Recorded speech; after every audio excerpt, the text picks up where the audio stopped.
of 36 billion.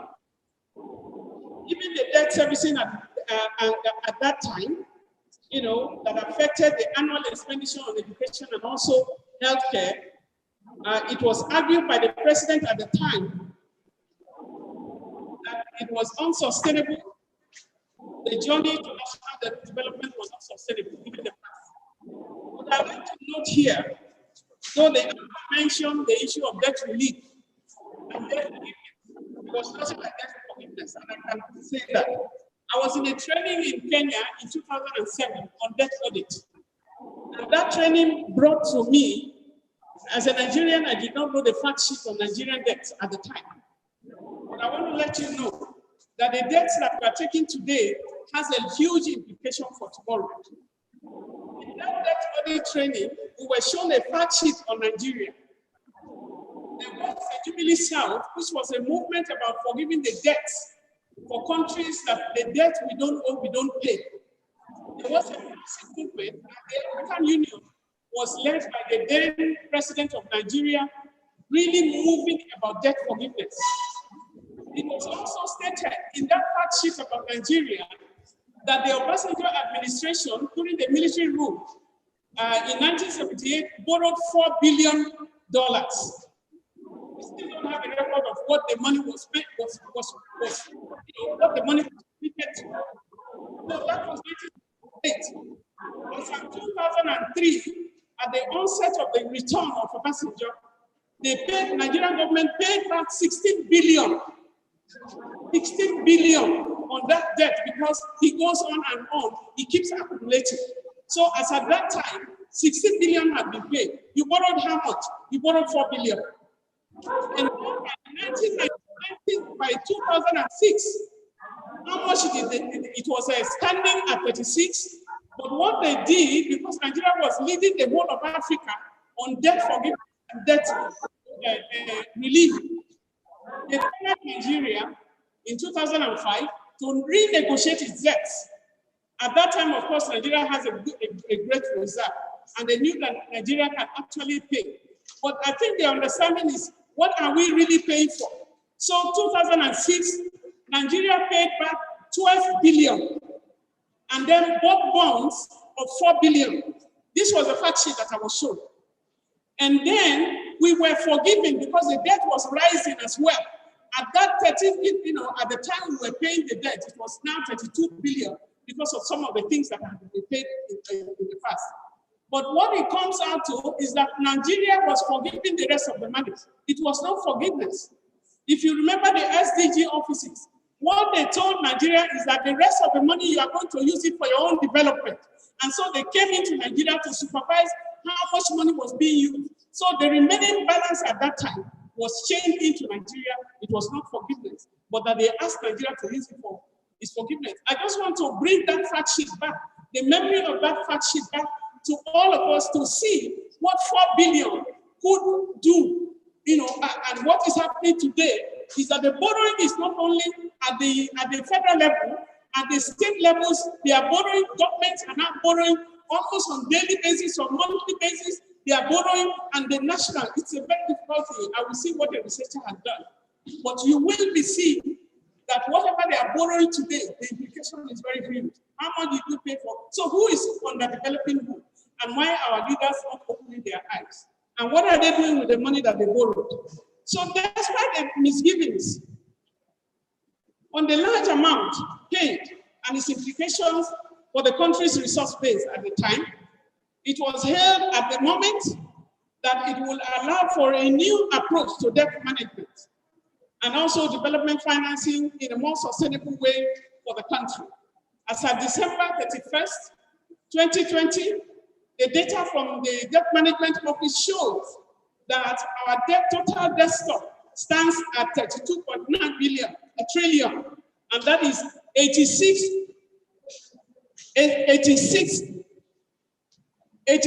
billion, more or less about $86 billion.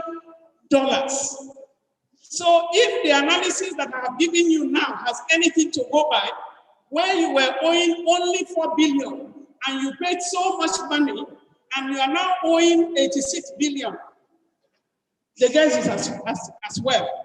yours and mine. So the upward review is becoming worrisome.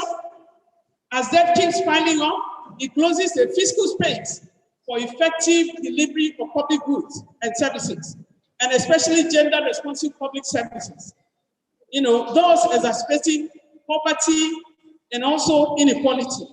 Who is going to pay the debt that is being borrowed today? I think that's the question that we need to ask ourselves. And that's why we need to engage this money.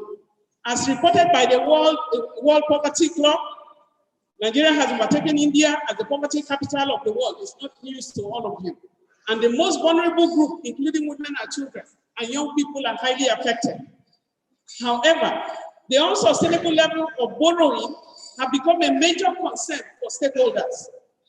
The president of the African Development Bank, Dr. Akinwumi Adesina, stated that Nigeria's debt to GDP ratio will push debt service beyond more than 60% of the federally collected revenue.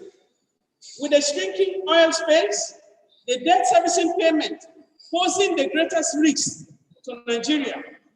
The local economy players, non-state actors, and the media have also continually raised their voices, with the primary concern being the implication of its sustainability and also future development financing in the country. In view of these, ActionAid has convened this national dialogue on the rising public debt. As an anti-poverty agency, ActionAid Nigeria is worried that if this is unchecked, the borrowing is unchecked, Nigeria's efforts at dealing with its challenges of unemployment, failing social services and infrastructure, the deficit and the rising incidence of the poverty will become a mirage. It is also concerned that the country is not exploring other avenues, such as blocking leakages from corruption, the illicit financial flows, reducing costs of governance, among others, as alternatives, to unsustainable and conditional laden, environment, the laden debt. I think the concern that we must raise is who is borrowing what and what are they doing with that money, as corruption has become endemic and is a cancer to the Nigerian state. On the overall, the purpose of this national dialogue is to engender the avenue to broaden the discourse on the Nigerian public debt with the government, private sector, and civil society in order to explore possible options on debt cancellation for the country. Provide insight to the management of the country's debt profile, as well as provide alternative public financing proposals that are responsive to the current socioeconomic realities of the country and her people. These policy alternatives are necessary because continuing borrowing is clearly not sustainable, both in the short and in the long term, but rather enslaving the citizens and future generations. The Nigerian government needs to be proactive in terms of garnering the political will to reduce the size and the cost of governance, to fully fight corruption, and mean it, because we need sanctions. The judiciary will have to sit up, the entire systems will have to sit up, to close the linkages in revenue generation and also utilization. We are having taxes, you are paying taxes, some of us are paying heavy taxes, but what does the tax give us as well? Government's responsibility to the people, we have to demand accountability for what they do, because you can't pay so heavily and you are still paying school fees heavily for your children. That is not right. And so the social sector is in disarray. It makes no sense to be giving away large chunks of our resources on tax incentives, but continue to seek funding abroad and also locally. As part of this dialogue today, ActionAid will be presenting the findings of a short study on the trends of Nigeria's debt stock and the implications for national development. This research is expected to put the dialogue in perspective and provide insights into the existing discourse on the debt and in the country as well, to look at how we can contribute to the body of knowledge on debt management in the country. On this note, I want to welcome each and every one of you to this summit, because it's a summit of the people. Whether you are from the government, whoever you are, we are all Nigerians, and we're about talking to ourselves, and we need to take a stand against issues of debt. And I want to wish you happy deliberations, hoping that this will inform active citizens' engagement to demand accountability, and which is quite needed at this time. Long live the citizens of Nigeria. Long live the Federal Republic of Nigeria. I want to thank you so much.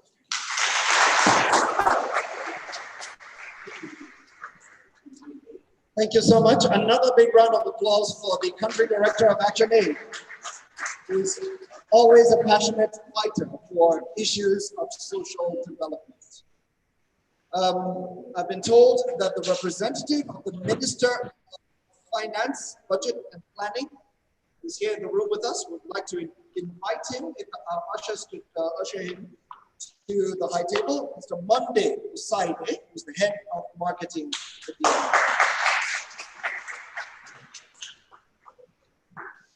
In that light, I would also like to invite to the stage Dr. Tewase J from CBN. Can you join us?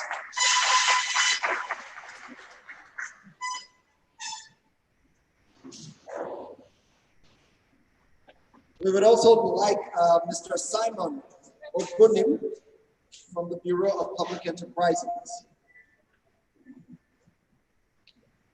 to join us on stage for this discussion.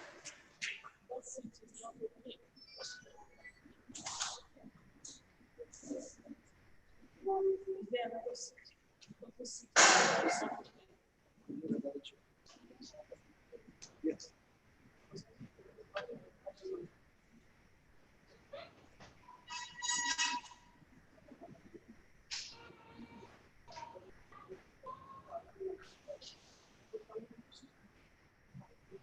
Now we have, this conference is virtual as well as live. And so we would like to recognize 22 of our other participants who are joining us on the net. So for our 22 participants who are joining us on the net, can we give them a big wave and a big welcome? Thank you, all of them. More recognitions now. Also right here with us, we have an ActionAid consultant. His name is Dr. Tefa Abraham. Dr. Abraham, can you give us a big wave from wherever you are? There he is. And we also have from the private sector, from Atlantic Factorial, Mr. Levi Oyewole. Let us give Mr. Oyewole a big welcome. Now we're moving on to our next item on the agenda. And that is, who is ActionAid? What are some of the critical areas of ActionAid's engagement? This will help give us a proper perspective as to why ActionAid is a critical stakeholder in this discussion about debt in Nigeria. And in order to give us that perspective, I would like to welcome to the podium the AAN Director of Program, Suwaiba Yakubu Jibrin. Let us give her a warm welcome, and she makes her way that way. This welcome should be warmer than that. We have to make up for the 200 people who should have been here, who cannot be here because of social distancing protocols.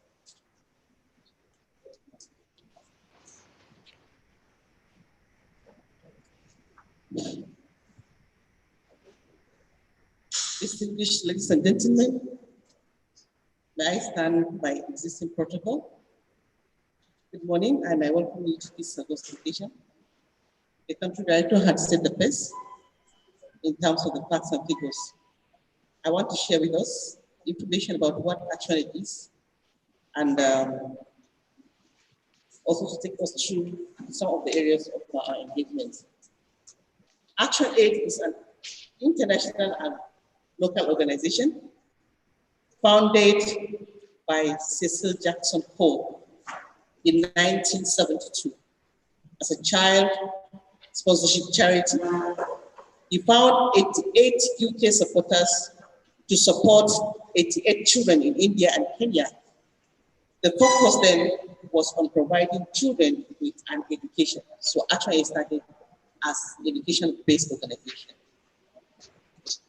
So globally, we work in 45 countries. We have Afghanistan, Arab region, Australia, and then we have other places like France, Ghana. You can see the list on the screen.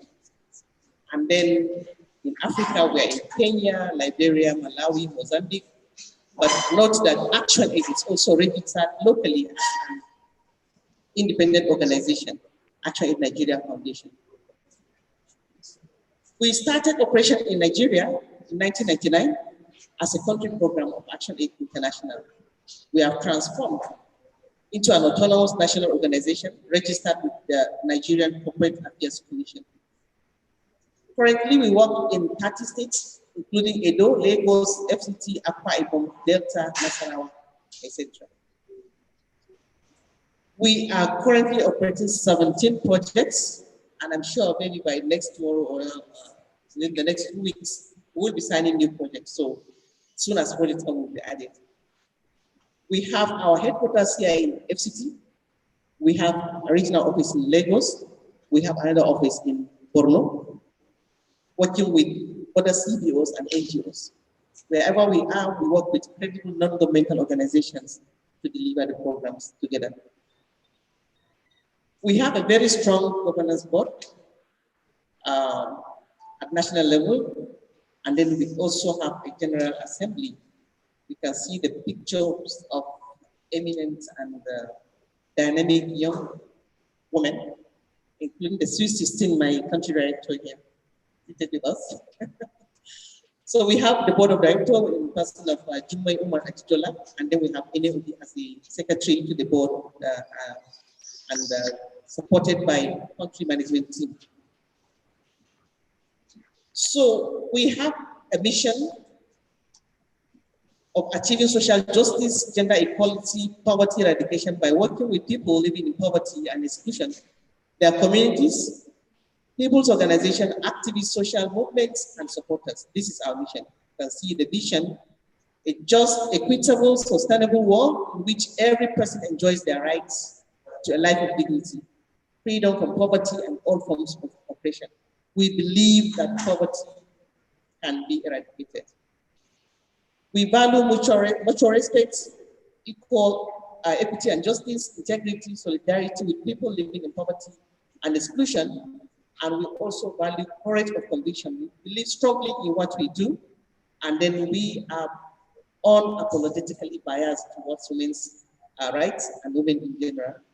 We are independent of any religion and political affiliation, and then we have we value very well the issues of humility. The objectives supporting our mission includes enhancing people's power in democratic and inclusive governance, work to protect women and girls from violence, creating opportunities for economic independence and decision-making. And we also want to enhance women's leadership in accountable, humanitarian, and resilient systems. We also want to strengthen systems and increase resource diversification for quality program delivery. Now we have 10 key promises to deliver on our objectives or in line with our objectives. So we are trying to secure, or we promise to secure, women's land rights, promoting sustainable agriculture, holding government to account on public services, achieving redistributed resources for development, transforming education for boys and girls, harnessing youth independence, youth leadership to end poverty and injustice, building people's resilience to conflict and disaster. We also have a promise of responding to disaster through rights. We want to increase women and girls' control over their bodies. We are also promising generating women-centered economic alternatives. Our program areas include food and agriculture, health, women's rights, education, just and democratic governance. So we have two strands of program, one at local and community level, which is called the Local Rights Program, and we have several donor-funded projects operating in 30 states in Nigeria, as said in the beginning. So we are currently engaged in social justice, strategic partnerships, where we facilitate people's access to public services. In this area, we are working with several MDS who holds people's money and budgets to implement poverty eradication programs. And this, through this strategic partnership, we ensure that the money gets to the people that are really in need. We are engaged in gender-responsive public service, looking at services gap analysis and ensuring that people demand accountability from government. We are also engaged in breaking digital divide using ICT for development. We have centers in poor and excluded communities as evidences and demonstrating alternatives. We are also engaged in addressing gender-based violence, including litigation, working with credible organizations that understand how to fight for justice when it comes to issues of sexual harassment, sexual violence, especially when it affects women and girls. We are also deeply engaged with people's movements and human rights defenders and climate justice, looking at mitigation and adaptation, especially as Nigeria signs and ratified the Paris Agreement. We are engaged with the Sustainable Development Goals at different levels in terms of programmatic and then policy areas, tax justice, and then we are also engaged in accountable governance at all levels. Our brand essence, as you can see, is the power in people, and then we believe that poverty, a world without poverty and injustice is very, very possible. Thank you very much for your time.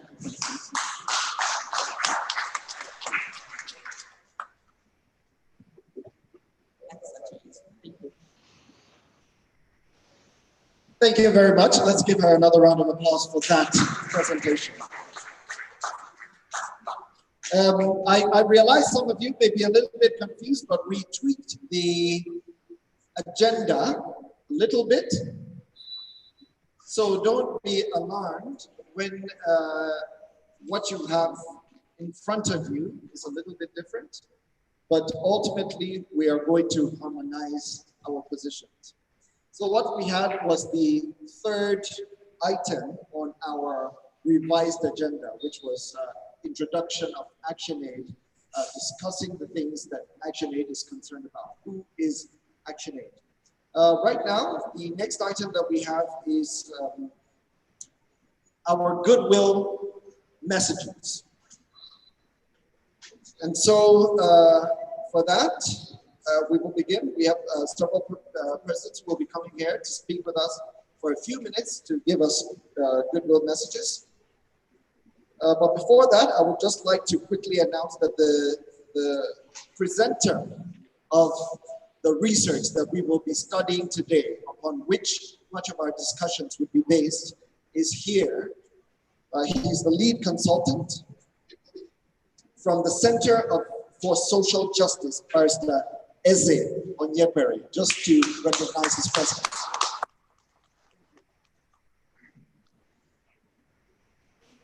All right, so the first message we're going to take today, a goodwill message, would be coming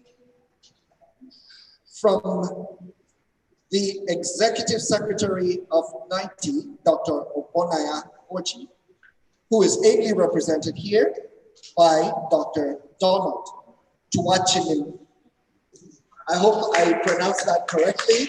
If not, I stand to be corrected.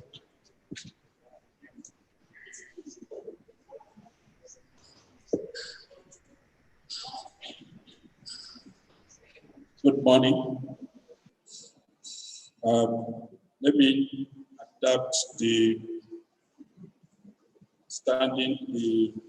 protocols are already being observed here.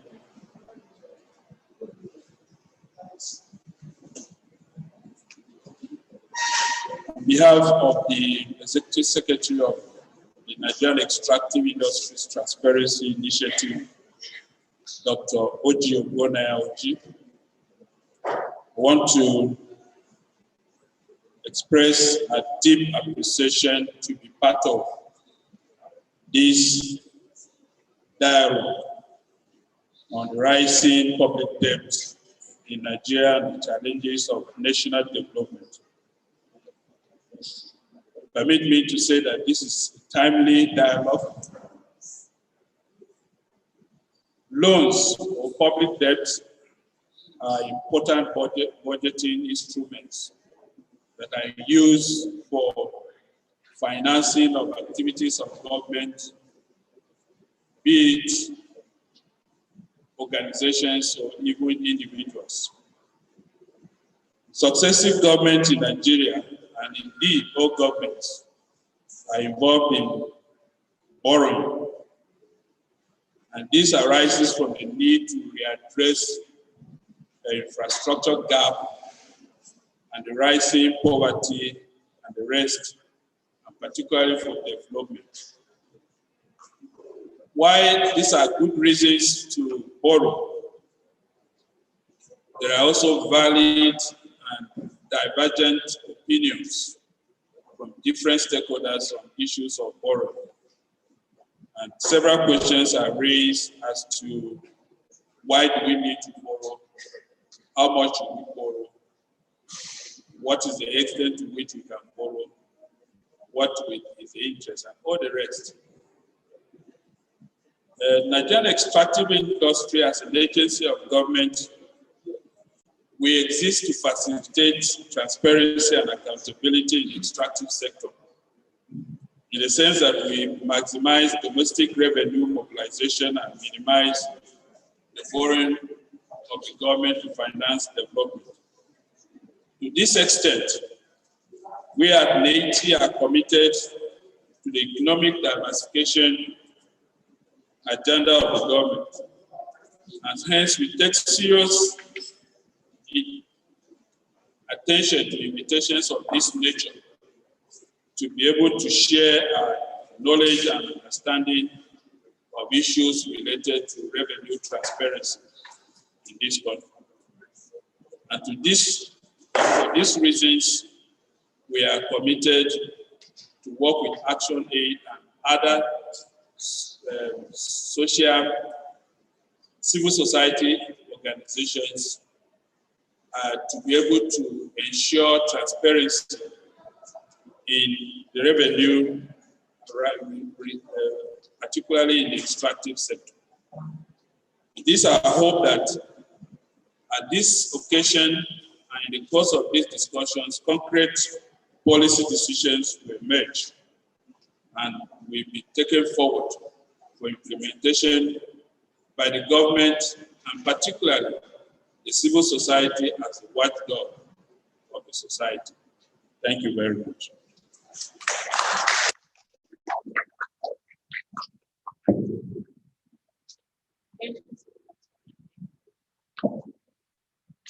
Thank you very much, Doctor. We will now take our next message. And this time, the message is coming from the Fiscal Responsibility Commission. And interestingly, we have a few people from that organization who are here. We'd just like to quickly recognize them. We have the Assistant Director of Policy and Standards Directorate, Hyacinth Aputu.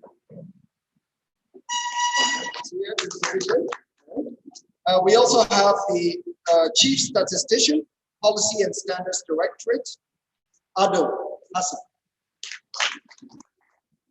But we will be taking the address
in 2019. Although the ratio is still below 40 to 56% ratio.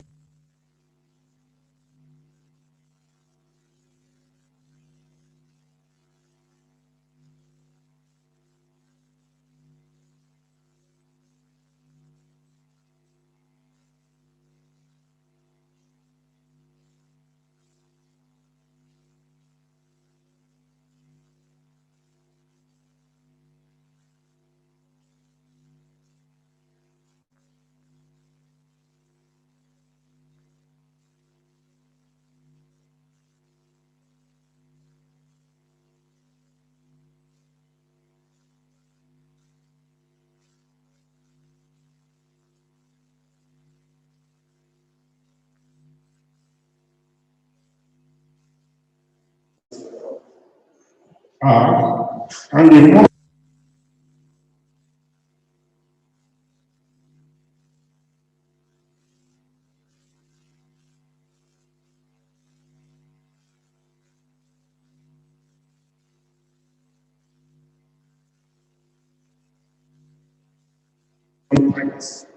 and the lower the sustainability level of debt.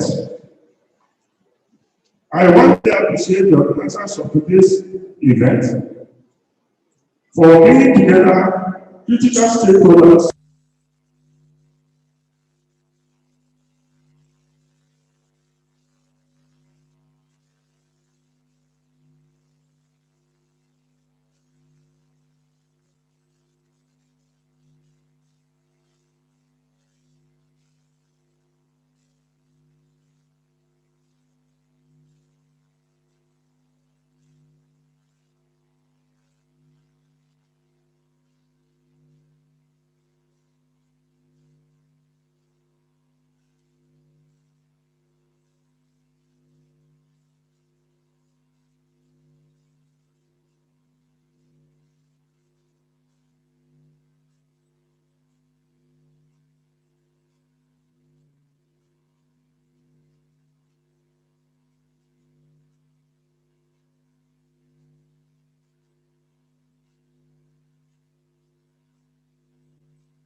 cost to prepare a cost benefit analysis showing the social and economic benefits of the purpose for which the intended borrowing is to be applied.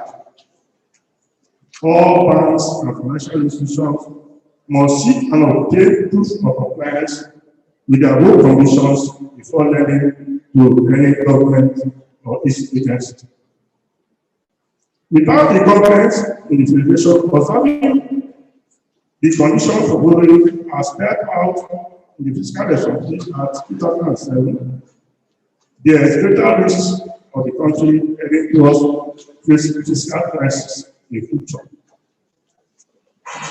By and large, the Fiscal Economic Commission, as established by the FRB in 2007, is to ensure, inter alia, that growth in public debt does not assume an explosive, unsustainable path.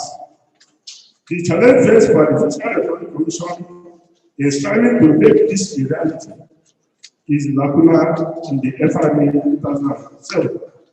The FRA 2007 does not provide for written sanctions for the violation of these provisions.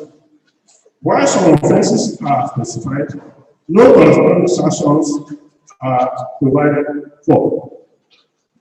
There is no way saying that one of the good things about today's event is that it will, among other things, precipitate strategies to apply towards guaranteeing compliance with the rules and conditions for public borrowing as provided in the Fiscal Responsibility Act. Strategies to ensure that the governments commit to reducing fiscal deficit as growing deficits divert capital from productive investment, lead to increased interest payments, diminish the projected growth of future living standards, and shift the cost of today's consumption or development onto younger and future generations. 3. What should be done to ensure that the Fiscal Responsibility Commission proposed FRA 2007 amendment currently before the National Assembly is giving the necessary and urgent attention it deserves. On this note, I wish you a full reflection as you embark on this important national dialogue.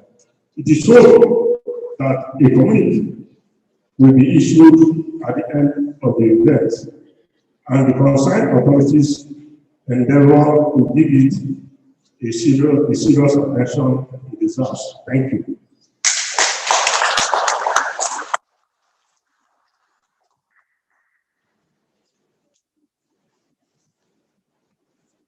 Thank you very much for that goodwill message. We move along now. I would just like us to recognize, we have recognized him before, but he was not in the room. So we would like to recognize Dr. Hussaini Abdul, who is the country director from CARE International.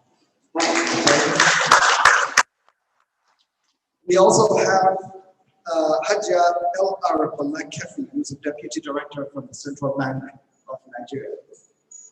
Let's give her a big round. Thank you. Hajia says she cannot be with us for too long, but even if she needs to leave, she will continue with us online. So we thank you so much for taking the time to be here with us. Interestingly, I think we took our first foreign loan back in 1964, but even by the end of the Civil War, we were not owing anything more than $1 billion. And that was at the time when the Naira was even more valuable than the dollar. But if you fast forward, by 1999, we were owing about $36 million. Today, we owe $33 billion after having been forgiven 60% of that $36 billion and paying the deficit. But if you look at the time where Nigeria owed $36 billion, just to put it in proper perspective to the everyday Nigerian, the Naira was at 12,000 Naira to the dollar.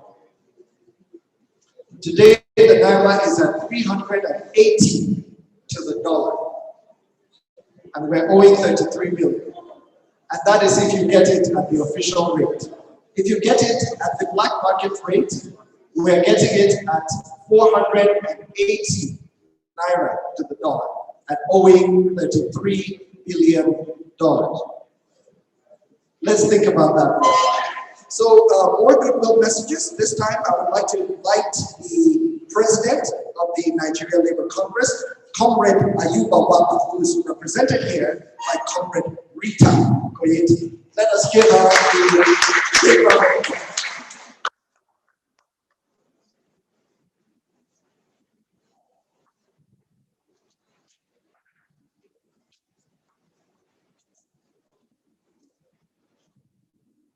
The convener of this national dialogue, speakers, guests, and all participants.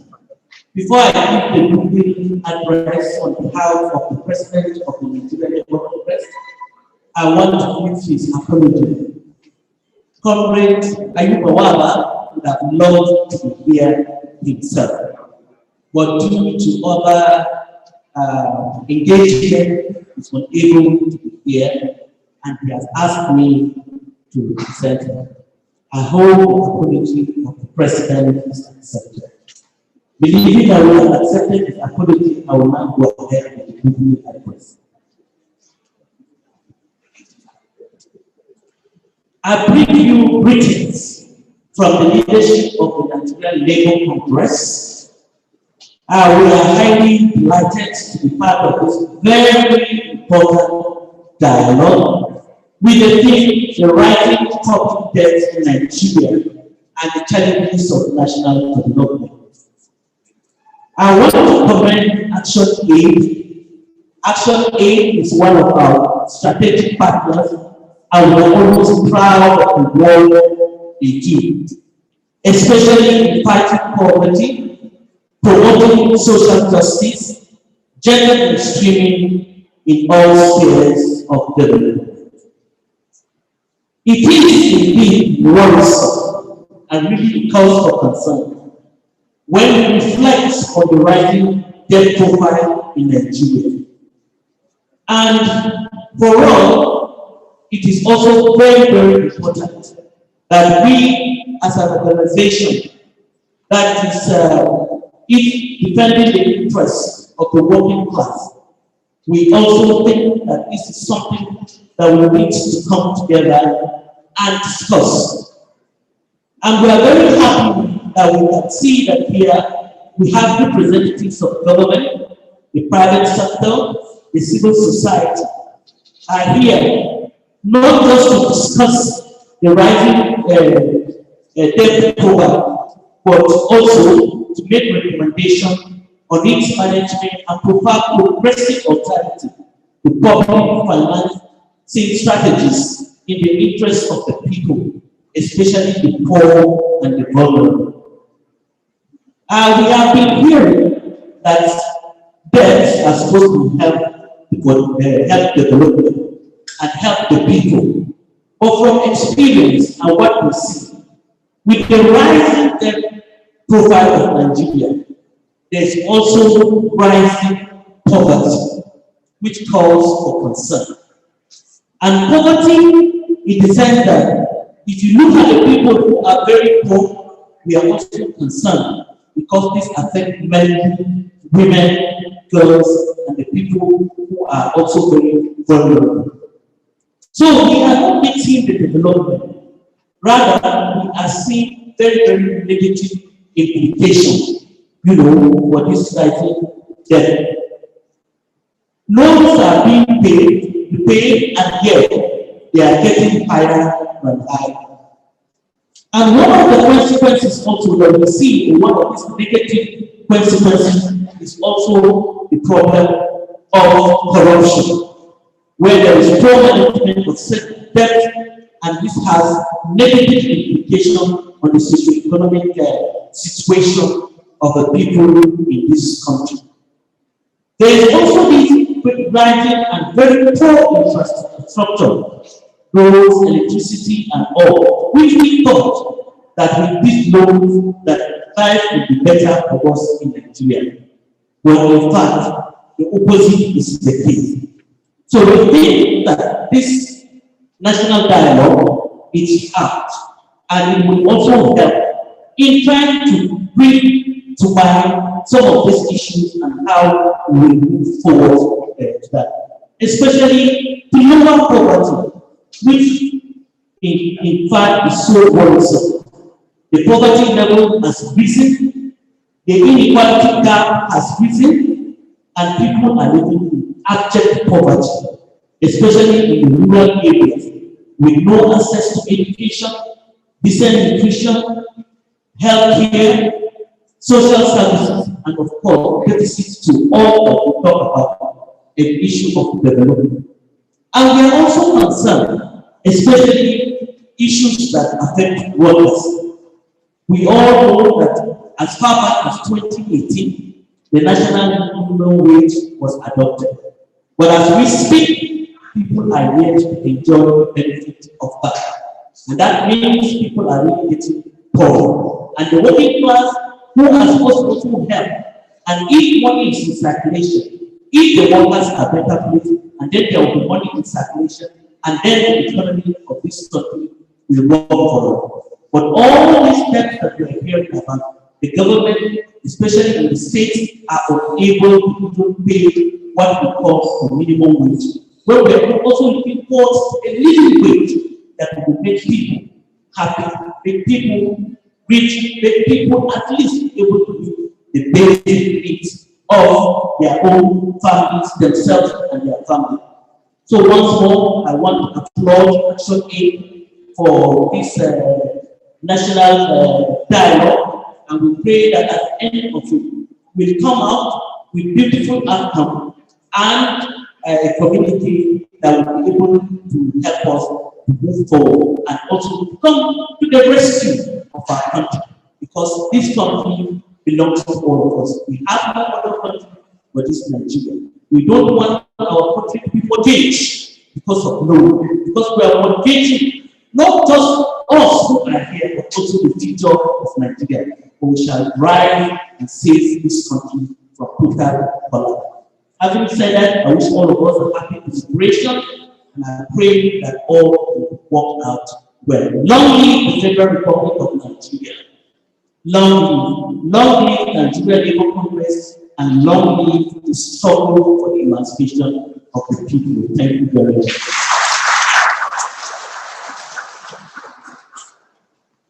Thank you very much to the Nigerian Labour Congress. I would like to call on Dr. Tewase J from the Central Bank of Nigeria for his good message.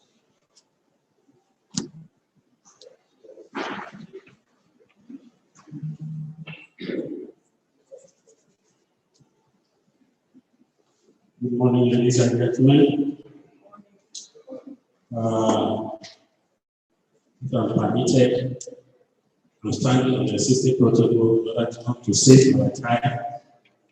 So I'm standing here on behalf of the Central Bank of Nigeria and the governor, Mr. Godwin Emefiele. I also recognize my Deputy Director, Secretary, Hajia Balake. Without taking much of the time, the focus of our dialogue here is on debt.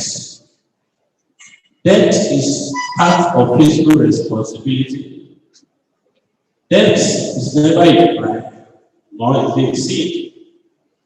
Private entity also borrow to survive. But what matters most is the quantum of the debt and the usage of debt as well. So if money is borrowed as a result of shortage of income generation, when you compare your income to expectation, is efficiently used, is part of government responsibility. But where the fear is borrowed, and the movement is rising above the threshold. I'm not here to tell a story the country director has given background to what their profile is in Nigeria. While I'm standing here, let's the House understand what CBN understand by debt, the implication of debt, and what the bank can do to alleviate the burden of debt. CBN understand that when price is stable in an economy, then the burden of debt will be soft. And that's why the bank has been doing usable conventional and unconventional instruments to ensure price stability in the economy. What do I mean by that? You have seen that the bank has been intervening both in the money market, in the capital market, and of course in the real sector.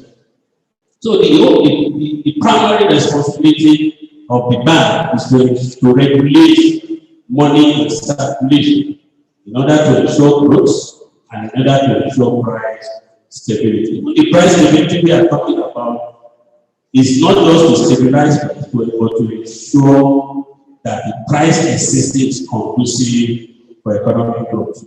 So for our research too, we understand there is a strong link between debt and poverty. Debt will reduce poverty and it will also increase poverty. Then the quantum of debt also affects monetary policy transmission mechanism. Don't forget that we are not just making policy for the sake of we, but for the citizens, to ensure that whatever policy we make transmits to the downtrodden and reduce poverty. So we understand the role of debt in our monetary policy mechanism transmission. We also know that the volume of debt will definitely affect CBN intervention in the economy. For instance, if federal government is having enough revenue to manage the macroeconomic activity, then you see that CBN will just concentrate more on price stability. So we understand all this. So I quickly want to tell you what have we been doing. What has CBN been doing all along to reduce the burden of debt? I told you we are using both conventional and non-conventional instruments. For instance, you can see CBN, even when we're supposed to increase monetary policy rate, see central bank reducing even in recent time the monetary policy rate, just to ensure that the cost of capital goes down, encourage investment, and increase output in the economy. Then you know that central bank meets bi-monthly to review both foreign and domestic developments and make policy on Nigerian economy. What we do, we don't just make policy there, but we consider a lot of facts and figures, which debt is inclusive. We look at the trend of debt before we make our monetary policy decision. Hardly there is any tax on which sector that no bank central bank, even in the farm. So what are we doing? Having said that the fiscal authority is short of funds to actually finance most of the sector activity, central bank intervene in either industry, agriculture, even during COVID. You see the role that central bank plays in order to reduce the burden of fiscal authority and to ensure stability. As I'm studying, I want to echo in that between 2010 to 2020, CBN has rolled out more than 37 initiatives to affect the real sector of the economy. So those are the non-conventional and the heterogeneous activity that Central Bank of Nigeria participates. But despite this, we know there are still challenges, especially about debt, and that's why we are here today, and that's why CBN is part of the dialogue in order to contribute their quota and also see those areas that the bank will further intervene. As you know, that Mr. Governor is so passionate about any activity, any real sector activity that will create wealth, that will create growth, that will create employment. So, as we are here, we want to participate to also take points home to see other areas that the central bank will continue to participate.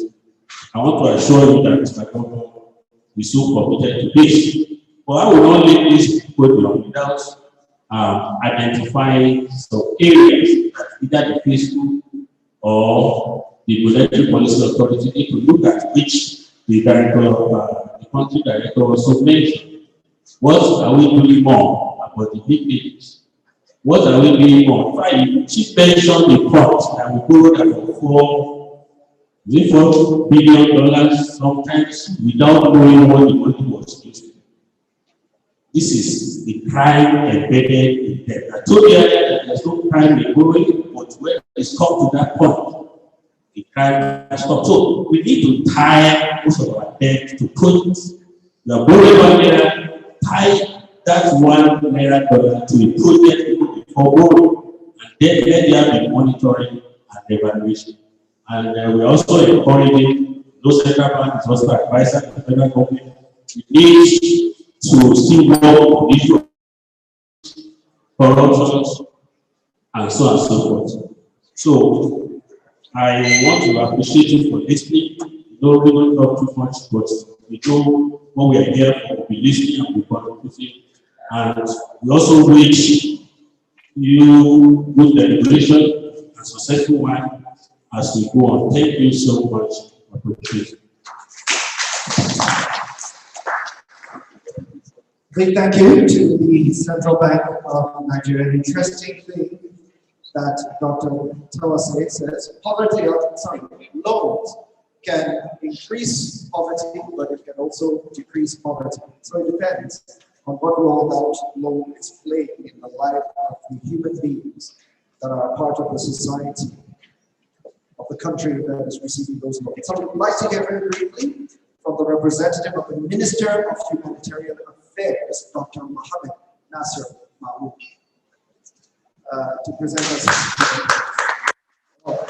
Please, let's give him a warm welcome.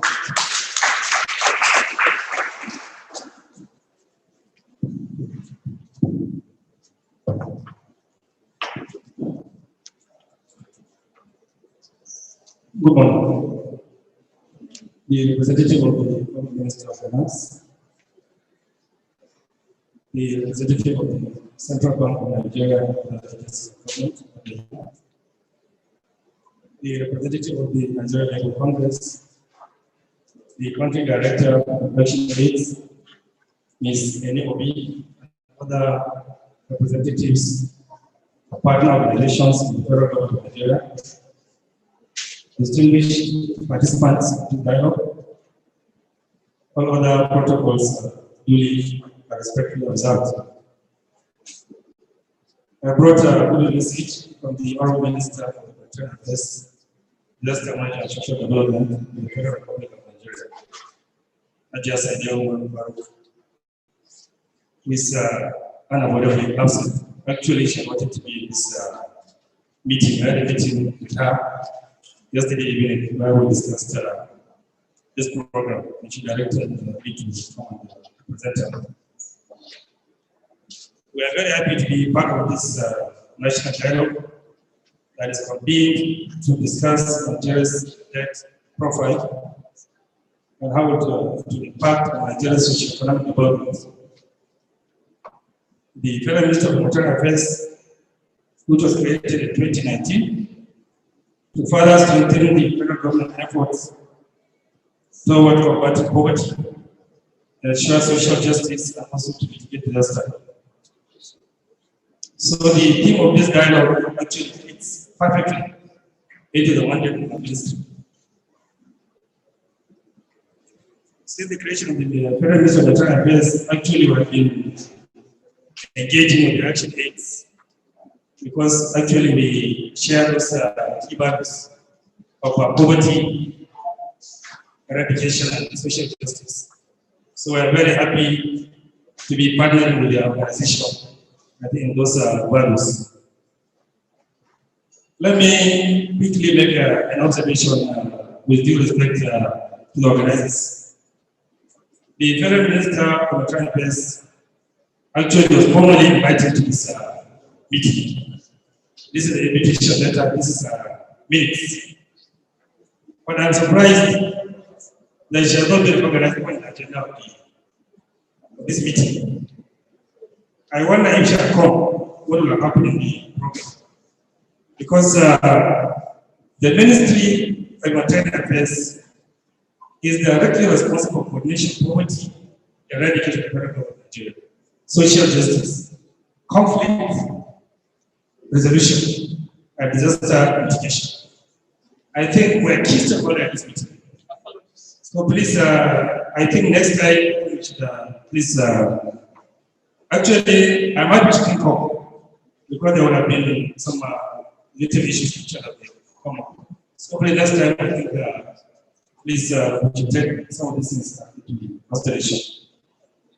So on behalf of the Honourable Minister, I would like to most sincerely thank the conveners of the dialogue and the entire participants, and also to wish us a very, very successful celebration, which at the end of the day, we should come out with clear recommendations and maybe even policy directions as to how we can move forward, especially around all issues and objectives of this dialogue.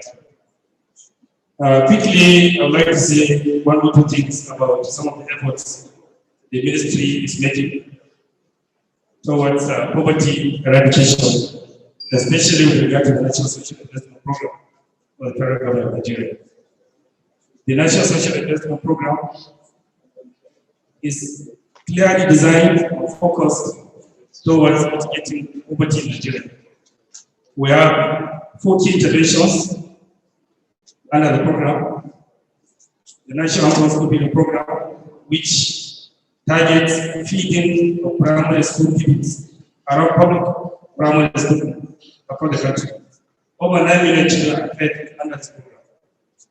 The Empower Program, which focuses on empowering youth to be able to acquire relevant skills, to be able to be on their own, and also maybe to make them some more employment.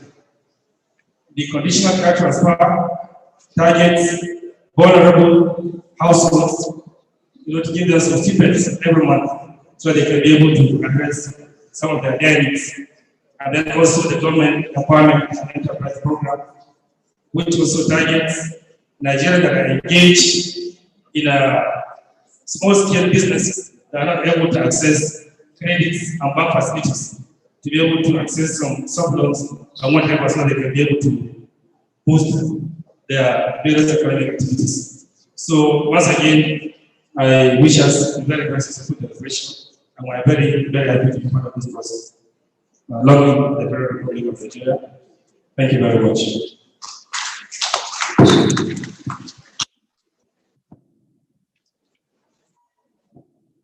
Thank you very much, Dr. Mahmoud Mohammed. I would like to call on Mr. Simon Ibulu of the Bureau of Public Enterprises.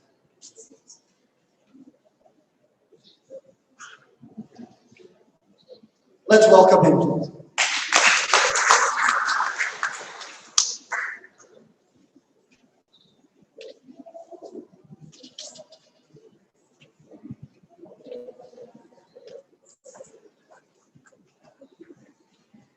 Good morning, everyone. Good morning, everyone. Let me sit on the existing protocol. And I wish to sincerely thank the country director for inviting the Bureau of Public Enterprises to be part of this morning. I bring greeting from the Director General of the Bureau of Public Enterprises, Mr. Alex Zoku. He was supposed to be here personally, but because of other engagements before the invitation, that's why I'm here on this. I sincerely, on behalf of the director, sincerely thank the director and the action aid for their programs. I've been consistent with them. I've seen what they've done over the years, and I've seen a lot of programs coming out of them. One thing I can say about action aid is that they are voices to the voiceless, and they represent the masses of this country. People are crying here and there. Why is this happening? What is this happening? And for coming here this morning to discuss on the rising debt, rising interest debts, the purpose of it is people are saying, why is the company taking loans? Why are they taking loans? What is the loan being used for? What are they used to the loan for? I think we are trying to find a solution, or rather, to provide some answers that you and I, that are not in government, are asking. And it is a valuable program. Just like other people have said, not much to tell, but yes, borrowing is allowed in any business. Borrowing is allowed in governance. Borrowing is allowed by individuals. But what we use money we borrow? I think that is the fundamental question that we need to answer this to. So this is it that Nigeria has been having high debt profile for a long time. And we are looking at it. The money that we took, or the loan that we are taking, what is it being used for? What can we see as an individual? You can take a personal loan against a salary. Maybe you are taking 500,000, 200,000, 1 million. But before you go for that loan, you have to visit for the portfolio. Nobody can collect a loan and go and use it for nothing. You have to use it for something else. And in Nigeria, we have a lot of things that loan has to take that are not see the impact of those loans. These are the questions that we need to answer this morning. And I think in the course of the discussion, credible people are here, people that are responsible are here, maybe they give us answers. And for us, as a Bureau of Public Enterprises, we are created, the Bureau of Public Enterprises was created in 1993 as a reforming agency of Nigerian agencies. And over the years, we have put our marks down on the ground and we have done a lot in the government. And we are happy to partner with the Action Aid in this direction. Because what we want is that we want efficiency. We want those things to be done the way it's supposed to be done.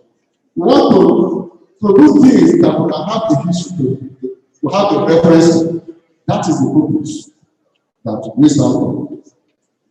Therefore, I urge each and every one of us in this morning to, if you come with our mind, provide solutions, answer some serious questions of the government and the general public is asking individually or actually and other people, so that we can, galvanize this together and give some fact and solution to the government for onward looking.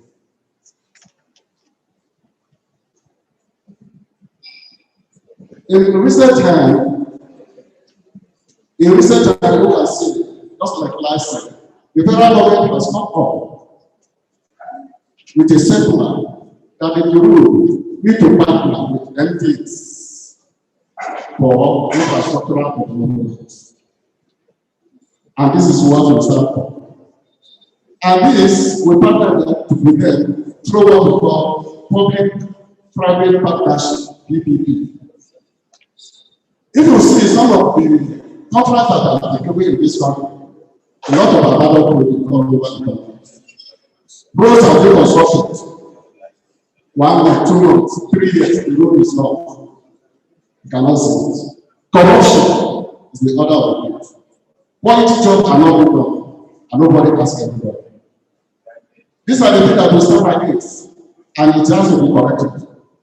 And I want to tell all of us that, yes, the traditional procurement of the government, many countries have shied away from it now.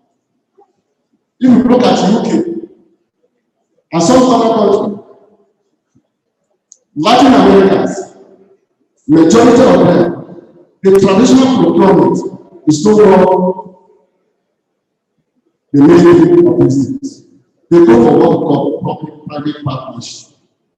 Let private sectors bring their money. Let me just use an example of the road. If a private partner brings money and construct the road, let's say from here to Kano, and the contract is for 25 years. If there is any damages on this road, the private person has to maintain it. If there is control, he has to maintain it. If there are street lights that are supposed to be on the road, he has to maintain it. If there are places that is waterlogged and whatever, this has to be maintained. And it will be part of the contract. That if these things are not done, the money that the federal government is supposed to pay to the private person will be reduced, and there will be charges for it. This is the way to go in order to avoid what is happening in our country. So I urge the leadership of this organization and their vision. Your vision should continue.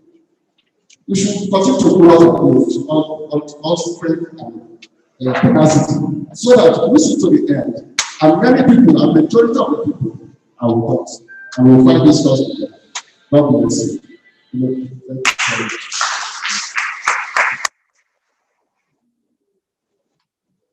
Thank you very much. We will now take our keynote address, but just before that, I would just like to acknowledge the presence of the Deputy Director from the Federal Ministry of Education, Anyawole Wode. Can we give him a big welcome? We have quite a number of people who are joining us online, and you will probably see some of their names there. And we will acknowledge them very briefly. Before we do that, though, we would like to take the keynote address. And this one is coming from the Federal Ministry of Finance, Budget, and Planning.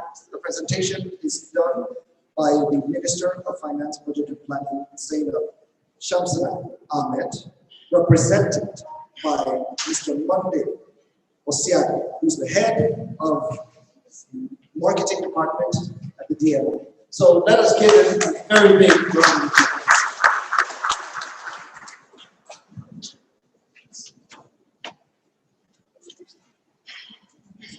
Good morning.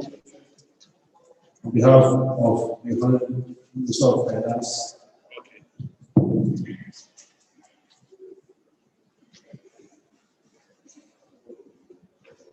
behalf of the Honorable Minister of Finance, I want to welcome us to this national dialogue. She sends her apologies, and I DG discussions with her also sent apologies. Both of them are out of sound, and they have sent me to deliver the keynote address, which was sent to me, and that is what I am going to do. Just before that, I want to acknowledge all the MBAs and institutions that have said one thing or the other on public debt. All welcome. I'm glad that public debt is having this level of interest and discourse. So permit me now to read the keynote address by the Honorable Minister of Finance, Budget, and National Planning. The one-day national dialogue on Nigeria's rising debt profile. I would like to thank ActionAid Nigeria for organizing this national dialogue on Nigeria's rising debt profile. I also appreciate the honor and privilege to deliver this keynote address. The federal government welcomes this national dialogue with the theme, the rising public debt in Nigeria and the challenge of national government. The government is also delighted that the purpose, among others, is to provide an avenue to broaden the discourse on Nigeria's public debt, as well as provide alternative public financing proposals that are responsive to the current economic realities of the country and her people. As part of this mandate, the Debt Management Office on behalf of the federal government has continued to provide all relevant information on public debt to Nigerians on a regular basis. The government acknowledges that the nation's public debt is growing. It is also important to add that all borrowings, both domestic and external, are approved by the National Assembly before they are incurred, that is, the reps of the people. The borrowings approved in the budget by the National Assembly are used to finance the budget deficit and other projects presented by the various ministries, departments, and agencies of the government. As you may be aware, the federal government conducts and publishes debt sustainability analysis on the public debt portfolio on annual basis. The DSA exercise helps to determine, amongst others, the borrowing limit for each fiscal year. The results of the DSA are used to prepare the national budget. The budget is then presented to the National Assembly, who has the responsibility of appropriation, including the amount that we borrow. The federal government also develops and publishes its medium-term debt management strategies on a regular basis. The NTDS help to set public debt management objectives to ensure that borrowing operations are conducted in a responsible manner, and that the cost and risk profiles of debt portfolio are within tolerable limits. Some of the reasons why the government publishes all relevant information on public debt include debt transparency and accountability, and to engender constructive discourse of this nature. Therefore, the federal government welcomes this national dialogue and do hope that it will contribute to the body of knowledge on public debt management in the country. In this note, I wish you a fruitful celebration and thank you for listening.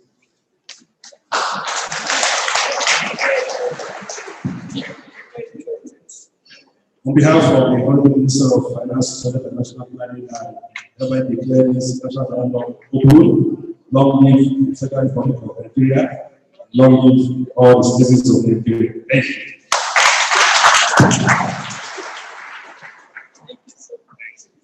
Thank you very much, Honorable Minister, ably represented by Mr. Monday Osiade, who has declared this open. So a very exciting time we have just ahead. We're going to listen to the presentation of the research, and the topic is trend analysis of the Nigerian debt stock between 2010 to 2021.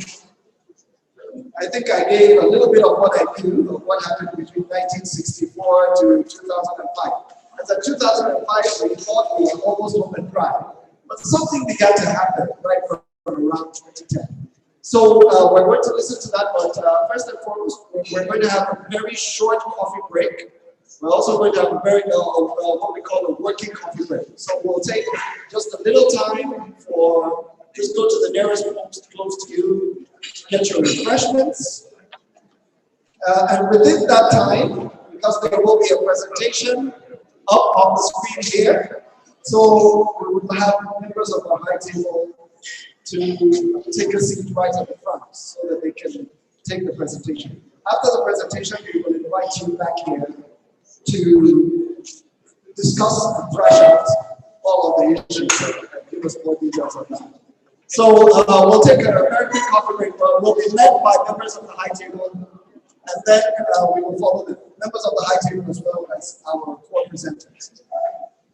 Yes. Very quickly, please. We're going to take 15 minutes to do this, because we're trying to make up for the time that we lost.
Sorry, let me click my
We stand as a people with one song, with one voice.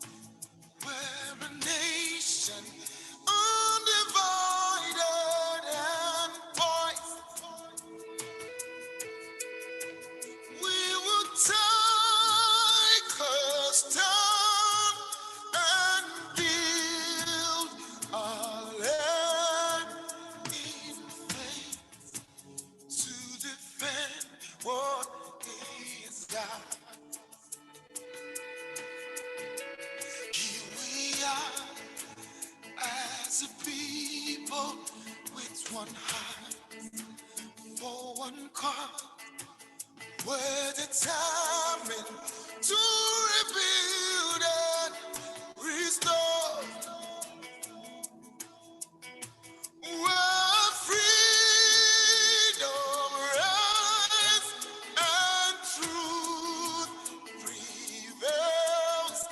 Our land, where there's hope for us all.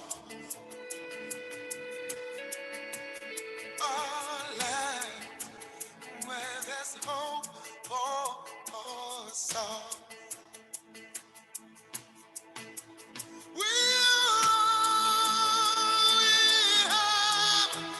We'll defend our land.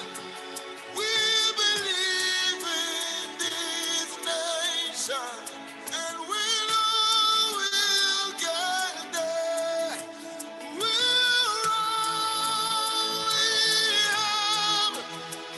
defend our land.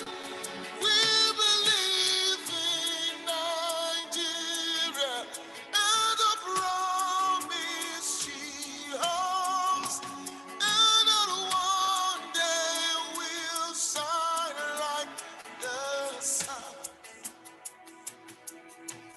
We're a great nation.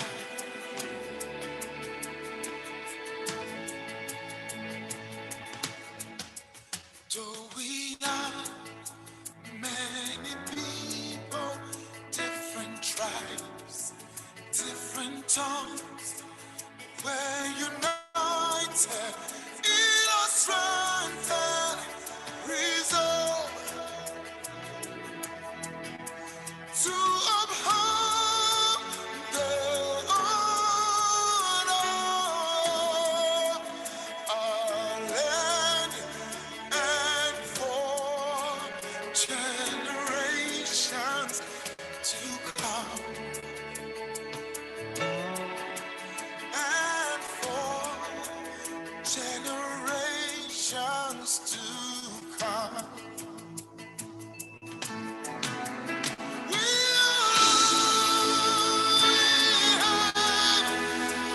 defend our land. We believe in this nation, and we know we'll get there. We'll defend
sun. From the north, south, east, and west, somebody say, if you believe to the sea, with the foot of Lord, but only high. Yeah, yeah, yeah, yeah, yeah, yeah, yeah, yeah, yeah. Say we are,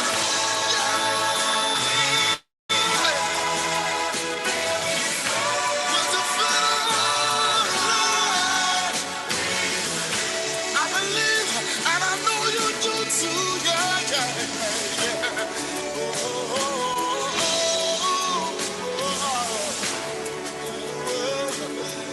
Every Nigeria stand up, Nigeria stand up. Join me, say yeah. What a great nation. Oh, oh, yeah. Ooh.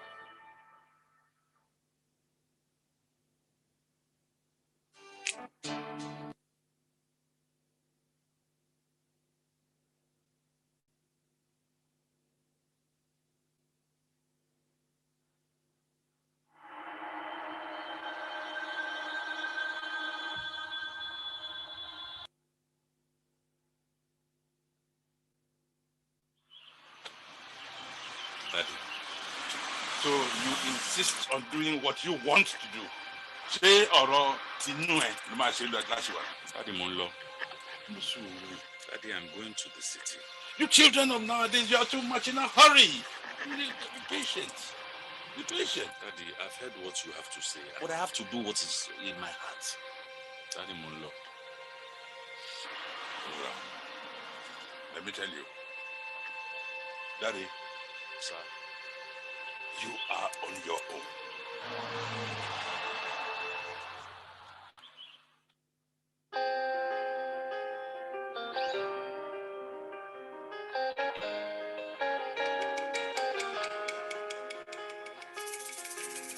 Woke up one Sunday morning,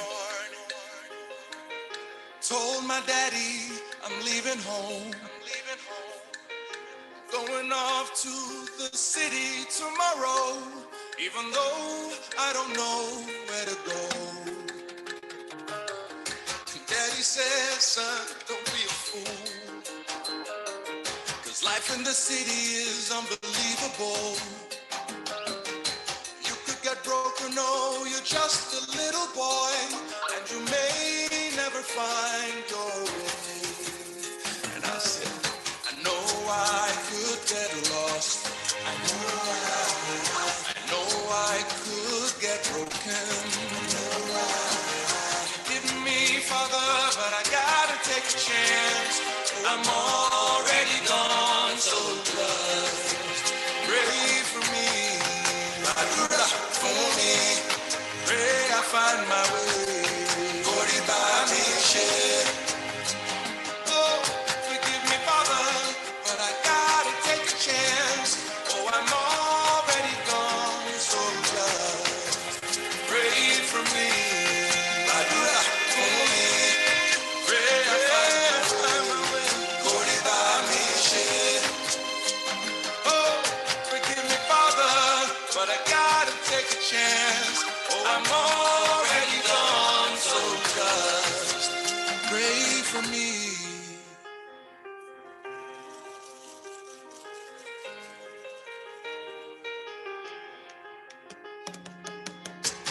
Hello, Daddy, how you doing? Hope Mama's doing okay. Been 4 years and 11 months now. Hello, it was true what you said to me. That life in the city is unbelievable. Had to struggle just to get by every day, and I could barely find my way. Ṣùgbọ́n mo mọ̀ pé mo lè ṣìnà. Orí pé ayé lé.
too many things where they worry Chris man for head. You don't know if they're in the Chris.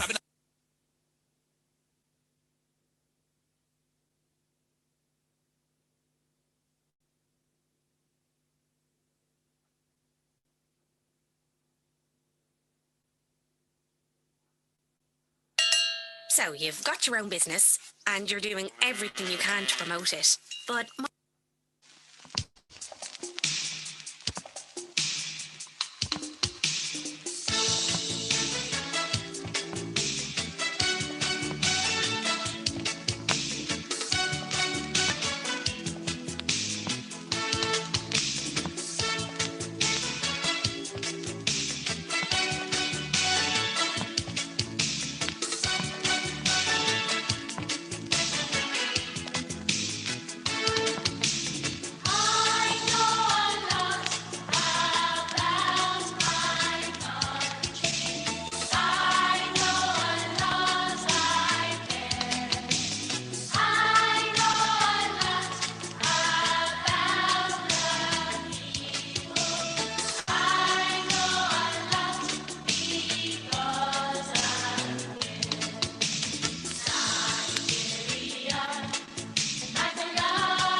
Good afternoon, distinguished ladies and gentlemen. I don't know, I just came to listen and be part of this very interesting conversation. A major conversation around the political economy of the country. But I didn't intend to start on the podium anyway, but any probably conspired with the MC to drag me here. I want to use this opportunity to wish ActionAid a very successful deliberation on a topic that has continued to shape our conversations around the political economy of Nigeria, debt and our economy. I think I've heard people from different institutions speaking about it. But from where I sit as a student of Nigerian political economy, I know that debt overhang has been a recurring lesson in the economic history of this country. And at different times in the history, it comes up very strongly as a major issue of discussion. If you take the late 70s, in the mid-1980s, in the early 2000s, and up to some of the engagement that some of us were part of in the process of ensuring that some of Nigerian debt probably cancelled or other sustainable ways of dealing with it are found out. But I think as we discuss this issue, there are so many things that for me comes to mind.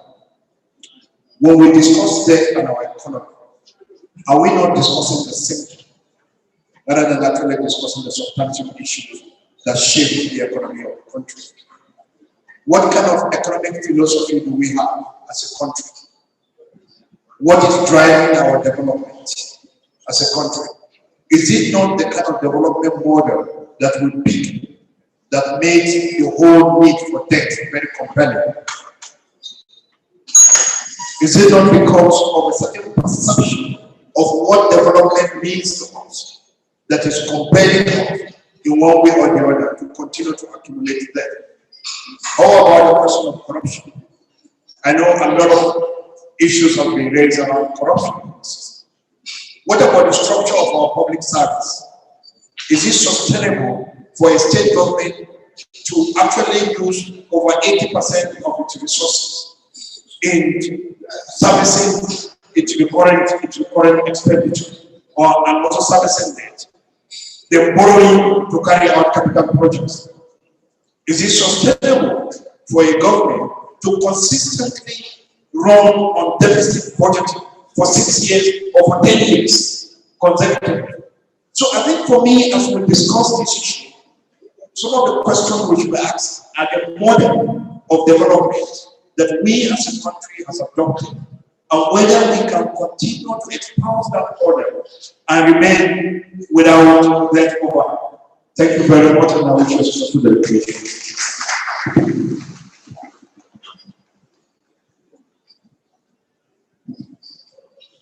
Thank you very much for that. As I mentioned earlier, this is a virtual session, so we have people who are joining us online. We'd just like to recognize some of them. We have Ambassador Dole Human. We have Chile Akumwa. We have Ed Henry Kush from Oxford, Nigeria. Obele Oluchukwu. Ikule Gabriel. M. Norris. Insigede Una. Sadiq Olafin from the Punch. Taiwo Ayedu. Patience Otho.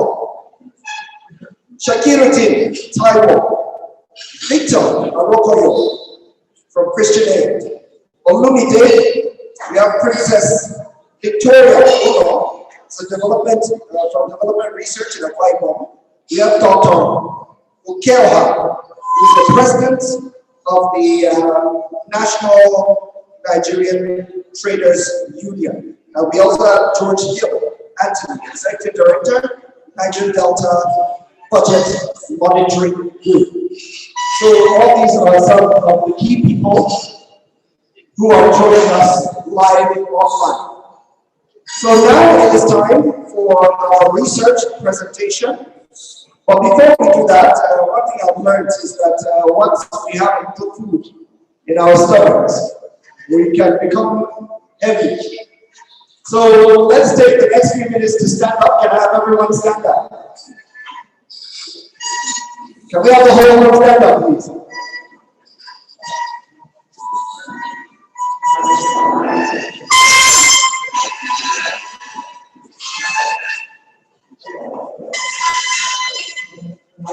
Thank you very much. So now to wake ourselves up, I'm going to divide the room into two groups. We have group A, starting from our gentleman who is everybody on the right of you is group A, and everybody on the left is group B. So first and foremost, I would like everybody in group A to wave to the people of group B and say, hello, how are you? And for everyone in group B to say, I'm fine, thank you, and you. All right, so let's start everybody at the same time from group A.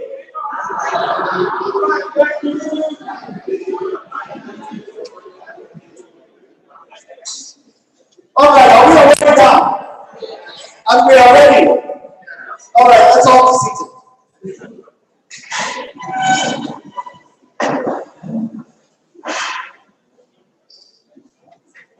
Thank you very much. Now we're going to, for the next few minutes, listen to a research presentation, and the title of this research presentation is Trend Analysis of Nigeria's Debt Stock between 2010 to 2021. So it covers a period of 21 years. And presenting this paper, we have a very distinguished gentleman of which I've been privileged to interview several times. And most times, when I was both on radio and television, whenever I'm expecting him and he comes in, he is very quiet. And because he's quiet, you think that he's going to be calm and cool. But by the time he begins to break down the issues, it ends up becoming quite an insightful session. And by the end of the interview, I find that I was wishing that I had more time to ask you more questions for more breakdown. So please, ladies and gentlemen, let us give a big welcome to our paper presenter today from the Center for Social Justice. His name is Eze Onyekene, Esquire.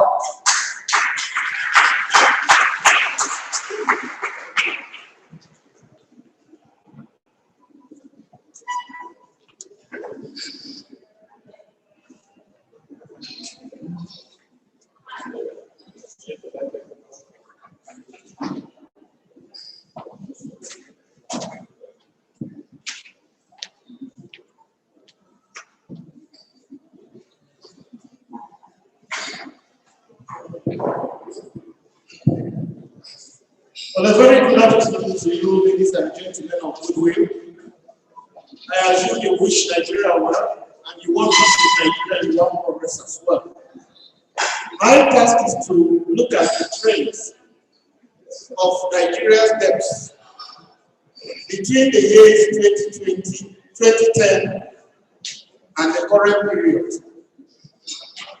I am going to look at it by trying to understand what is in debt, posing that question, what is in debt, looking at the law policy environment governing debts in Nigeria, and then going to the figures to see whether we'll be stagnant or we'll be increasing or reducing debt.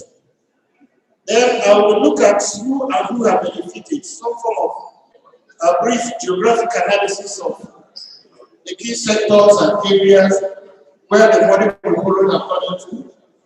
I will then conclude with some recommendations on what we usually say is the way forward.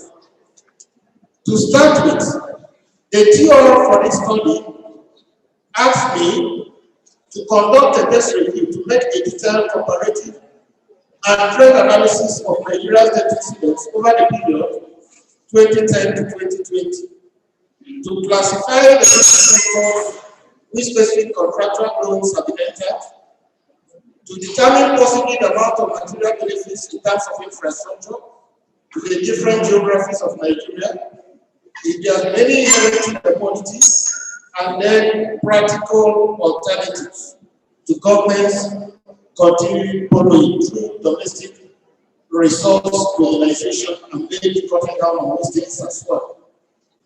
Let me start by mentioning a caveat on the limitations of the study I have done. The first is that there is no public database of Nigeria's debts. Yes, you have the DTS in this sustainability analysis. You have a yearly report. If you go to the website, you have just something like about a paragraph which says, these are the debts.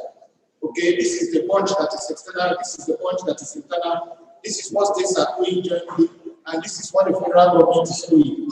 Just that one page that doesn't tell you whether the debts come from China or IFAC or the exact amount borrowed from each of those agencies, and the projects that are tied to in Nigeria, and where exactly they are tied to.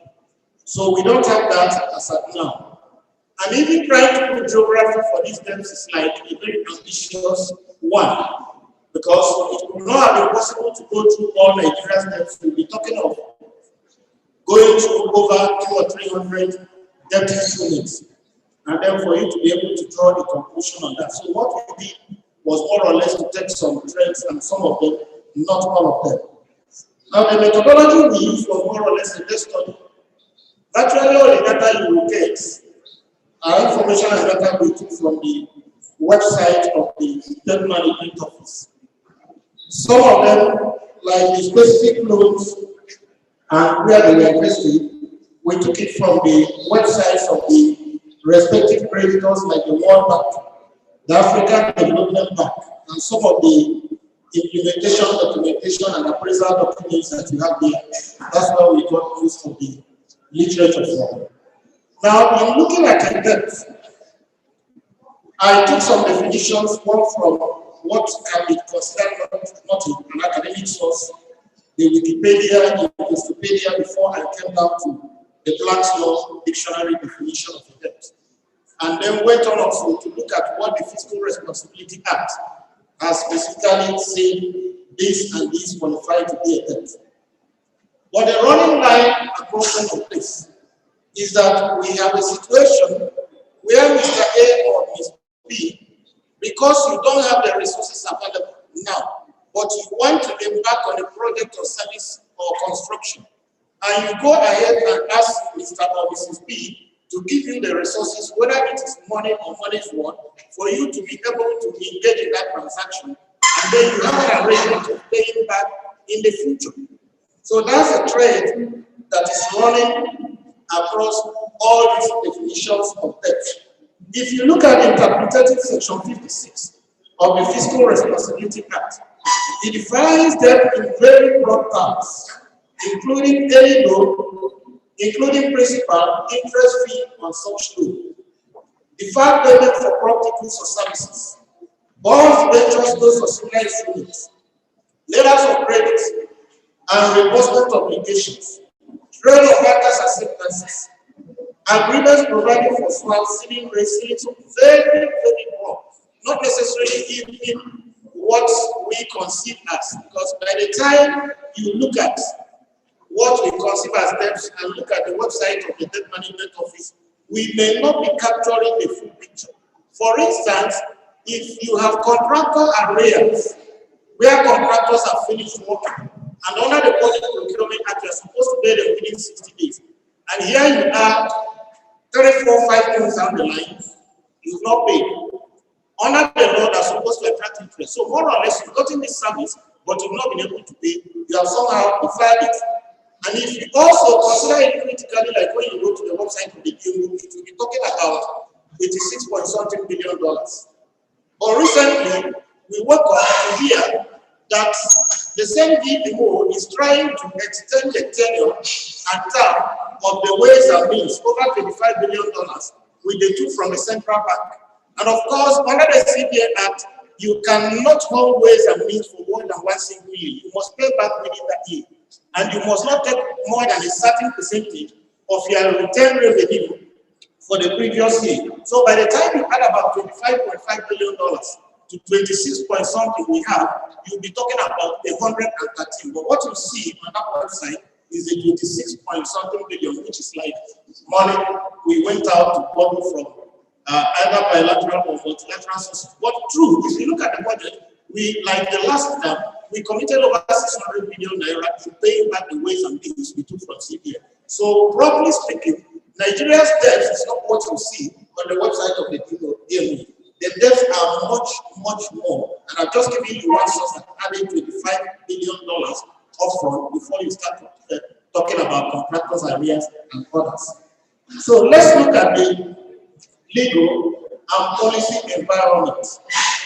There's the Fiscal Responsibility Act under Section 41, 42, and 44, which I believe that earlier mentioned. Basically, running through all these things is an evidence-led system of procuring debts. One, you have to borrow sustainably on concessional terms over a long period of time, not the amortization period. You have to get the approval of your legislature. You have to do a cost-benefit analysis so that you don't just wake up and take a loan.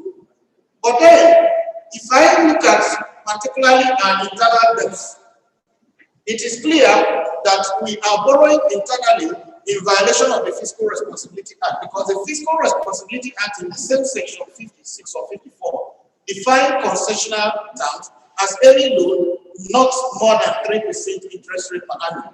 Which bank or treasury bill or bond in Nigeria comes for 3% per annum? So it's either we amend the law or simply stick to the provisions of the law. So in essence, we have a situation where I say borrow sustainably. Although what you have here, if you interpret it the sustainability, it may fall back to the debt GDP ratio. But as we shall see, there is nothing called GDP that you will use when you want to pay your debt. What you use to pay debt is not your GDP, it is your revenue. Okay? And that's the revenue challenge. Why from the Ministry of Finance we often hear that we don't have a debt challenge, but that what we have is a revenue challenge. Whether you call it a debt challenge or a revenue challenge, the important thing is that whoever borrows must pay. And if you're unable to pay, or what you need to pay becomes so much part of your real revenue, then there is a critical challenge. And of course, there's Section 42, which says the president, within 90 days from the commencement of the act, should, with the advice from the Minister of Finance, get to National Assembly and set the debt ceilings. Those debt ceilings have not been set since June or July 2007, when the Fiscal Responsibility Act came into force. I've also had argument that if you look at the DSC or look at some other debt strategy, that they said, okay, don't go more than 25%, even though our peers are doing 40%. That's not the definition of the Fiscal Responsibility Act. Where is this one coming from?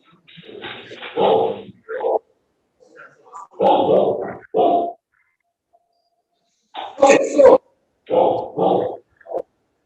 the FRA actually intended that this is a very good process that will start from the president to the Minister of Finance, end on in the National Assembly, and all manner of respected experts who have had the opportunity to make inputs into what this destiny should be.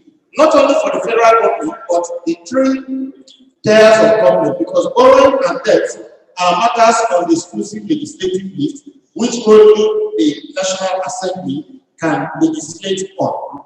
And when I tie what I've said earlier about Section 48 of the Fiscal Responsibility Act, go to the next page. This is one section of the Act that I love with a passion. It's on page 6, which says that the federal government shall ensure that its fiscal and financial affairs are conducted in a transparent manner, and accordingly ensure full and timely disclosure. I'm on page 6. And when publication of all transactions and decisions involving public revenues and expenditures and their implication for finances.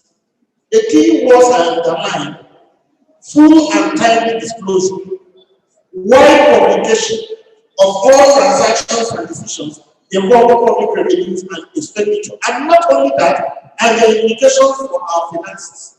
And that's why I'm saying the DFO has to give us the blow-by-blow disaggregation of all the debts that we have incurred and the projects that we are using them to do. Otherwise, what we have will be some rumors. I think sometime either early last year or middle of last year, the DFO had to come up to say, oh, Nigerians are gossiping about Chinese loans. And then they now gave a breakdown. They didn't need to wait for people to complain.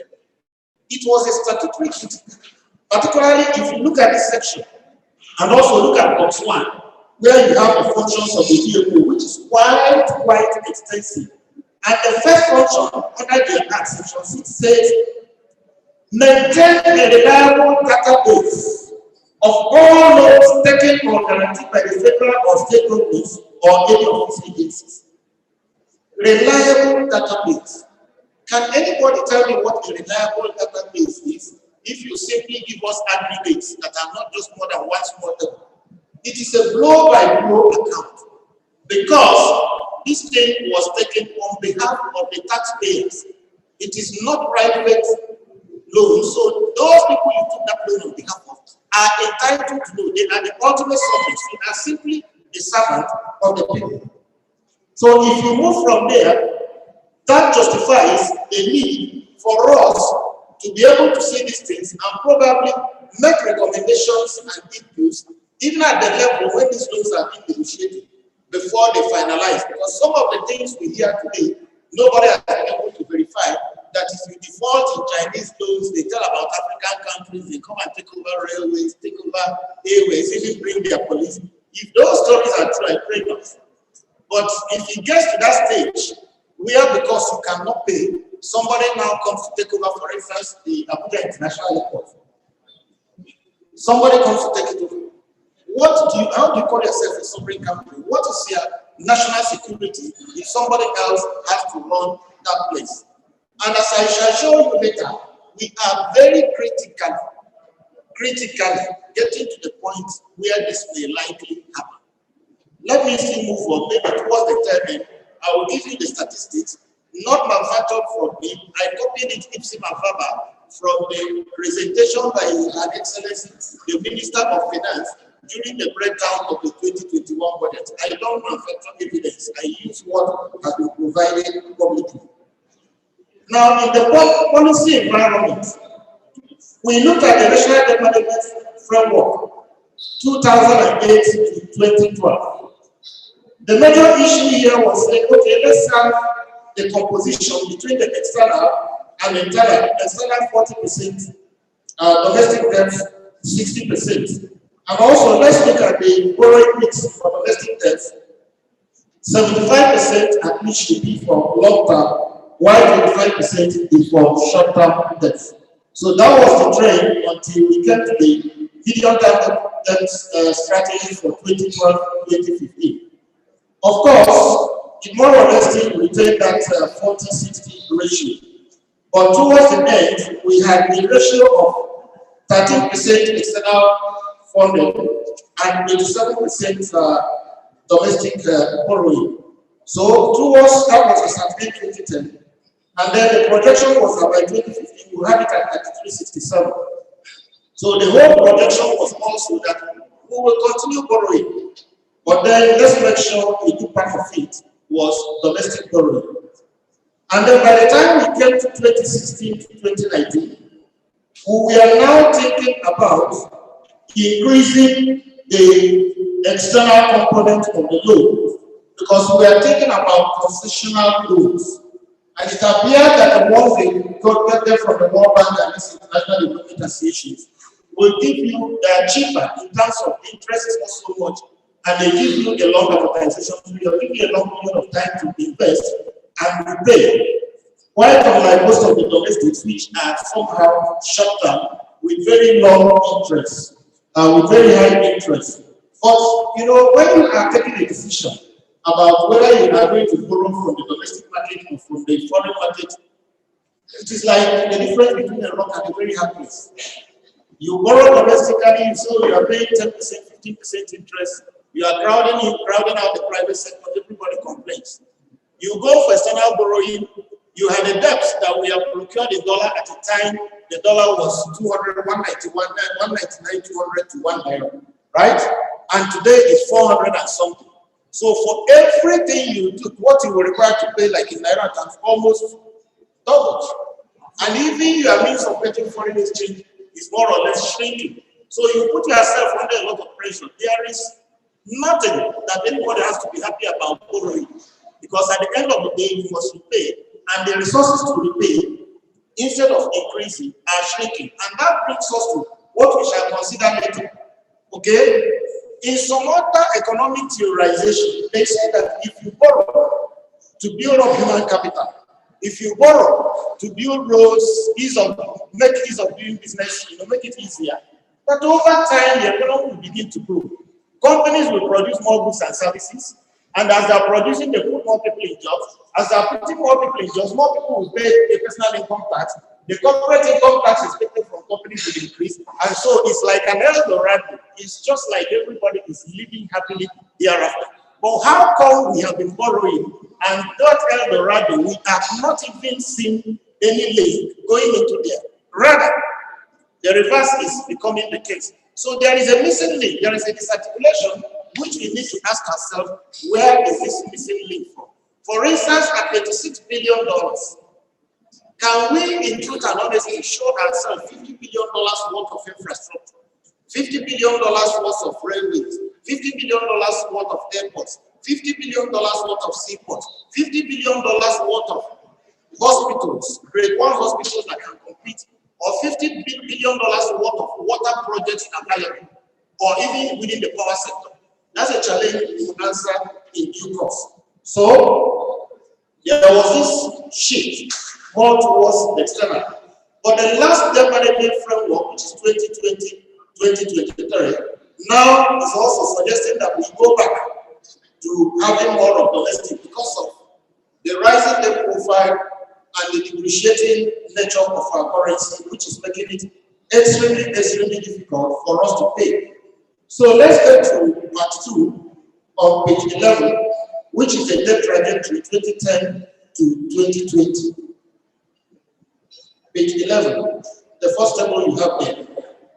Now on that first table, yes, we started in 2010 with $35 billion worth of debt and 5.234 trillion in terms of debt converted to naira. But today we are in $86 billion worth of debt and 32 trillion naira worth of debt. So as you can see, both of figure 1 and figure 2, we demonstrated these issues.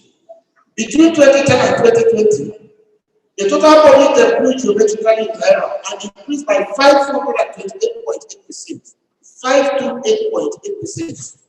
While the United States dollar equivalent grew from like 146%.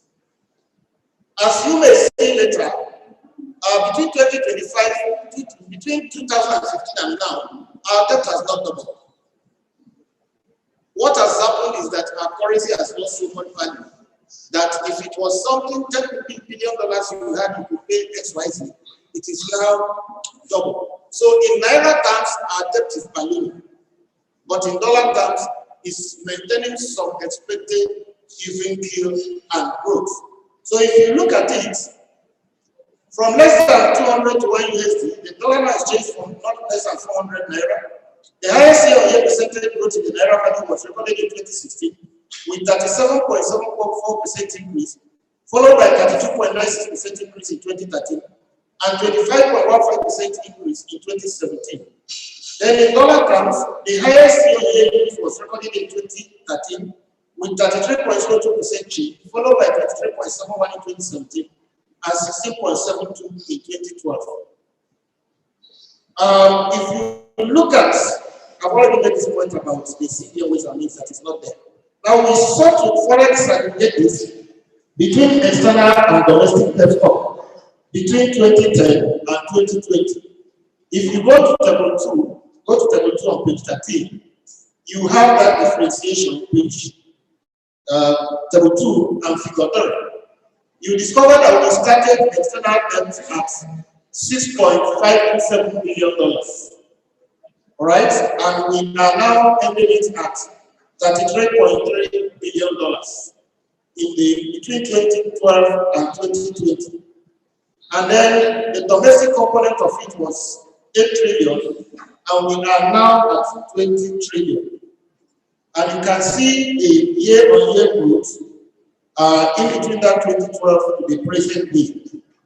So the external debt stock increased by 410.9% between 2012 and 2020.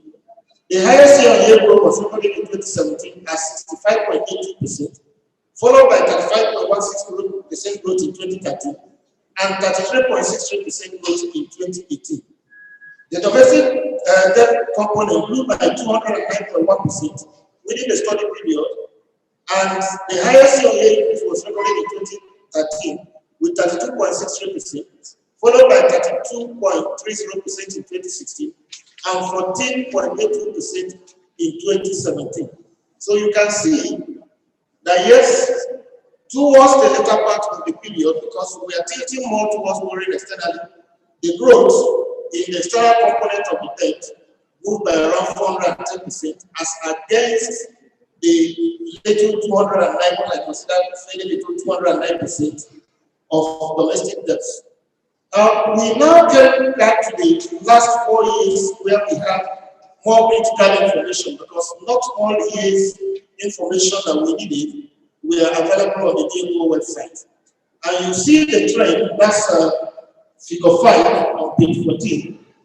And you see the trend about 8 years external debt stock, the domestic debt stock, debt as a percentage of GDP, and the state component, state and cities external debts, and state and cities domestic debts. You see the upward sweep, how these debts were growing. You go to table 3 as well, you see the further disaggregation. The federal government component of the debts, the external debt stock, total external debt stock. You also see that of states on a huge table where you have these humongous amounts of money mentioned. The important thing we have to ask ourselves is that are we really complying with the provisions of the Fiscal Responsibility Act when we are borrowing? Because it appears the drafters of the Fiscal Responsibility Act wanted to be cleaner. They say capital projects, capital development, and then they say human development. It is easy to understand what capital projects are. To say you are building a new school, you are cutting an airport, you are cutting a road. But when you say human development, it's a very nebulous proposal. To pay salaries, is it human development? Should workers who have finished work and staff, to pay salaries, will it be human development? Hello? To pay salaries, will it be human development? So it's recurrent, it's personnel. But somebody can argue that if you are owing somebody for 6 months, how do you think that economy can run when workers are owed for 6 months? Can we even articulate what exactly we can call human development? Maybe you say health and education, maybe water and sanitation, training on what? Nebulous word, capacity building. When you mention such things, I laugh. Capacity building is the kind of thing we have in constituency projects. Somebody will say his constituency project is going to buy fairly used Okada and give to his constituency, polluting the environment. Is that what you would train your child on? Whoever gives back the child and gives him an Okada instead of sending him to school. That's capacity building. That's human development. Anyway, let's not get into the debate. Let's still move on. So, if you get to table 4, you have a further disaggregation of external debt outstanding by source, and that's why you see the bilateral and multilateral components of the debt. And evidently, the multilateral components of the debt, table 4, is quite higher. You also see the further subdivision into Eurobonds, diaspora bonds, and you notice that we are taking a lot more money at the multilateral level, but also recently, with all the Chinese loans, a lot of money is also being taken at the bilateral level. So from table 4 and figure 6, Therefore, more categories have been on the increase during the period. Multilateral loans are the biggest source at 43.58% of the loans as at end 2018, followed by Euro bonds at 43%. The diaspora bond component is very low and became part of the debt mix in 2017. Now, these Euro bonds are more or less commercial bonds, which will cost a lot of more money to service them and to pay back. So I'm a little bit worried about whether that's the best approach for us to do more of the commercial loans, for which we need much more resource output to pay back. Now, the DMO 2018 annual report states that the growth of multilateral trade from 6.79 billion in 2014 to 11 billion in 2018 was stated to be due to the need to maximize funds from these sources at concessional rates, which is in line with Nigeria's debt management strategy. In the same way, the share of Euro bonds and diaspora bonds also went up slightly in 2018 because we are accessing more money from the international capital markets. And then if you look at table 5, it shows the salary left of my sources as at 31st December 2018. The ones we have from the World Bank Group, African Development Bank, and African Development Fund, the one we have from other multilaterals, IDB, IFAD, and the bilateral ones from China, France, Japan, India, Germany, and the commercial ones, they are further disaggregated in that table. Then we have this issue of the about Chinese loans, for which the DMO issued a very lengthy press release as at March 2020, that the total borrowing from China was about $3.121 billion, and it wasn't so much, only representing 3.94% of Nigeria's total public debt stock as at then. And then they went ahead to mention the projects where estates have been invested, to include the Nigerian Railway Modernization Project, the Kukadika section, Abuja Light Rail Project, Nigeria's 4 airport terminal expansion projects, Abuja, Kano, Lagos, and Port Harcourt, Nigerian Railway Modernization Project, Lagos Ibadan section, and rehabilitation and upgrading of Abuja Kefi Makurdi Road projects. Although they say see a full list on this, when I checked here, I didn't see any other lists. So, but evidently, this is what the Chinese are funding. Now, let us look at domestic debt stocks from 2014 to 2018. You can also see the composition getting to table 6 and 7. Table 6 is about the composition outstanding, and then table 7 is about the instruments. You can see that MTN bonds come out very strongly as 73%, followed by treasury bills at 21.42%. The other instruments contributed not more than 5.5%. And if you look at who is holding it, CBN is holding 50.70%, banks 59.50%, non-banking public about 54.06%. And this non-banking public is mainly pension fund administrators, asset fund managers, and insurance companies. So, even the pension fund administrators, workers should be interested, because if, for instance, there is a default, what will happen to the pension funds if the bulk of it is committed under these debts, which practically speaking may not have been put into regenerating projects, as we shall see later. Now let's go to the third section, which is Nigeria's debt categorized by sectors and geographical beneficiaries. I had a little challenge in articulating this section, because it may be difficult to come and say that, oh, the northeast or northwest of states, ABCD states benefited more if you did not go through all the debts. If there are 400 debts Nigeria has procured and you were only able to look at 50 or 100, basing an assessment and making a categorical statement on that will not be fair enough. So I also entered the caveat that there was no way we could have, in this kind of presentation here, gone around all the debts. But we picked up a few which we thought were representative samples to be able to show what has happened. But there are also two sides of it. There could possibly be two kinds of loans. If the state government, because under the Fiscal Responsibility Act, the obligation to repay is on the tier of government that incurred the loan. States cannot borrow abroad externally, except they go through the federal government. Okay? So if, for instance, Kaduna State goes to procure a loan, pass it through the federal government. So if you think that they have more money, they are still under obligation to pay. All right? They are the ones from which it will be deducted from the allocation to go and service the debt. But I am not sure some of the other debts I'm seeing, and we are not procured by the federal government on behalf of the whole federation, and now decided to allocate to whoever they fancied or liked. I'm not too sure that we don't have those kind of debts, because there are some of the debts I see, and when I look at them, I begin to question that whoever is even taking this is making a huge mistake. So the first one we looked at under agriculture, we reviewed agriculture, education, health, water, sanitation, environment, the finance-related ones, which are more capacity building, and then another category we call multi-sectoral. Now, under agriculture, we widely review a number of them. Rural access and community projects around 2, and we saw that the states benefiting included Adamawa, Enugu, Niger, Osun, and Igbo. They were talking about rehabilitation of rural infrastructure, especially those areas where you have agricultural produce so that it will be moved to the markets, and then the value chain properly strengthened. Then you have the IFAS loans talking about value chain development, and we have states like Ogun, Niger, Kogi, Nasarawa, Rain, Ebonyi, Benue, and Taraba.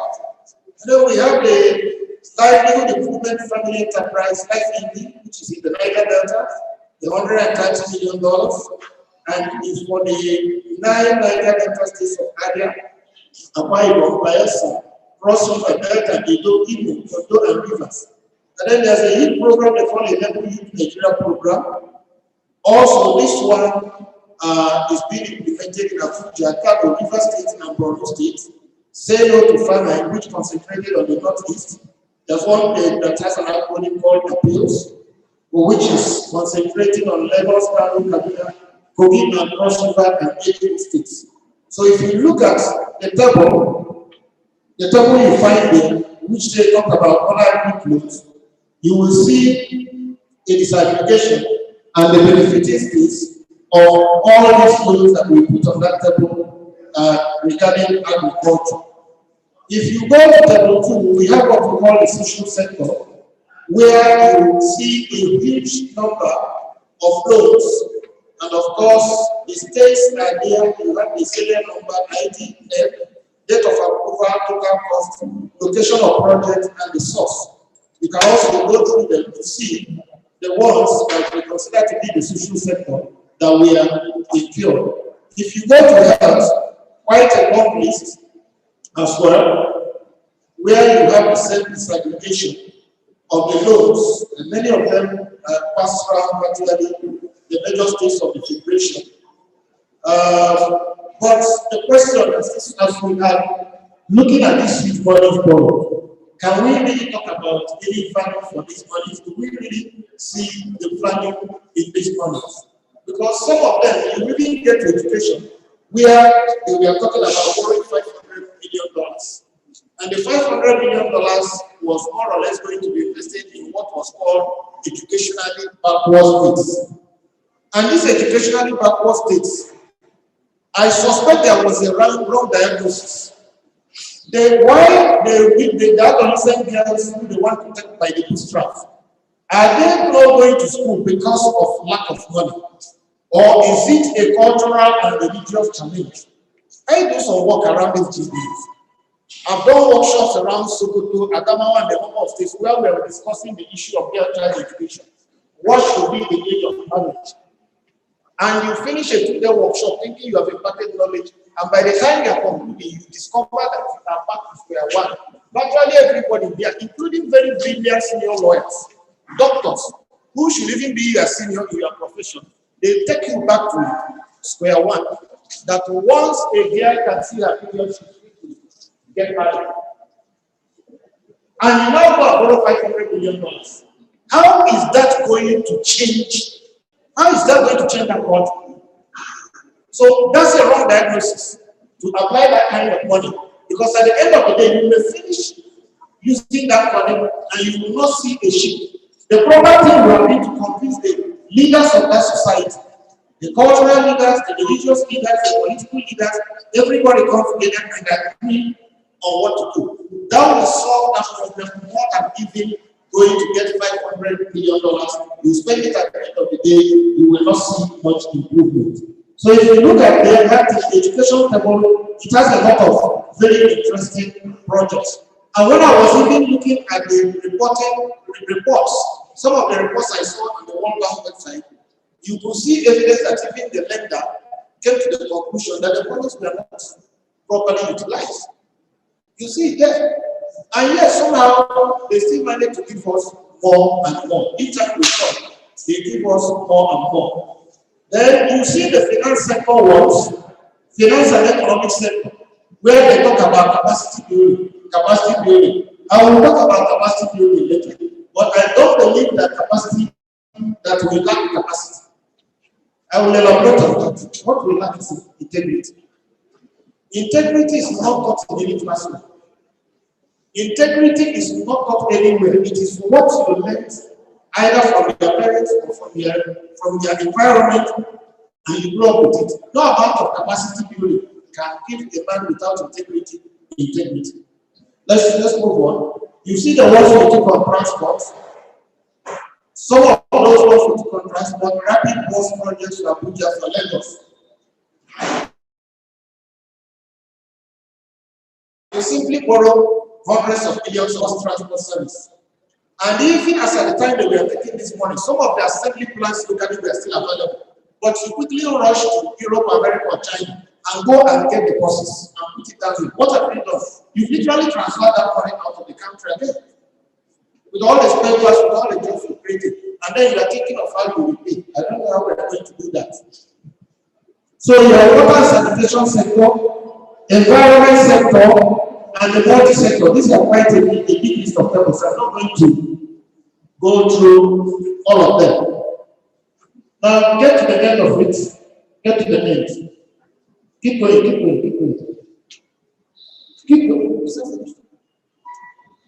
going. Go get to the end of this topic.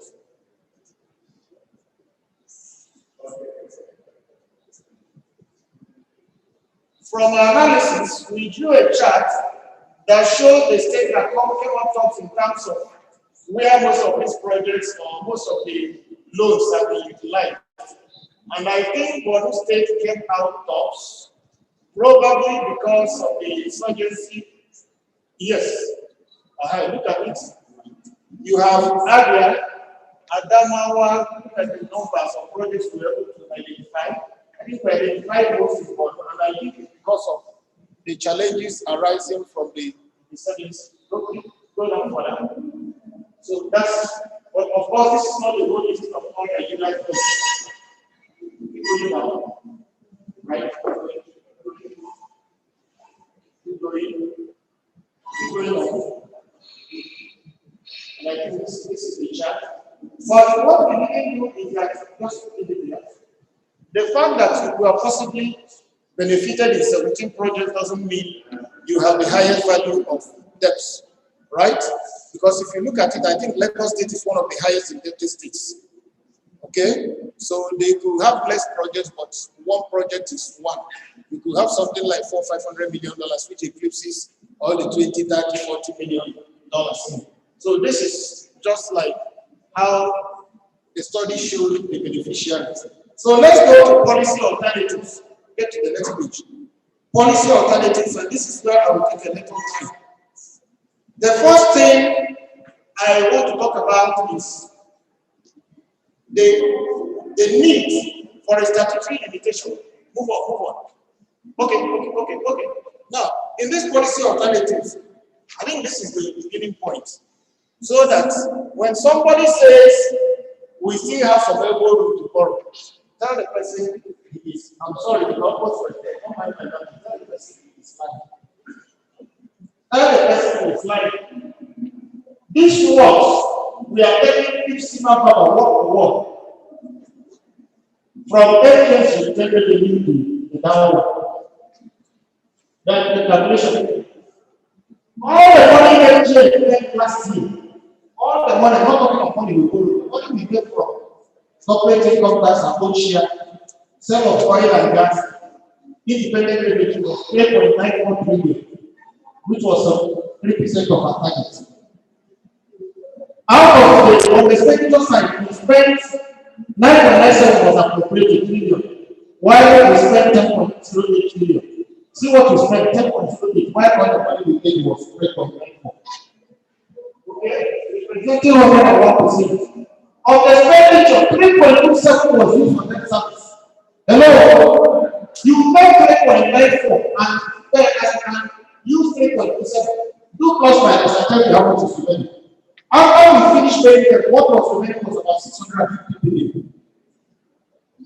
And we used 3.19 trillion for the staff costs, including pension. So we have to borrow the difference between 650 and 3 minus 650 billion for see the amount we borrow to pay salaries.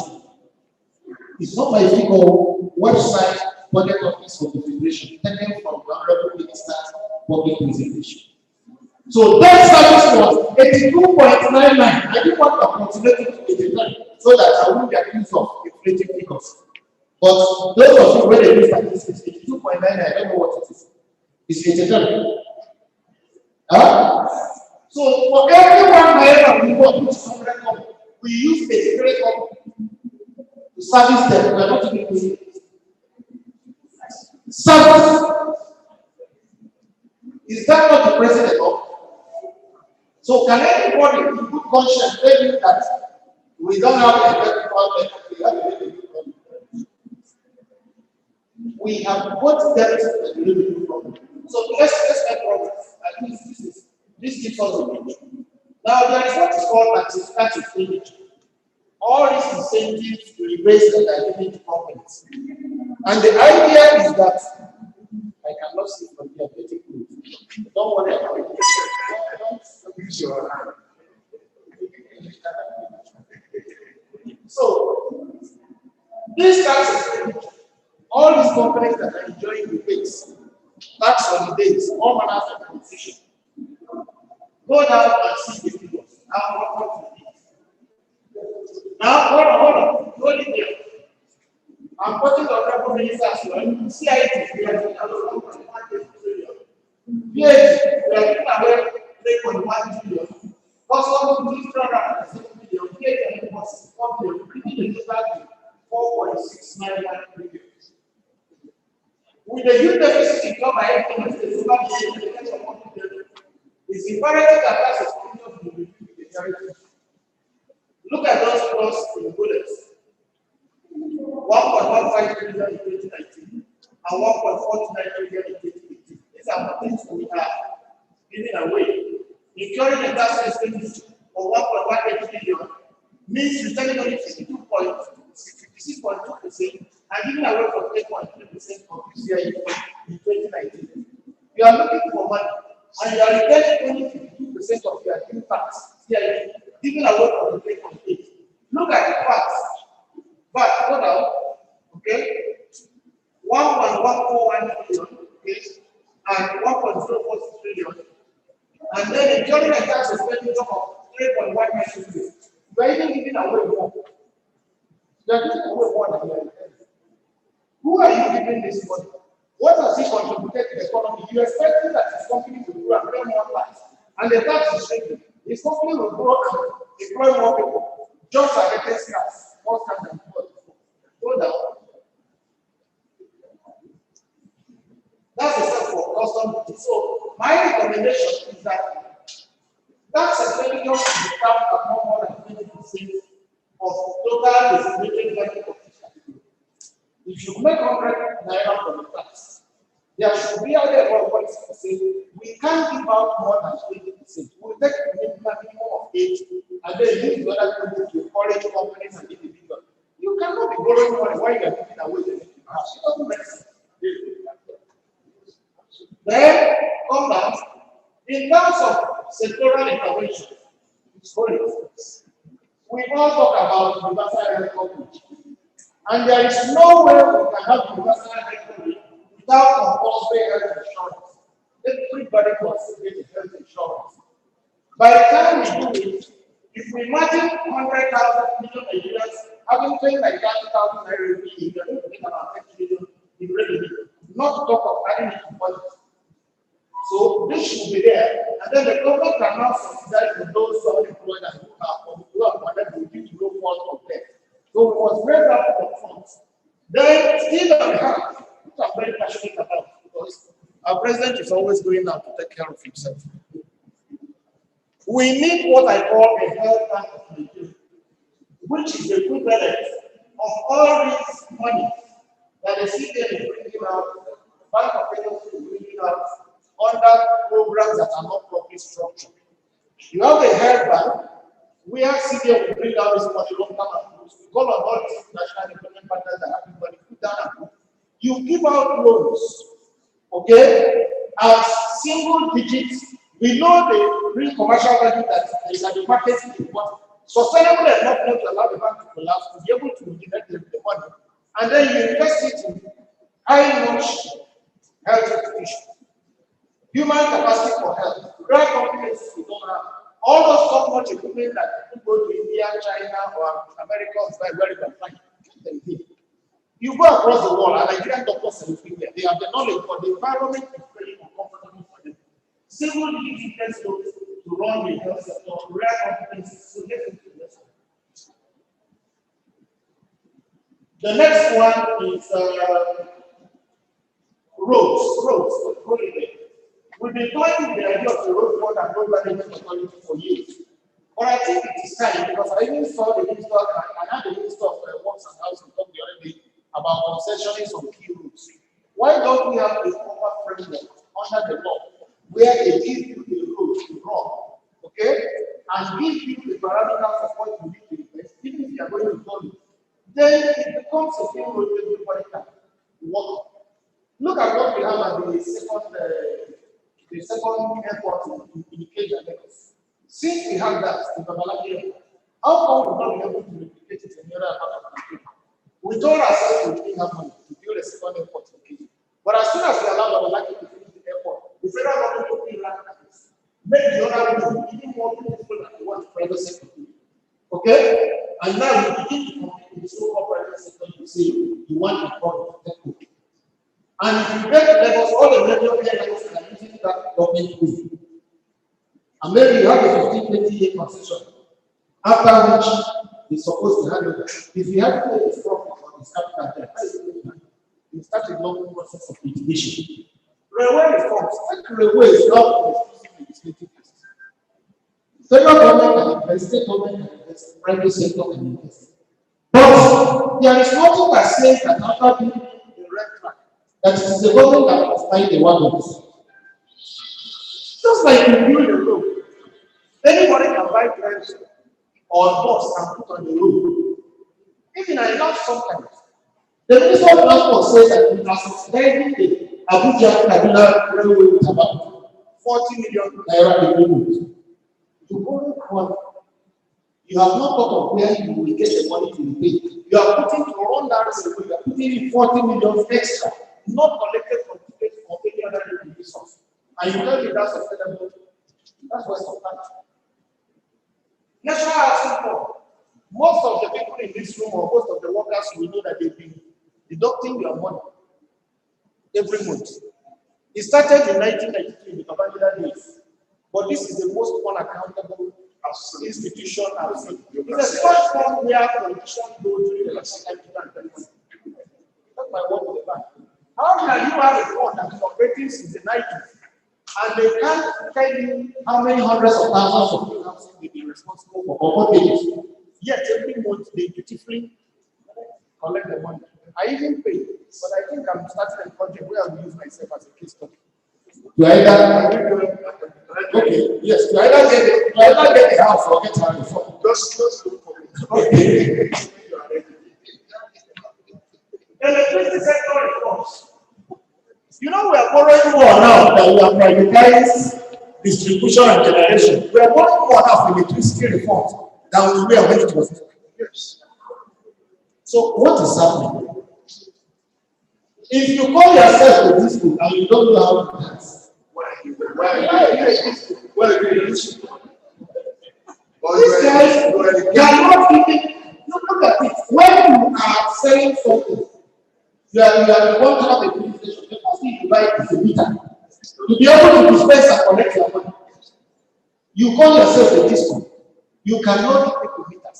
And even if you pay the meter, it takes 6 months for them to supply you the meter. These are strong men with utmost respect. The characteristics of the poor investors.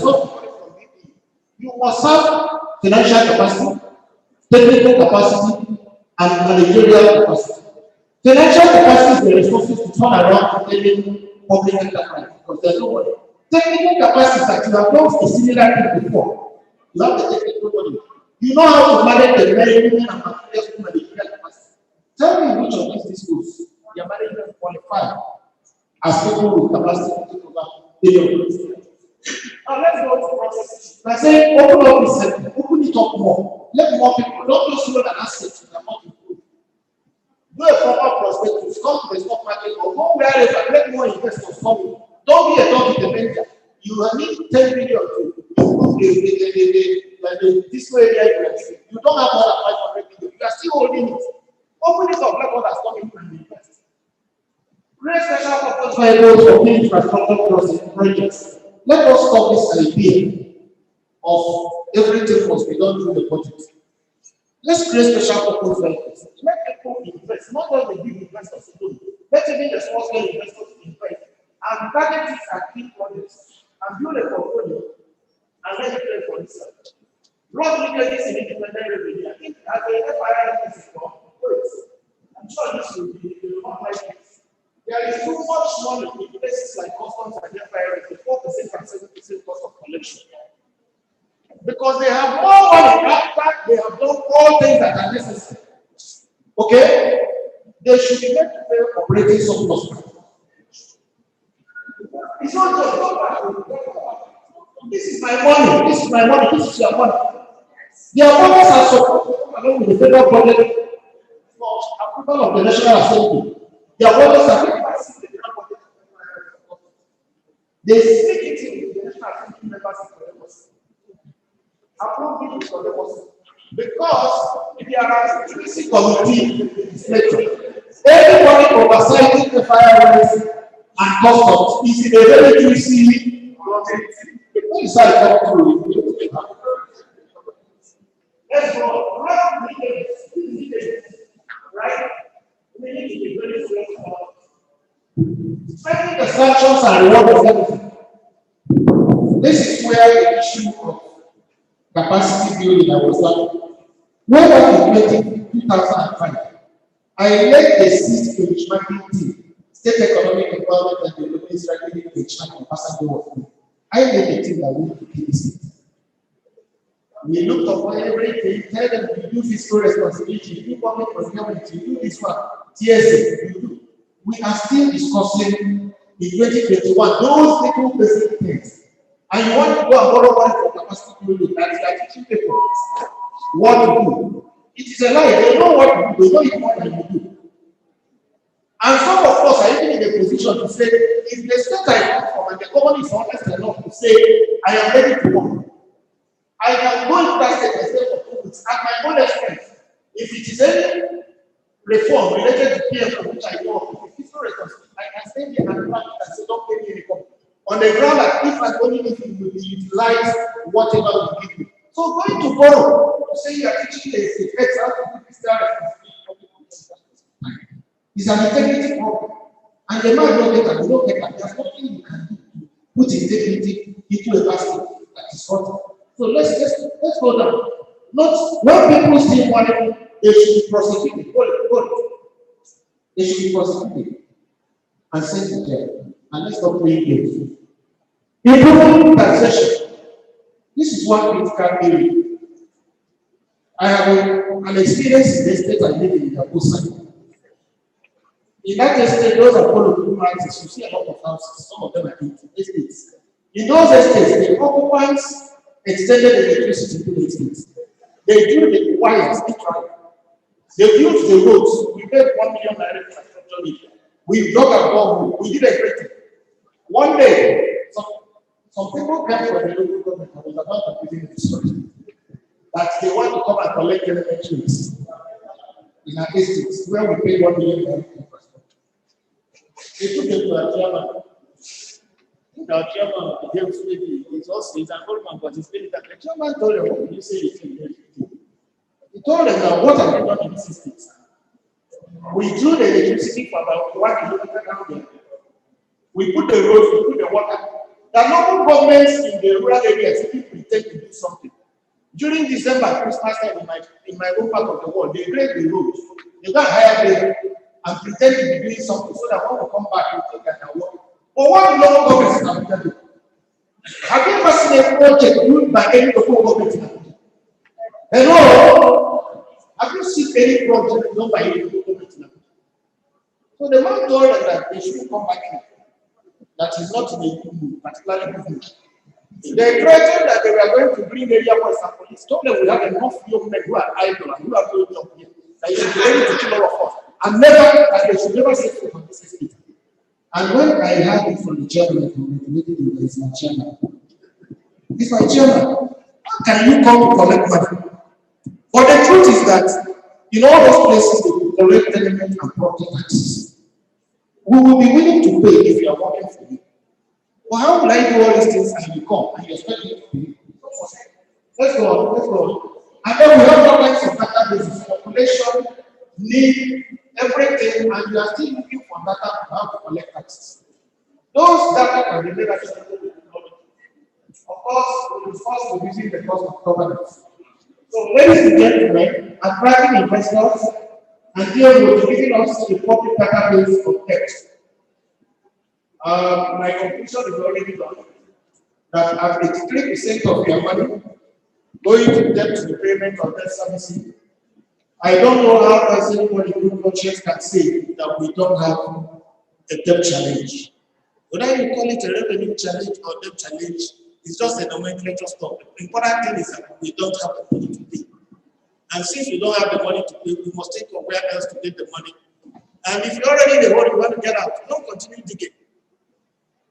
You have to find a ladder or a rope to get yourself out. Otherwise, it gets to a point that hole collapses and you will be seen no more. Thank you.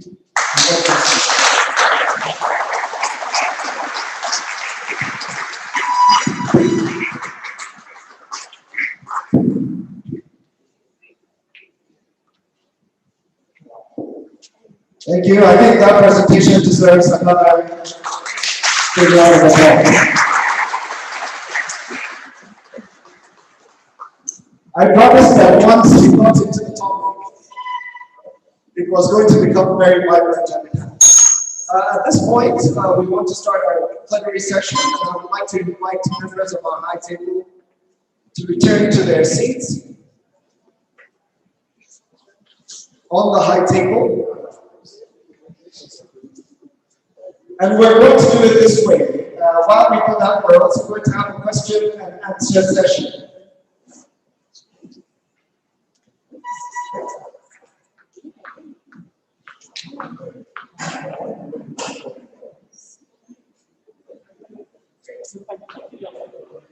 Thank you so much. Interestingly, every member of our high table, all here, represents an aspect of our debt and financial system. And so we'll be able to not only comment on the presentation, but to answer a few questions.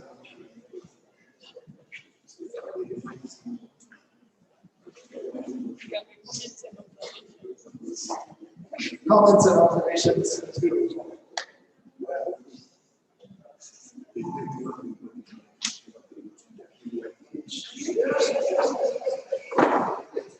All right. So our plenary begins now. We have 8 panel members. We would like to hear from each one of them. Each one of our panel members will speak for a period of 2 minutes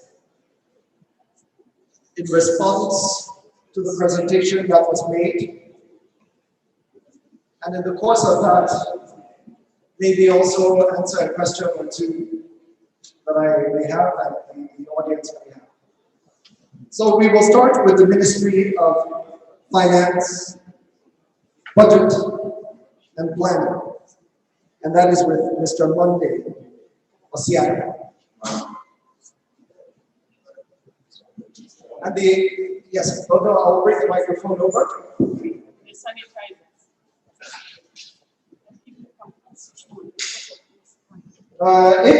While you make your observation, you can also speak to the question of the cutting down of government.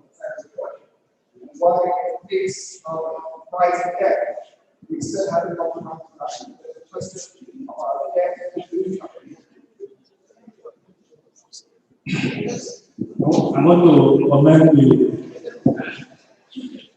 guys.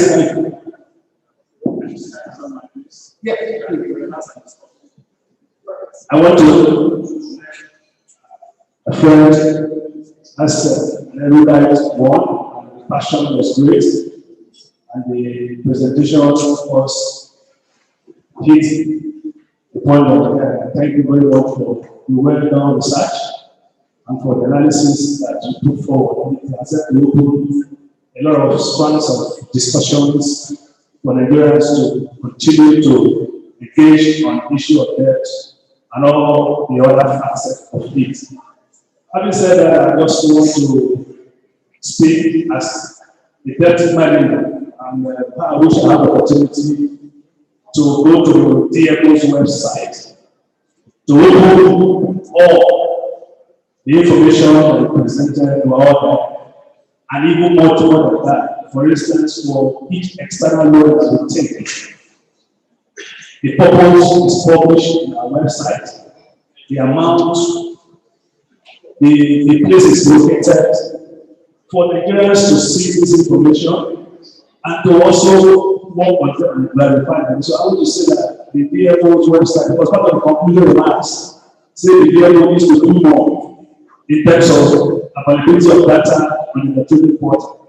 And I want to say, yes, there are room for improvements, but I'm sure we are certainly up to date in all the information that have to be regarding debt statistics and the purpose of them on our website.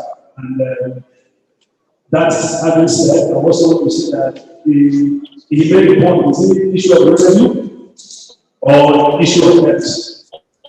Yes.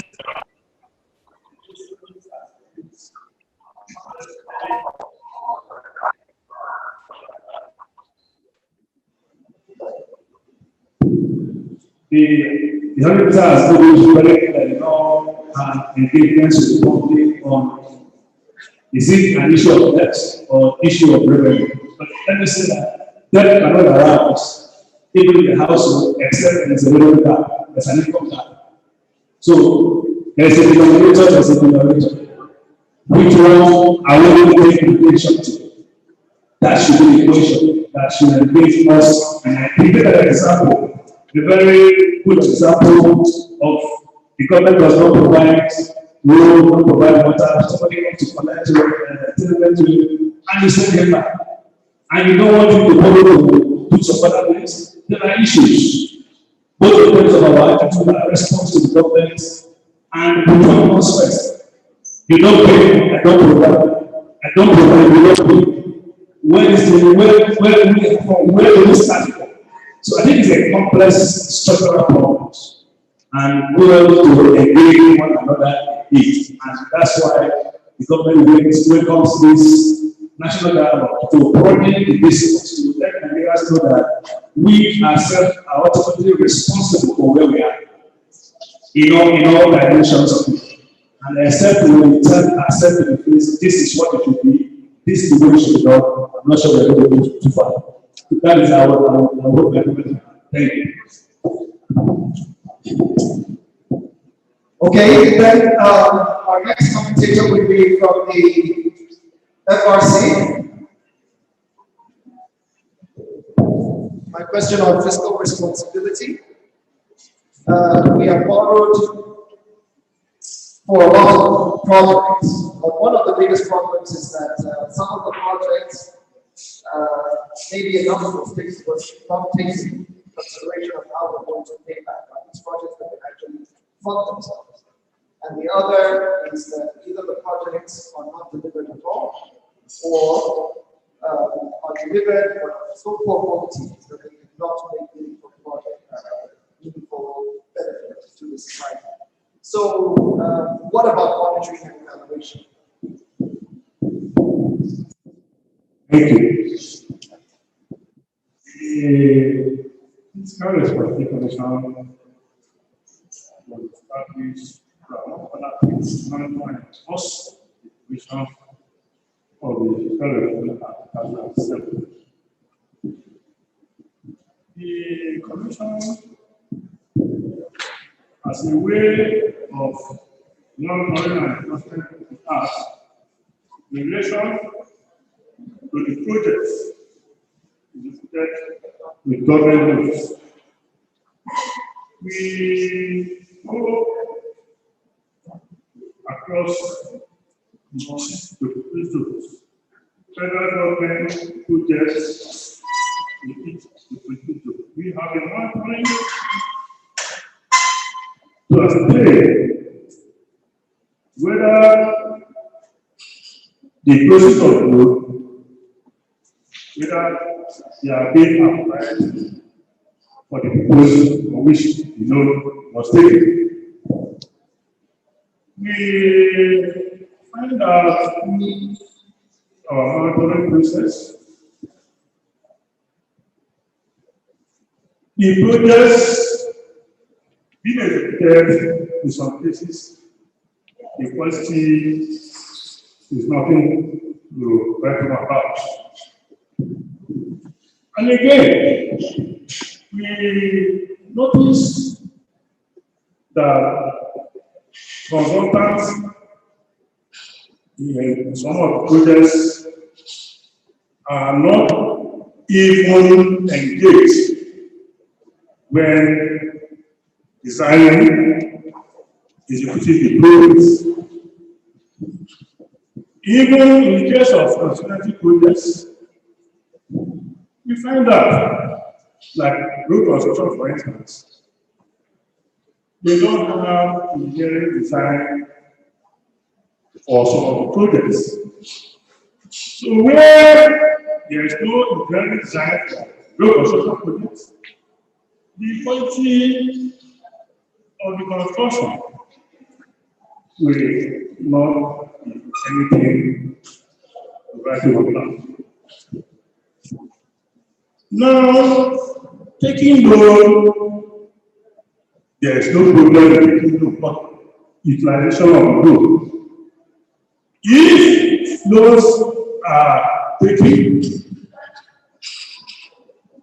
and the projects meant for the loan are not executed in such a way that the result from the loan can service paper, principal, and interest rate, there is a loan. However, the Fiscal Responsibility Commission at 9, session 42, subsection 4, it says the Commission shall publish on a quarterly basis a list of the government in the Federation that have exceeded their limits of consolidated debt, indicating the amount by which the limit was exceeded. During his presentation, he said that the considered debt limit has not been set, and that makes it difficult for the Commission to monitor, even publish the national governments that have exceeded their limits. The Commission has written severally pushing for the debt limit to be set. And without the debt limit, there is little or nothing the Commission can do about that aspect. Another thing is that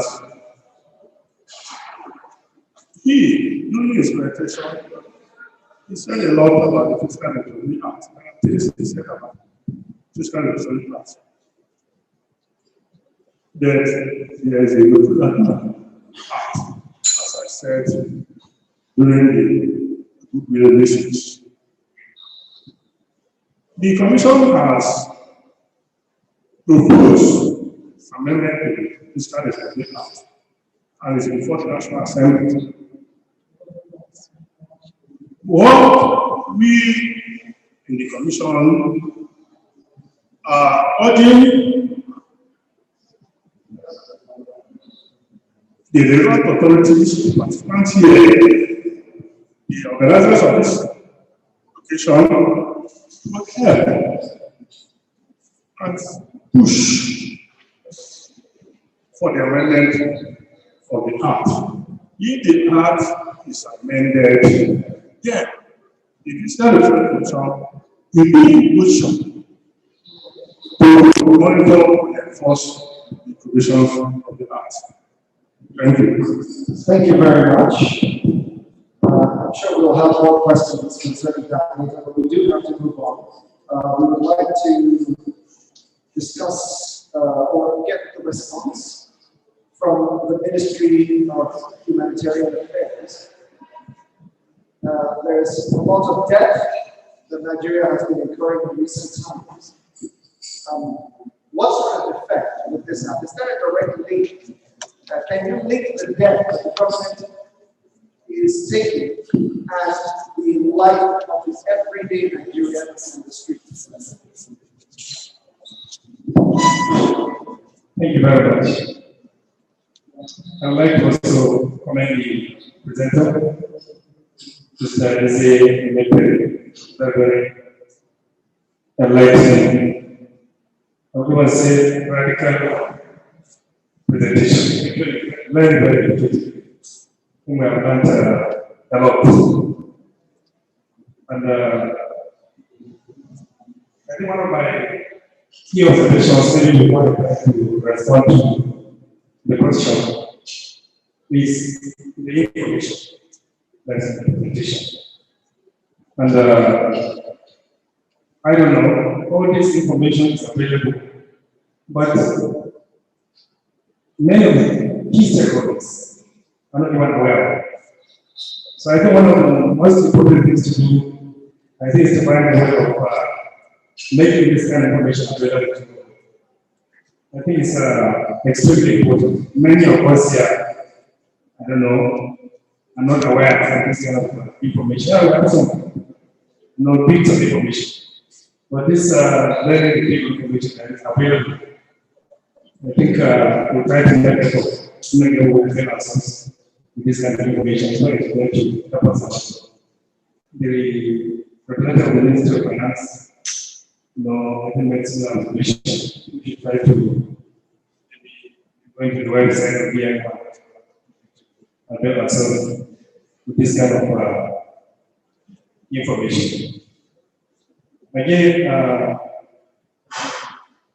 another thing is maybe a question to the presenter is around coordination. Whenever we say Nigeria as a country with different types of governments, state and local governments. So I don't know what is the coordination mechanism for this debt management and whatever. And we have, as a country, a very clear national direction for speaking for managing these debts, coordination and whatever. Even the logic, whether these loans, the state can take and whatever, they eat into national development plan, what is happening. I'm discussing some of my colleagues here.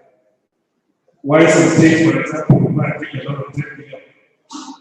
Nigeria airport, they will not function at all. And it's a no. How does it fit into the national development plan? So specifically on the issues raised, yeah, poverty and debt. I'm not referring to a trade, but we know that they are all issues. And Nigeria, one of the politicians, said in the cabinet, poverty capital of the world, even though I don't know that. But the data we have, over 80 million Nigerians living in economic poverty. And definitely, it has a lot to do with the economic, I think, problems of the country.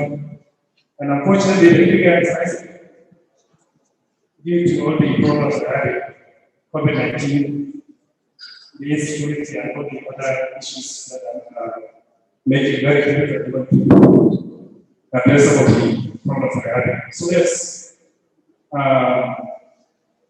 that directly impacts poverty. I think the poverty is also driving the other problems in the country.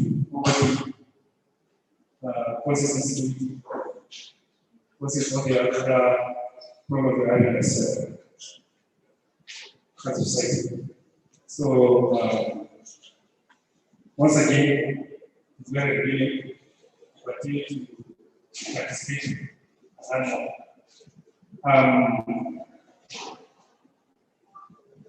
we are part of the problems, some of the countries are responsible, and some of the recommendations will be presented as made. But actually, the better recommendations are behind people can be more specific and many terms of some of the recommendations.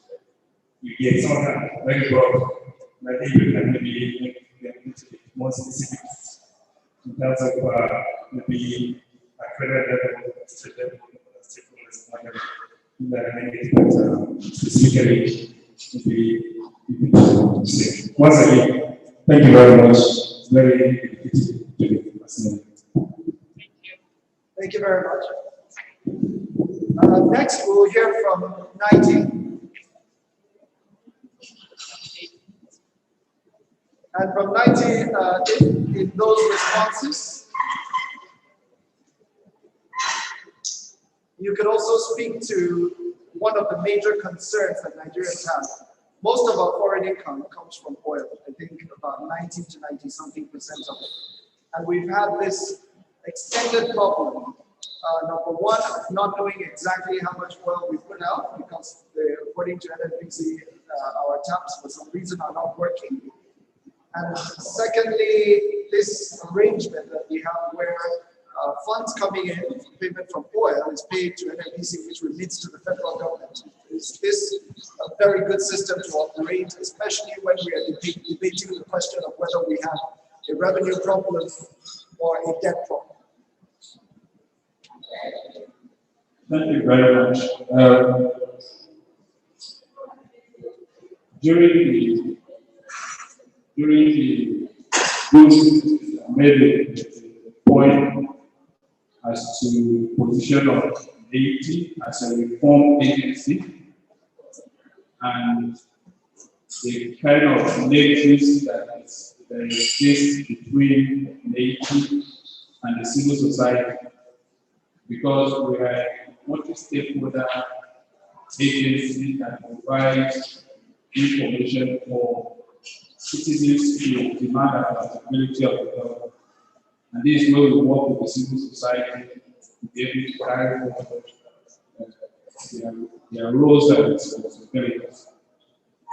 Every time the setup for the presentation and well research paper, while I was listening to the presentation, I was hoping that at the end of the analysis, one of the recommendations would be that Nigeria should not borrow this.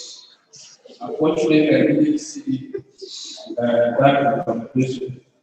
It was so comforting for me not seeing that particular recommendation, because in one of the analysis you made, you compare how much we are using the service debt and how much we are paying, which leaves us with less than 100 million run the nation, which shows evidently that the solution is not foreign.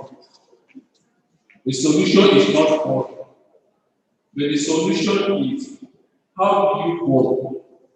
How do you use the resources that you have forward? Now, when you go to the government, and I speak from my experience working with the civil society, the development sector, and now working with the government. When you go to the government with a discussion, which I think this research seeks to achieve, that we go with an informed position for discussion that will bring about meaningful decisions that need to be made. And so I would think that the research, even though it's like trend analysis, we might need to bring in some further analysis that may be the way that the government speaks and arguments and others. For instance, when you see analysis of debt, some people will discuss issues of the debt GDP ratio.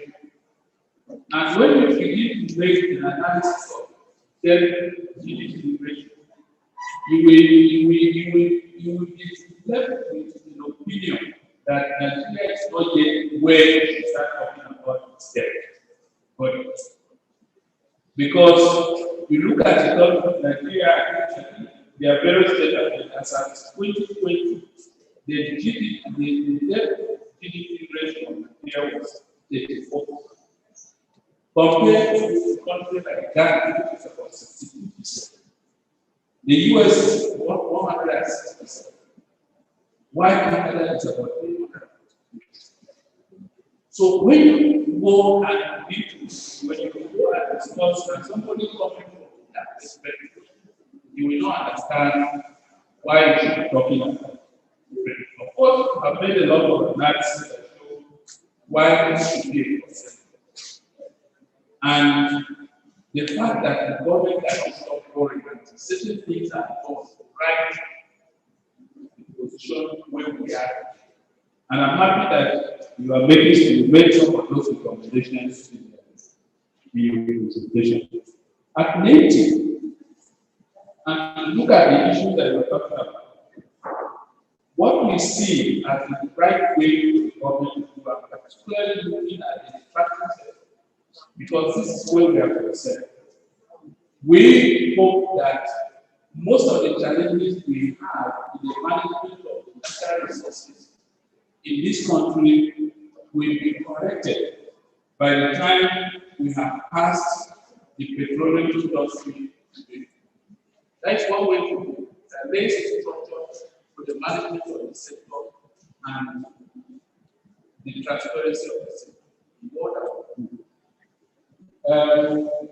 Issues of diversification of the economy, particularly in the solid areas.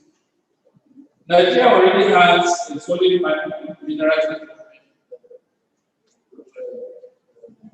map, which should be the emphasis that the resources will be managed. This provides diversification and take away interests that create some of the challenges that we're having. And finally, you talked about issues of investment. Now, when the government is taking decisions on some of these activities to transact, they're saying let's create investment. But then there are issues that are cyclical in implementation that will not allow investment. For instance, when interest rates are high, you can't invest. Even when you make investment, your results will be very, very good. So I think, and as an organization, this is where we think we should go. Thank you very much.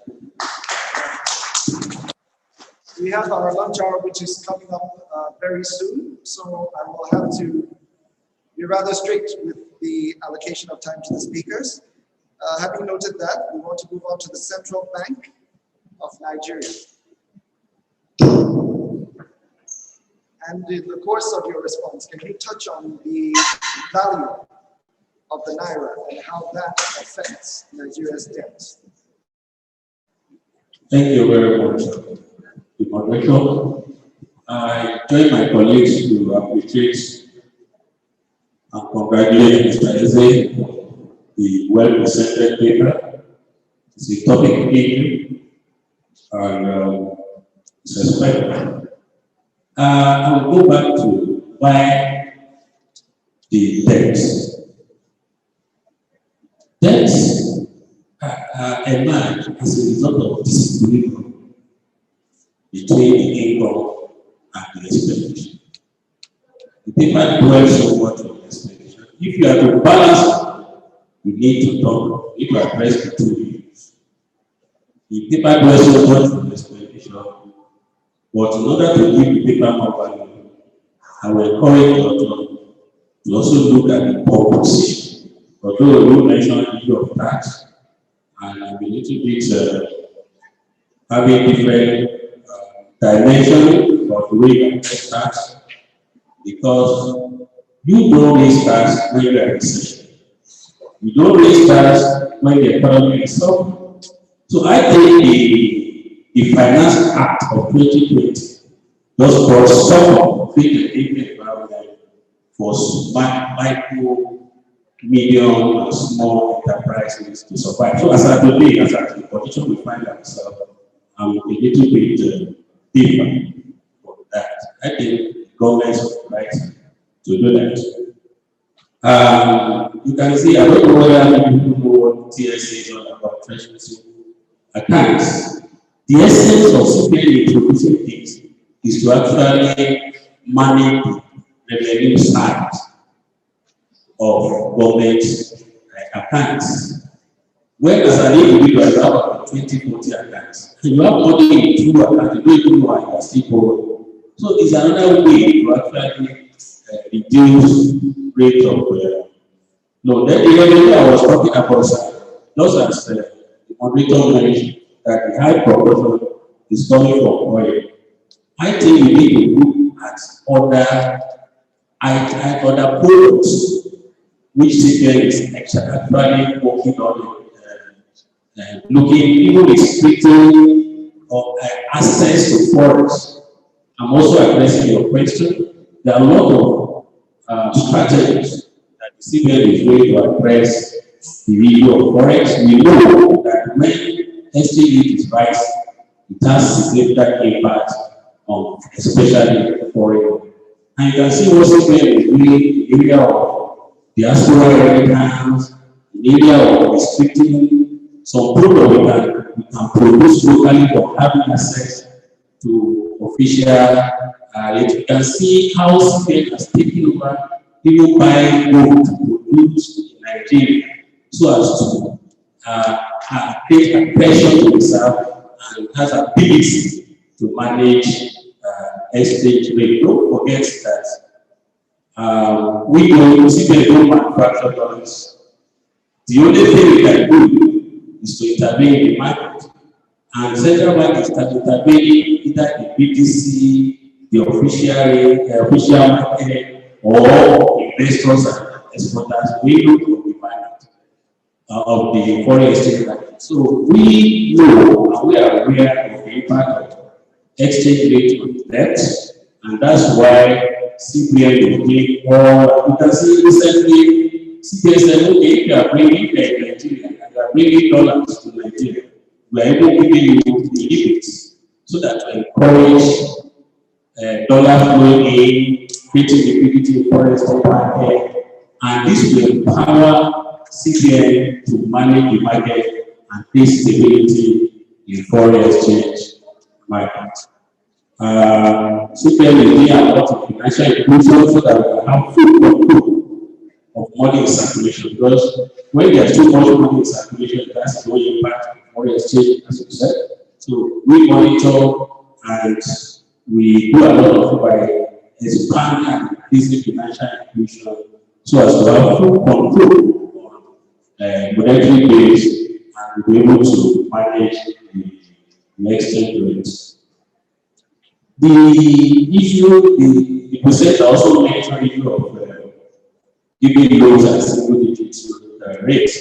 I think CBN has been doing this for a long time at 9%, and in recent time, especially last year when COVID came, CBN adjusted from 9% to 5%. And as of today, the loans that CBN are giving, don't forget that CBN cannot give direct loan to the individual, pass through bank, industry to bank, pass through development banks, and also with condition that this is what we know why interest rate is high.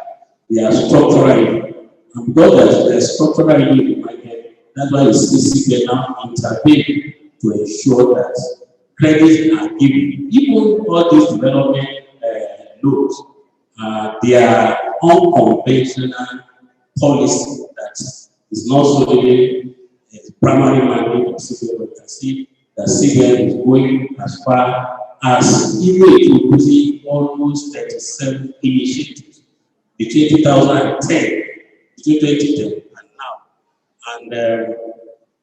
And some of them are guaranteed, some of them CBN provide, and so on and so forth. So the presenter also mentioned SPV as one of the way out. That's a good one. I agree with you. But if government can emphasize the introducing platform, there's a platform newly introduced by government which collaborates with private enterprises to finance infrastructure. I think that will take care of SPV in that perspective. Thank you so much.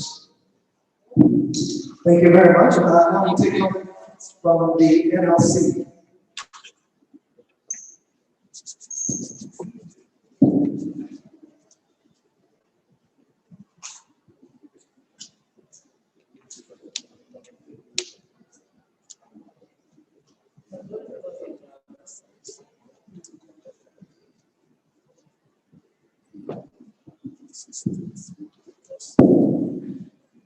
I'd like to add my voice and to thank the presenter for such a wonderful research work on the presentation. As usual, he did. So I want to say thank you. And then he gave us a lot of information when he was presenting the report for making its presentation. And then I jotted down some things and I asked myself the question which I would also want to ask, maybe as an observation or maybe because I didn't hear. The information we got, the solutions we prefer. Now we're saying that it would have been good if we have the presentation from the three arms of government. Do we have, or the team? We will be invited, but they are not here. And I think this is something that we need to start with because it is important for them to have been here to listen.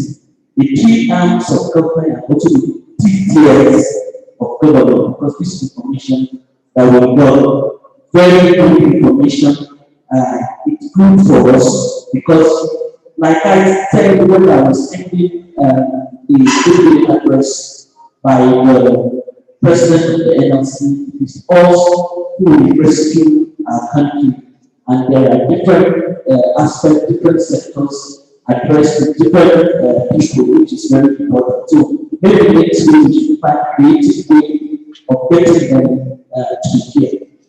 Then my comment is that okay, we have this information. We will not be doing ourselves any good if we just keep this information ourselves. For us in the NLC, and we have always said, and everybody knows that information is power. And I think this information, we can use it creatively, constructively, and also use it in engage with good campaign Nigeria. That will be the starting point. And of course, we should let people know. is when people know that we will now stand up and see what we can do. And from the presentation also, it has also deepened some of the issues that we have constantly raised in the NLC. And one of them is to do with the electricity reform. We are all aware that agency have engaged them and said that look, this has failed. Not only that, we have to say that it's God. And if anything that we need to just say it and look for all progressive activity. Now, how can we say we have advertised and yet we are spending so much money to also get them to be there? And he raised vital issue of capacity in terms of managerial, technical, and also financial capacity. And those things are things that we should take on board.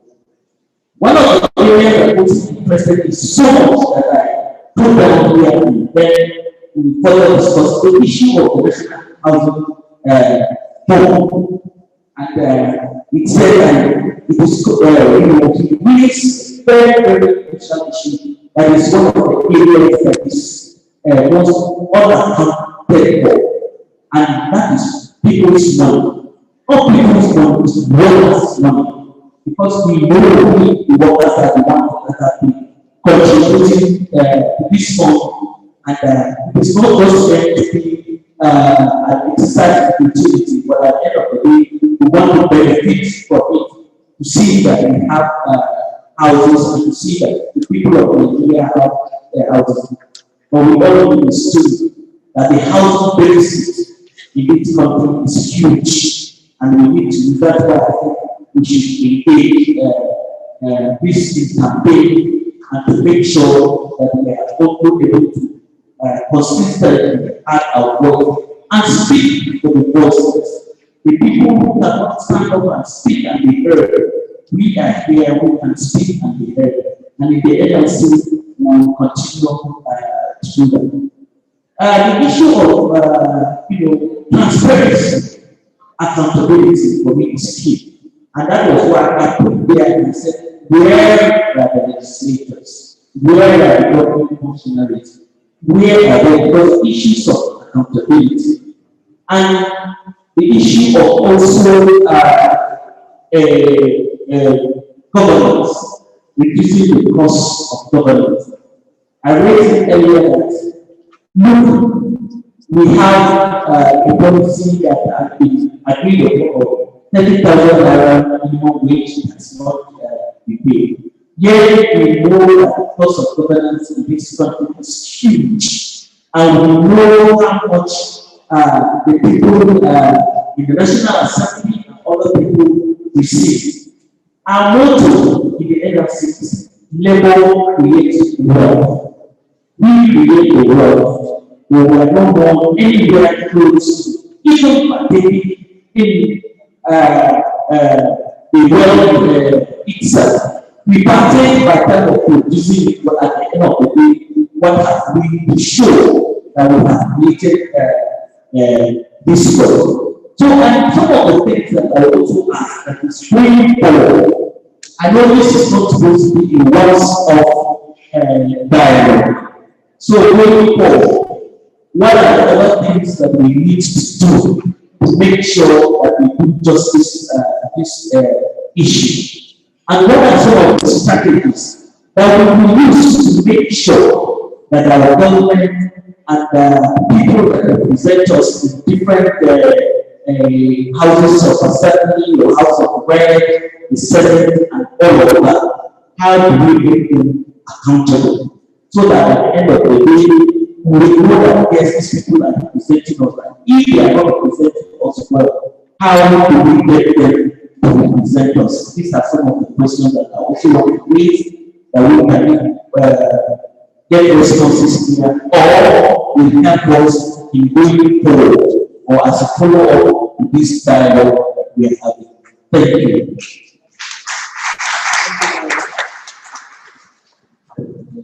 Thank you. Now can we hear from the Bureau for Public Enterprises? You have the microphone. Thank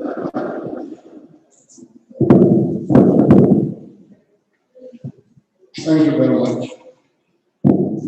First of all, after thanking the presenter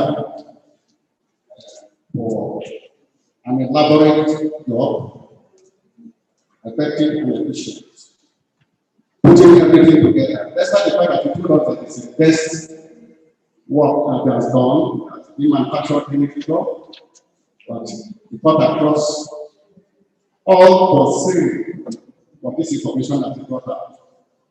The information will detail and it gives us an insight of what government is doing. What is doing, what will we do with our resources, with our tax, with the borrowed money that we are going to pay for. We brought out in life and everything. However, when he was working, I was looking at him. Where are we going to go?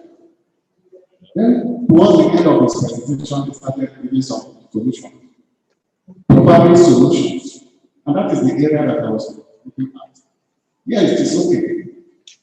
He brought us some silent points. We talked about the debt services to GDP. Yes, one of the colleagues told us that yes, look at it, our debt service to GDP is about 4%, compared to Ghana, which was about 30-something, about 60-something, and compared to the US, which is about 100-something. Yes, that is so clear. We have various percentages of the debt services, but what we are saying is that what is on the ground for us to see now, and that is what the paper was speaking to. Really, yes, we are part of the government, but anywhere there is a restructuring, anywhere there is a go and see that yes, this is the way to go. And when we analyze deeply into that statement, and we see that yes, that is the right way to go, we take it. From our organization, we don't act alone. We ask questions. We partner with one back and other organizations. We partner even with the countries that have gone through the same way in great organization, in great people. Yes, certainly just put the spotlight on the organizational power sector. Really, I don't want to speak about it because it has been overflowed. There's no way it has not been spoken to. Yes, there are certain fundamentals. Everybody that is involved, it's not everything that you want to do. Say anyhow. You understand? And in first place, one is not in the position to say, oh, but we all know. The power sector issue is a kind of something that is interwoven. The government itself, the private sector, and the enabler. All these things work together. However, the power sector was component to different principles and GPOs for effective management. But there are some fundamentals that brothers supposed to be talking about every time. The government has its own stake to be played. That is fine. With the government, we have our own stake to play. Before the privatization law, ABC, gas supply, and water rate, when are they getting gas? All these things are in place. It's part of the infrastructure. But do we compare it? The answer is no. I will not go into it. Two, government still has a stake, even after privatization. Government has a 40% of it, of all the steps. And three, it is there. Transmission program of Nigeria, who owns it? It is the government, 100%. How do you supply that to everybody? Where does the line pass? Passes through the TCN. They cannot work on the TCN and also work on this. So it is complicated. But the truth of the matter is that the government itself is aware. The stakeholders are aware. And everybody is working towards making it work. And it will definitely work. Thank you. Very much. Finally, before we go to the question and answer session, which we will do in a few minutes, I would like to invite the country director of ActionAid for her response.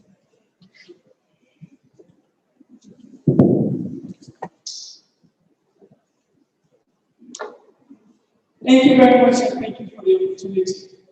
I want to thank Comrade Eze, who has stayed true to himself and to Nigeria all the years in terms of how we have moved in activism in Nigeria. You can't be true to yourself, and to be a change agent, unless you change yourself, you cannot change anybody. I'm really happy that many of the MDAs, are represented here, and their commitment shows you how they have stayed till the end of this program, until they are ending. So I really appreciate all of you. And even for the Ministry of Humanitarian, I'd like to say, despite the fact that he needed to go to the mosque, and I want to appeal, again, I want to apologize to our Muslim brothers, whom we needed on their time as well. We didn't know just how to manage it, but I appreciate you. In terms of the research, I want to thank you for the depth. I did not know how you managed to have the time to have done this research, but I want to let you know that actually I appreciate you greatly. And I'm sure that Nigeria and humanity appreciates who you are. The debt is still standing, and I still repeat what I said in the morning. It's standing at 86-something billion dollars. Because when you look at the 33, when you look at the amount that they are owing to internal, if you don't inject money into the internal, if you just commandeer all the money that you're having in the system, with government owing so many organizations, so many companies within Nigeria, the economy cannot grow. It will affect the growth of the economy itself. So we must take it seriously. And that debt, the debt of Nigeria, what they are owing from the state and from the national as well, is standing at above $86 billion. That's external, both external and domestic. And the rising debt is also increasing rising poverty. We need to personalize the things that we do. Do you borrow money for your children to pay? You borrow, like somebody mentioned in the morning, you borrow against your salary, for example. How much will you borrow?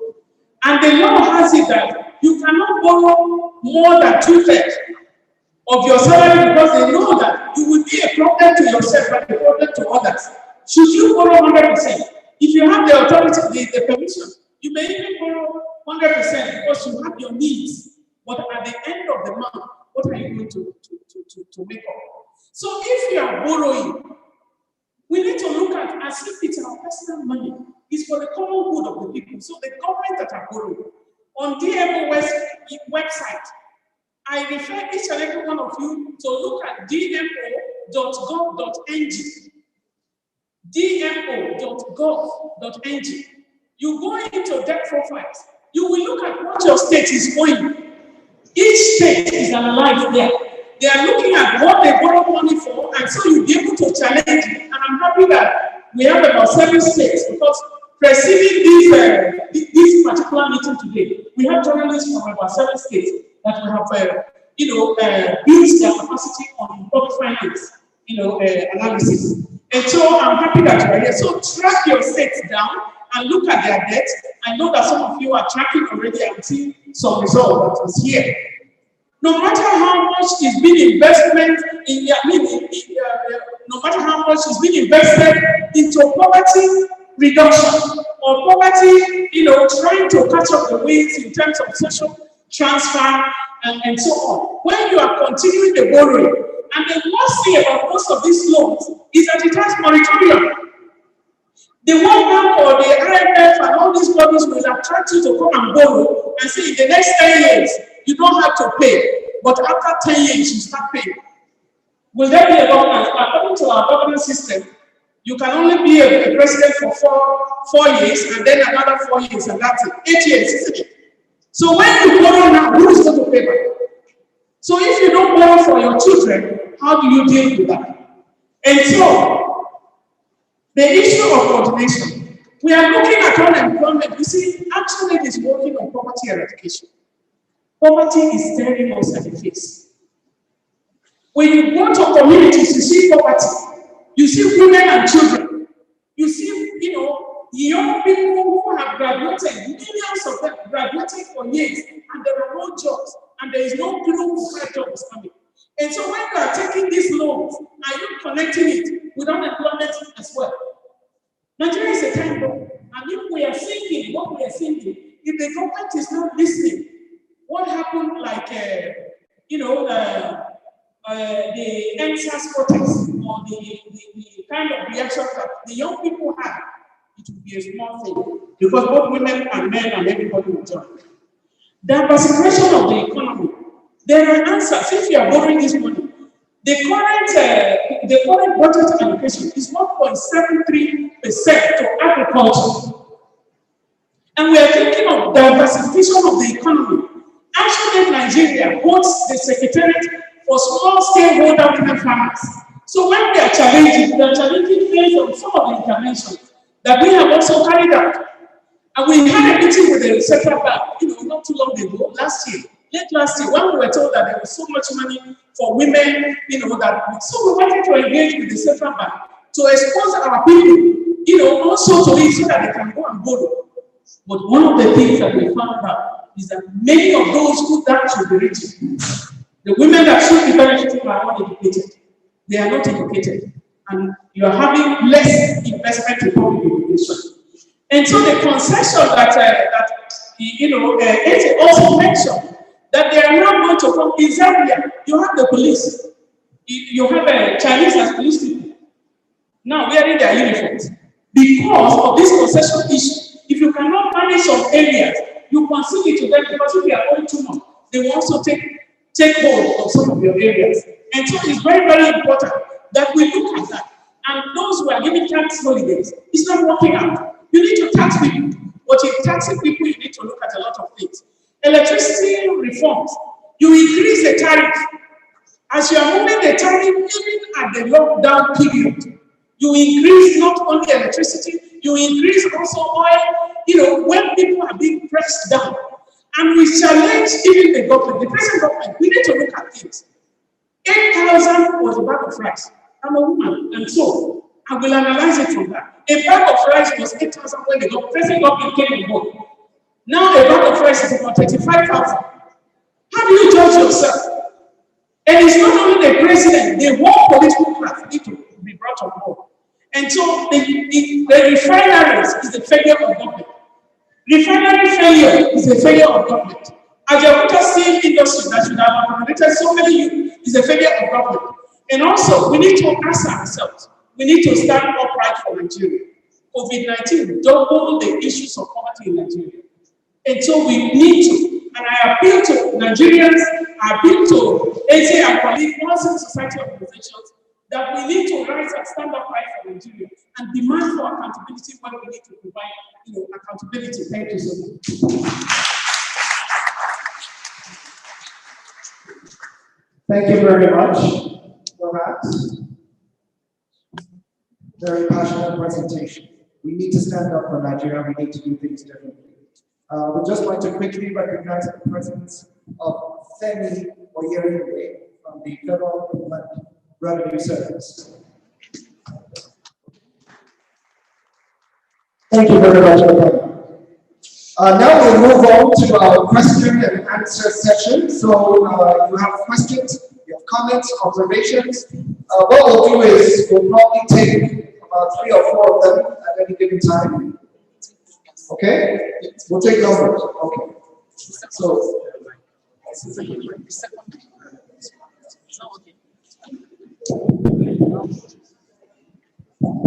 So the gentleman in blue, 1. The gentleman back there in brown, 2. Okay.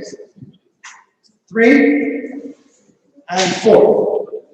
So let's take these 4 for now. I want to thank Lecture. Very, very insightful.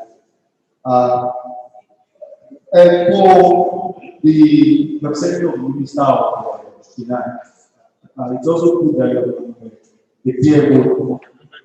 What issue keeps generating some form of promotion during transition, when the government is another government, from the issue about the depth of that state.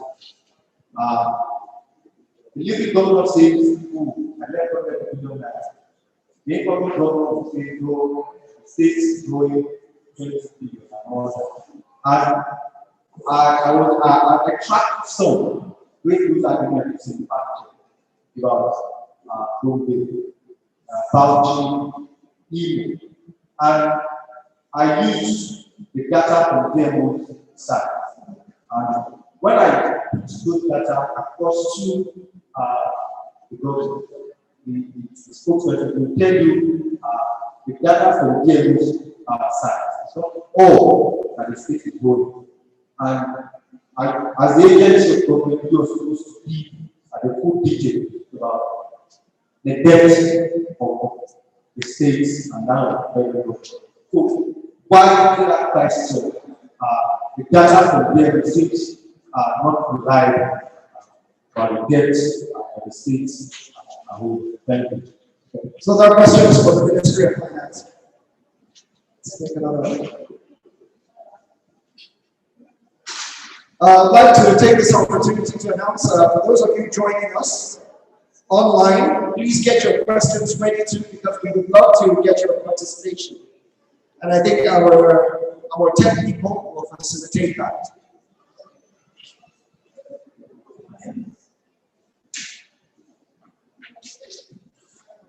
My name is Tuku Manze. I write for the Abuja Environment coordinator, Young Journalists. My question is to the CBN representative.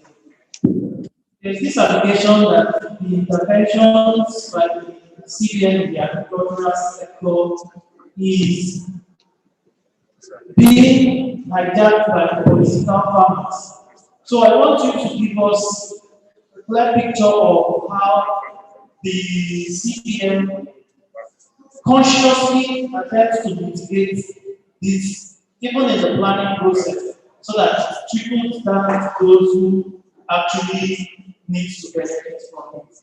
And secondly, what are the impacts, like the country director just said, before this administration came on board, the part of price was down, and we've seen the pyramids of price that were displayed sometime recently. What impact has that done to the market, knowing that the intervention of the CBN has been focused on the agricultural sector? Thank you. Okay, thank you very much. Our third question is somewhere to this side of the room.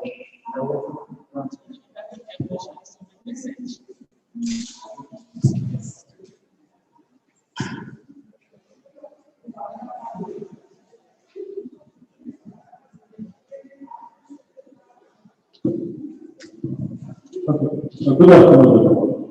My name is Krista. I work for Treatment Network Initiative. I think I would like to turn the room to actually the organizers of this event, actually partners. And I'm also speaking my very senior colleague, Barrister Izzy, for also living up to the expectations. And also something he has done is that he has actually came up with the metrics for assessing debt, which for us before that does not exist, and one must give it to him. Before now, everybody wants to assess debt, sustainability, it's your debt to go to what it has been able to contribute to development, which is debt to GDP. And I think he has proven to us today that debt to GDP issues is actually used for cross-border analysis and not to actually give an assessment internally of what is going on. And I think I must give that to him because he has actually written the rules in the book differently. And here I want to go from the planet. Now look, using the phrase of one of the planet, he said, borrowing is not a sin, that is not a crime. It also means that the consensus here is that we don't have a problem because borrowing money. The argument would then be why is it a big problem for us and why is that debt number? And that was something I did find exactly in the presentation. For me, for instance, I think what would be the valuation of our currency? Because at the time we contract for this debt, it's not as high as we have divided our currency twice. I think the central bank is here, and like the interventions they're doing. And that is also affecting the amount of naira we use in actually servicing some of these foreign, which are not really as high as before. We're not really as high as what we're actually paying and what we're actually contracting. The other thing for me why I think the whole argument has become the big one, the national issue, that perhaps the way we identify projects for which we are actually spending this money we have borrowed for is actually an issue to me. There is a lot of political interference in the identification and the implementation of projects. Because in the costing of the project, one of the primary sites that is that the state that property rate is very high, yet you are beginning to want to do some big projects that actually building an airport in your state, and you're beginning to wonder what is the nexus of this to actually tackling the issues of poverty at the state. So for me, I think the level of our recommendations, these are some of the areas we actually need to look at. What are the issues that are actually driving the huge debt that we have in this country? If we agree that there is nothing wrong with borrowing money, I am of the view that look, it has become a concern for us, even though we agree we can borrow money, because the more debt we're contracting, we also compromise the capacity of our future generation to be able to meet up their own future challenges. It is there for them. It is there for them. They will definitely find it. But when we begin to mortgage their capacity to be able to attend to such problems in the future, then it also becomes a national concern. But as a way of ending, I wish to have the center of the question. I like the argument very briefly, please. Yes, I'm going to take this amount of time. Okay, let me just, but it's just about actually working with the remittances issue. I'm aware that I said that anybody who actually service providers who bring in remittances to this country are being asked to be every beneficiary their money in the hard currency, which is also good. I'm also aware that they're also saying for every 1,000 you bring in, you get 5,000 also encouraging diaspora transfer. Beginning to ask the question, understanding that remittances is a private thing and the decision to send it home is actually a private one. Particularly when some of them also think that the current exchange rate of our naira for foreign currency are also the addition to determine how much to send home. How does that actually help us to reduce the pressure on our currency? I think is what we're trying to do. Thank you. Thank you very much. The first question.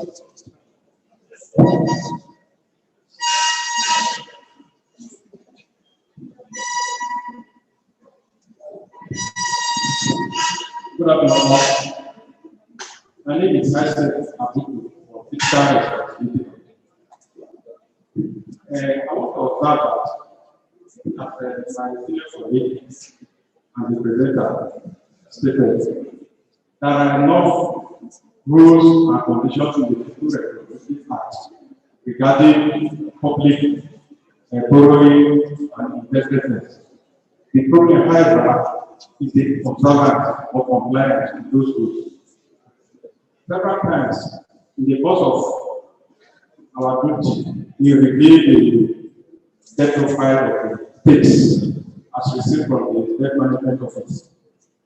And in the course of our verification of implementation of debt across the 50 of the country, we discover that there are so many contraventions.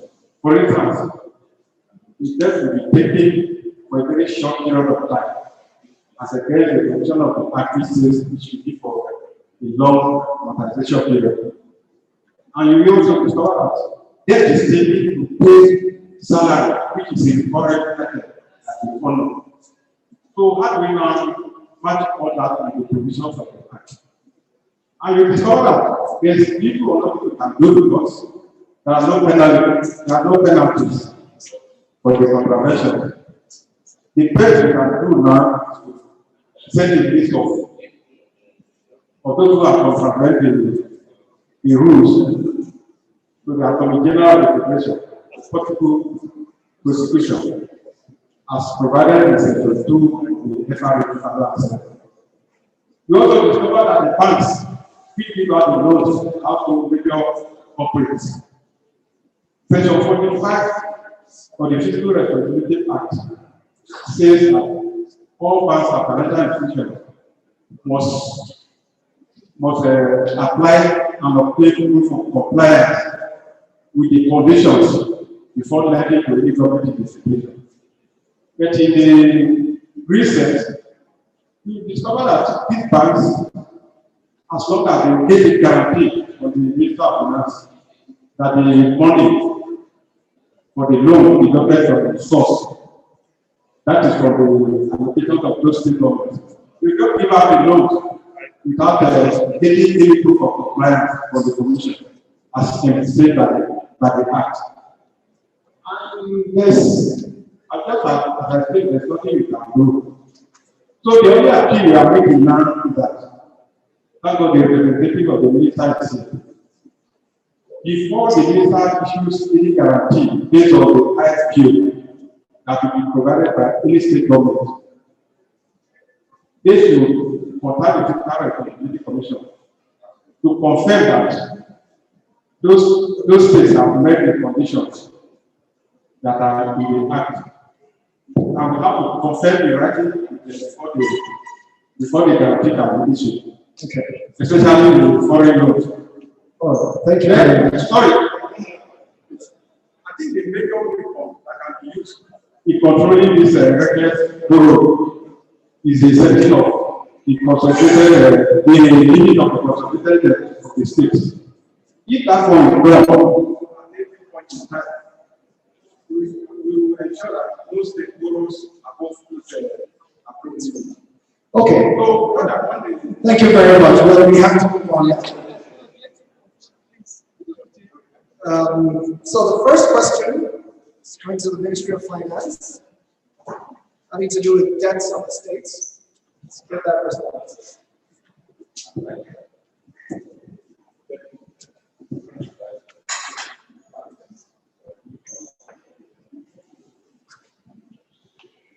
Thank you for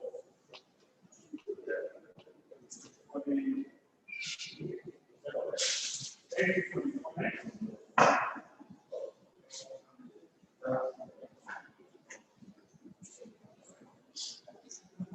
Mike.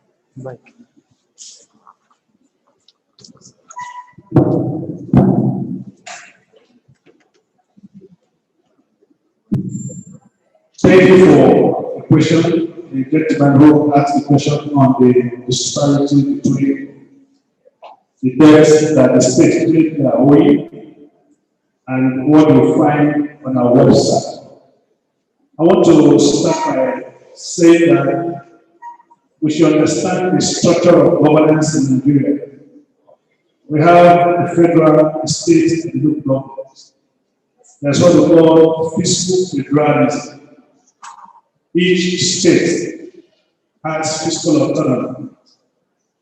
But at the center, when it comes to the issue of debt, the federal government has tried to bring all the states together, because what happens in one state, like we used to say, though we have 37 states and the federal government, there's only one economy. What happens in one state will have a contiguous effect on every other state in terms of financial and debt crisis. So what the DMO did was to, after having established its capacity at the center, went down to each of the states and helped each of them to set up what we call debt management departments. And in doing this in 2007, we have been able to ensure that each of the states have capacity to, first of all, record and account for their debts. I want to say clearly that this is the figure you see on the DMO's website in terms of the domestic and the external are what passes to the Minister of Finance in terms of external and domestic. And those domestic include even arrears. But don't forget again that this is to the extent to which the states disclose this part. You cannot go to a state and say you must do this. So it's two moral situations that we have been able to get what we get. So if the government, like somebody that does make a reference to going back taking the loan and it doesn't use the proper channel and it's not recorded, it's not disclosed to the DMO, it's no one who can account for it. But we want to say without missing words that to us at this level, what we have on our website is what the states have disclosed to us. It includes salary arrears, pension arrears, contractor debts, in terms of domestic debts, and what they borrow with the commercial banks. It includes all, even the CPN loan, and also it captures all. While the external, of course, no states can on its own borrow externally. The external debts are contracted by the federal government and unlent to the states, so that record is intact. So where we want to have a disparity is in terms of the local debts, which, like I said, based on fiscal autonomy, the states have a very high level of control as to what they will disclose and what they will not disclose. But again, let us not remove politics from the things that we hear in the air. And I want to be very careful because what do we do? We ensure that we're thorough in our analysis. Sometimes it's not about being able to spend 1 week in each of these states on every quarter to make sure that these debts are under sanctions. If the state wants to borrow, both external and domestic, and it comes to the minister will send that request to us. Ask the government, has this state met the requirements? Okay, and this is where the issue has just raised also come up. I think we can engage ourselves. The minute you can also at the top level engage with the minister. Say, look, let's extend this request, this supplemental analysis to the FRS to see whether the state has also met the requirement before the loans, both commercial bank loans, central bank loans, all the loans. The minister will ask, have they met all the requirements and they disclose? We have to be able to say yes before approval is given. So that control is there, and we're doing our best at the subnational level to ensure that we have a handle on the subnational debt. Because we also know the limit of capacity at that level. Thank you. Thank you very much. The next two questions we have going to the Central Bank of Nigeria. The first concerns, I think, accessibility of loans and political farmers, in quote. And the second, how remittances reduce pressure on the Naira, whether it's significant enough to reduce pressure. Thank you very much.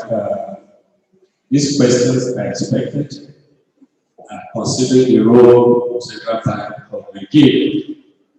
And this is so fundamental that government of Central Bank will never turn down any public invitation so as to clear something and explain what CBN is doing. The first question is very interesting, but it sounds like Rome. It sounds like a say. And I said that's one of the reasons why we hear the feedback from the public. Our policies are not just big policies of what we have to transmit down to the ground level. So that's why we are always glad to interact. Since it sounds like, I think you said it happened to you, or you have an evidence of such, then it will be a different matter. Central Bank has 36 branches plus the FCT branch, where the Development Finance Department are present. Every state has representative that manages this development finance activity. Just on Tuesday, I was in Abuja where I presented what CBN are doing in terms of development finance. We see fact and figures. I was not invited to do that. I will give you fact and figures about how many people, how many farmers have received the CBN intervention. Amounts, how many people this intervention has employed. So those facts figures are there, and they were not given to political, to administer. We have NISA, we have the Bank of Industry, just for you to apply. If you observe, I know those of you benefited from last year COVID, we don't know anybody.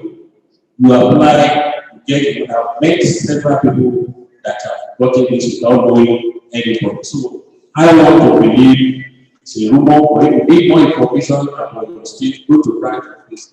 They will give you further figures about who has benefited what from central bank activity. About the impact, you assess the impact periodically, you go to the field, we have a part if you need more of that. You also do that. Somebody asked about devaluation of naira. Central bank never devalued. And there's one fact I want to make clear. As I said, that dollars is not issued by central bank. We only manage the inflow and the outflow. So the price is determined by market forces. And the adjustment we saw recently was to eliminate arbitrage, where the gap between the official rate and what the market is saying will be so wide that somebody will get the money from official market and take it to BTC to sell and make benefit. So the adjustment we saw was a dictation of what the market will say, and in order to eliminate the arbitrage by individual, that's what we saw happen. We are not operating fixed exchange, so central bank will fix exchange. Then the issue of remittance, yes, this is technical and this needs to be explained. It is true. When we say market determines exchange rates, what we are saying in the market is demand and supply. When the demand is higher than the supply, you see the price going up. That's the basic primary, basic economic theory.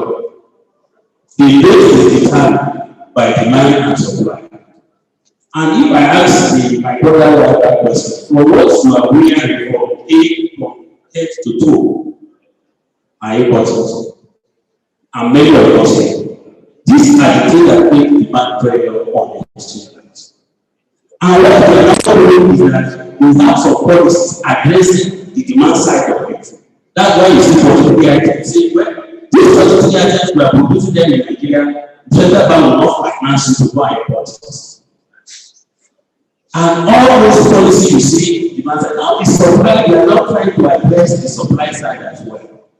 Don't forget that the demand side is not responsibility of system. All of us here will need to see it.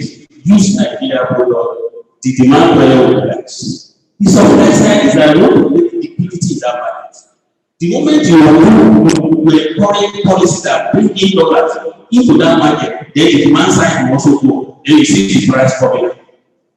So the essence of remittance is we want liquidity, we want more dollars into foreign exchange market so that the market force is the one determining it. I told you we are not operating this exchange rate. So that's the essence of that diaspora remittance. And CBN is still much interested in even having projects where diaspora will be interested and will be sending their dollars to the market. The moment you receive the dollar, you are not keeping it in your house, take it to market.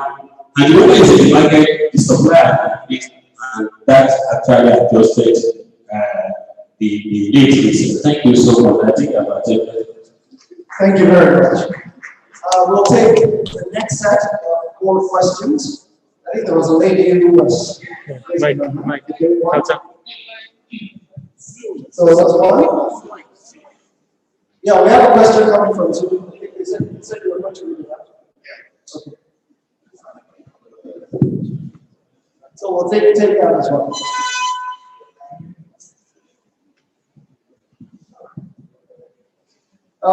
Two more.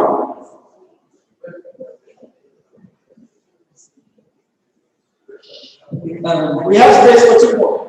Okay, 3. 1 more. Okay, so let's do it. Should we, sorry, just 1 minute. Let's just take this question. I'm sure they'll be. Can we have the microphone?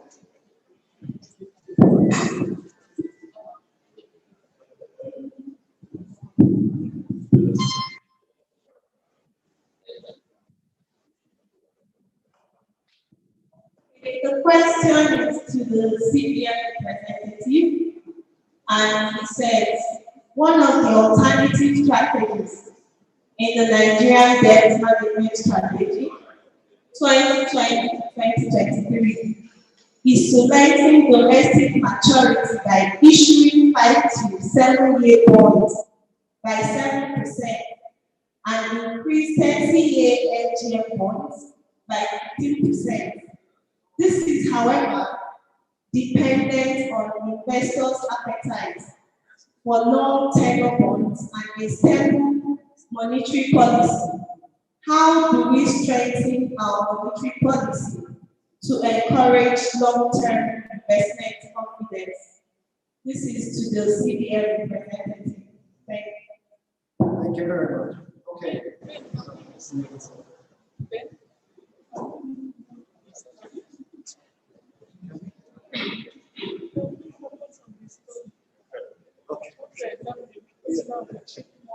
you. Okay, yes, we need to redirect. My apologies. As much as we need to come back to the topic at hand, because a lot of our questions are taking us off of the subject matter, which is our rising debt. Please go ahead. Okay. I think based on the presentation we have today, this is my opinion. I think this government is disconnected from reality. That's number one. Number two, based on the submission of the central bank representative, he offered an alternative based on public-private partnership that can help the economy in Nigeria.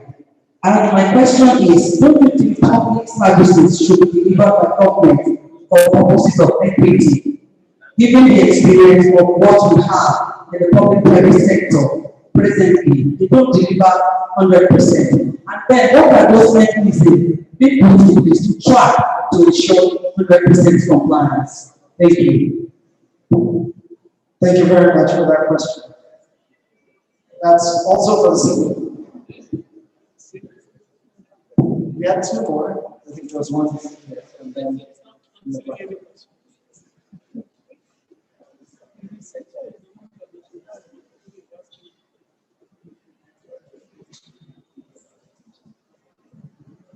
I hope it's connected to our subject matter.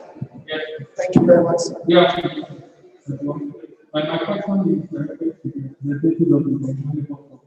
My name is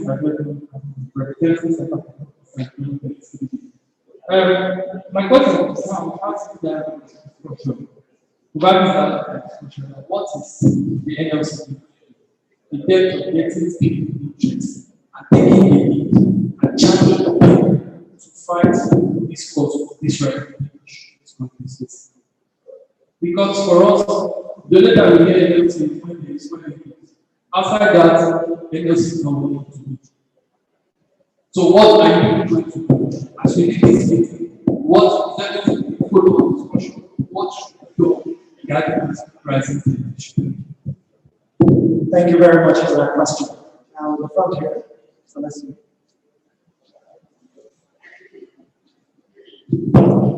Okay, good afternoon everyone. Yeah, I'm Celestine from Actually. Yeah, my question is very simple to the representative of the finance minister. I will be able to put it. Yeah, the first one is with regards to the debt ceiling. Yeah, from the research findings, we see that since 2017, this has not been done. Yeah, and we are in a kind of emergency situation now. So what is actually preventing this from providing the ceiling, seeing what is happening in the states? Yeah. Secondly, is with regards to the aid funds, yeah, by the finance of the ministry. Yeah, what efforts in terms of providing alternative to these debts? Yeah, finance minister has been also talking about the concept. Yeah, but we need to know what effort in place. If you 2 weeks ago, there was still demand for loan approval, 950 something million rejected by the Senate. Yeah, so you see that the process of borrowing is still ongoing.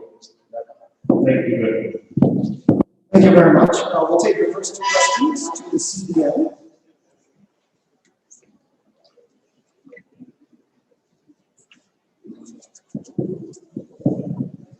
Thank you.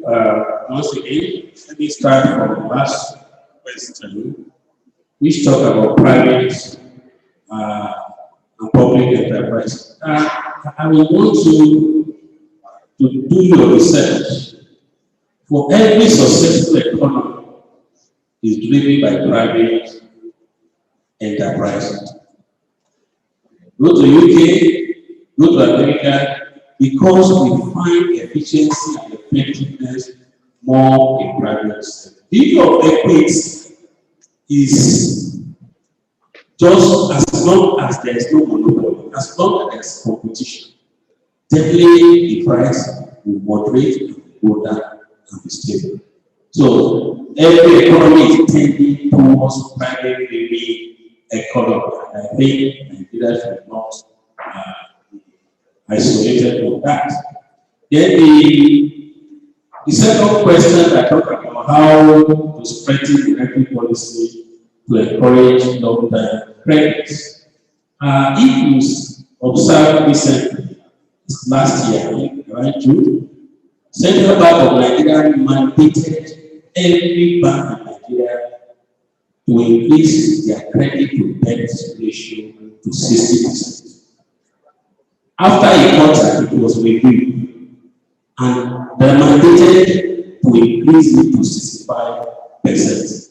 And any bank that failed to do it, there are penalties against them.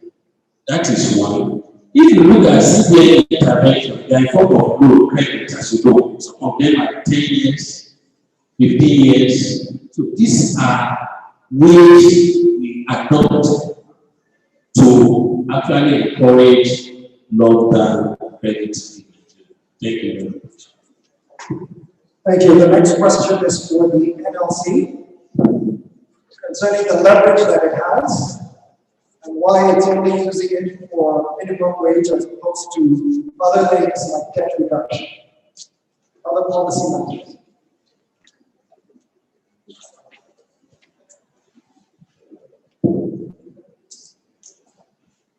Well, I like to tell the person that asked the question when you ask what is NLC doing. I like to ask the person and what ask the question and say, are you the only stranger in Jerusalem? Because everybody knows that the NLC has been up and doing. We are a workers' organization. We have been speaking on issues that concern workers and other people. If you listen to my presentation earlier, and this afternoon when I spoke about the issues, taking them one by one, I will give you clear examples of the things that we have done in the NLC. We are still doing and we will continue to do. I also said that we will continue to engage, that for us is part of the process, and campaign and matches and all of those things that we do, we know that what the NLC does, and we have been doing, and we will continue to do that. Some of the issues raised here, particularly on electricity, several times the NLC has organized matches, protests, and even put dialogue, also summit, and we have always said that in fact, speaking for the people, that Nigerians have been paying for darkness, and that we will continue to pay for darkness. The presenter here, and so many other people have joined us, even in the NLC, that we have taken the discourse and others to court on so many issues pertaining to the Nigerian people, and will continue to do that. So we are doing something, and we will continue to do. Action Aid is our partner, and we have partnered on a lot of issues. But what I would say to us is that we should all together, because it is not just an issue for one organization or for certain people, but it's an issue for Nigeria and for all of us Nigerians. Because one thing that I have noticed about us Nigerians is that we are all very quick at pointing and using fingers at others. But when we point one finger, all other fingers are also pointing to. It means therefore, it is the responsibility of each and every one of us. We do not have another country. This is our country. We cannot be slaves in our country. And like the company director said, we cannot let this volume continue and then enslave ourselves and enslave the next generation to come. So all involved. It's not just about us, but it's about Nigeria. It's about us, and we continue to preach the policies that are pro-people, pro-people, and of course, the unity of our own country, Nigeria. Thank you very much. Thank you very much. Okay, please go. We need the microphone over here before we take the floor question. Let me raise an observation.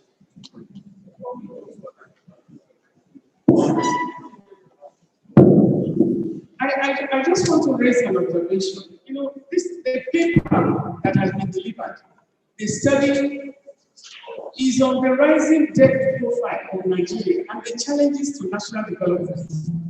If we now turn to the panelists here, and we're now focusing, I appreciate the fact that we're seeing them and we want to learn a lot of things from them. But I want to just redirect it, because you can see that the paper, the researcher is sitting down and nobody is asking him any question. And I want to redirect you, because we want suggestions from the studies, and that's why they gave back, to the panelists here to make comments on the research. We have made comments on the research, but questions are coming back directly to all those who are on this side. We value the fact that they are here, but we are not challenging, we want to learn more. They are here today because after this meeting, we are going to further engage with them. If they see that there are some things that we don't have, like data, and things, they'll get in touch with us and give it back to us. And we did that, and I was just telling the ministry, Dr. Nasir, from Ministry of Humanitarian, that we did a research on social, the National Social Investment Program, and they squared us that, no, you don't have the facts, let's give you the facts. Those are some of the things, so that when we go into discussing it outside here, we have more facts. So please contribute to the research, to the study. What are the questions for the researcher? I'm not saying that because we are not squaring only here, and the researcher is not, there's no question for the researcher. Thank you. I thought I would make that. Thank you very much for that intervention. Thank you, Dr. Director, for that very so much intervention on time. But having said that, let's also take time to address the issues. Address two issues. The first one is the one that was read online, which was directed to the central bank, but I think it was misdirected. But they say that it's a technical issue and it has nothing to do with central bank. It is something the devils will do if the market permits. The central bank is an independent organization, and the run policy independent of the fiscal authority. The fiscal authority will only act if the macroeconomic environment permits such lengthening of maturity. So I don't think it's a question that is for them to begin to answer at this point. It's a technical market issue. That's one. Then on the issue of debt ceiling, I hope my friend that asked the question is here. Again, this is a technical issue. I think sometime in 2013 or thereabout, the issue was topical when the National Assembly had to issue summons to the president at that time to whether it's debt ceiling for space. And we responded that this is not something to make law, it's something to implement it. The question is that we have a GDP for the national economy, for Nigeria as an economy. So we can use GDP, indexes, and all that to set such limits in terms of borrowing. If you go to the ISA, investment and foreign investment, there is a limit for state borrowing there. But how technical, how do and it be applied? One of the limitations that we are having in debt management is the issue of the fact that these states do not have their own GDP. I think it's only Lagos states, maybe Kano and Rivers State have tried to develop their own GDP. They don't have access that is to say this is the side of the economy based on which you can measure certain things. So what we are using to set the limits is the special estimate uses the act to set the limit of 50%, while the DMO says to set the debt service limit. That if your debt service within the year is above this, you cannot borrow. And those are the things we're using to check this borrowing. So technically the limit is there, but not on the form like act and visit. And for you to get to the form of act and visit, each state must have its own GDP. And I don't think we are there yet, but the effort is made by the National Planning Commission to get those things done. And once we do it, then that limit will be set. So this is again a technical issue. The third one is the issue of effort. The state of that country, what about the debt ceiling for the federal government? The debt ceiling for the federal government, borrowing from the federal government. The federal government, the federal government has both the global debt limit and country-specific debt limit, which were not exceeded. In our last NTUS, we set 25%, and we achieved 21 as of December 2019, when that started to expire. Now we have increased and we have to 45 as against 56 that is global for our peer group. The IMF will have a template where they rate country according to the CPI performance assessment index and say based on your institutional capacity, based on your development and abilities, this is the level of where the GDP should be, and it's global 56 for Nigeria or 55. But the federal government goes down and says, no, with these institutions we have, we can't do 56. We are limiting ourselves to 45. So we have country-specific debt limits.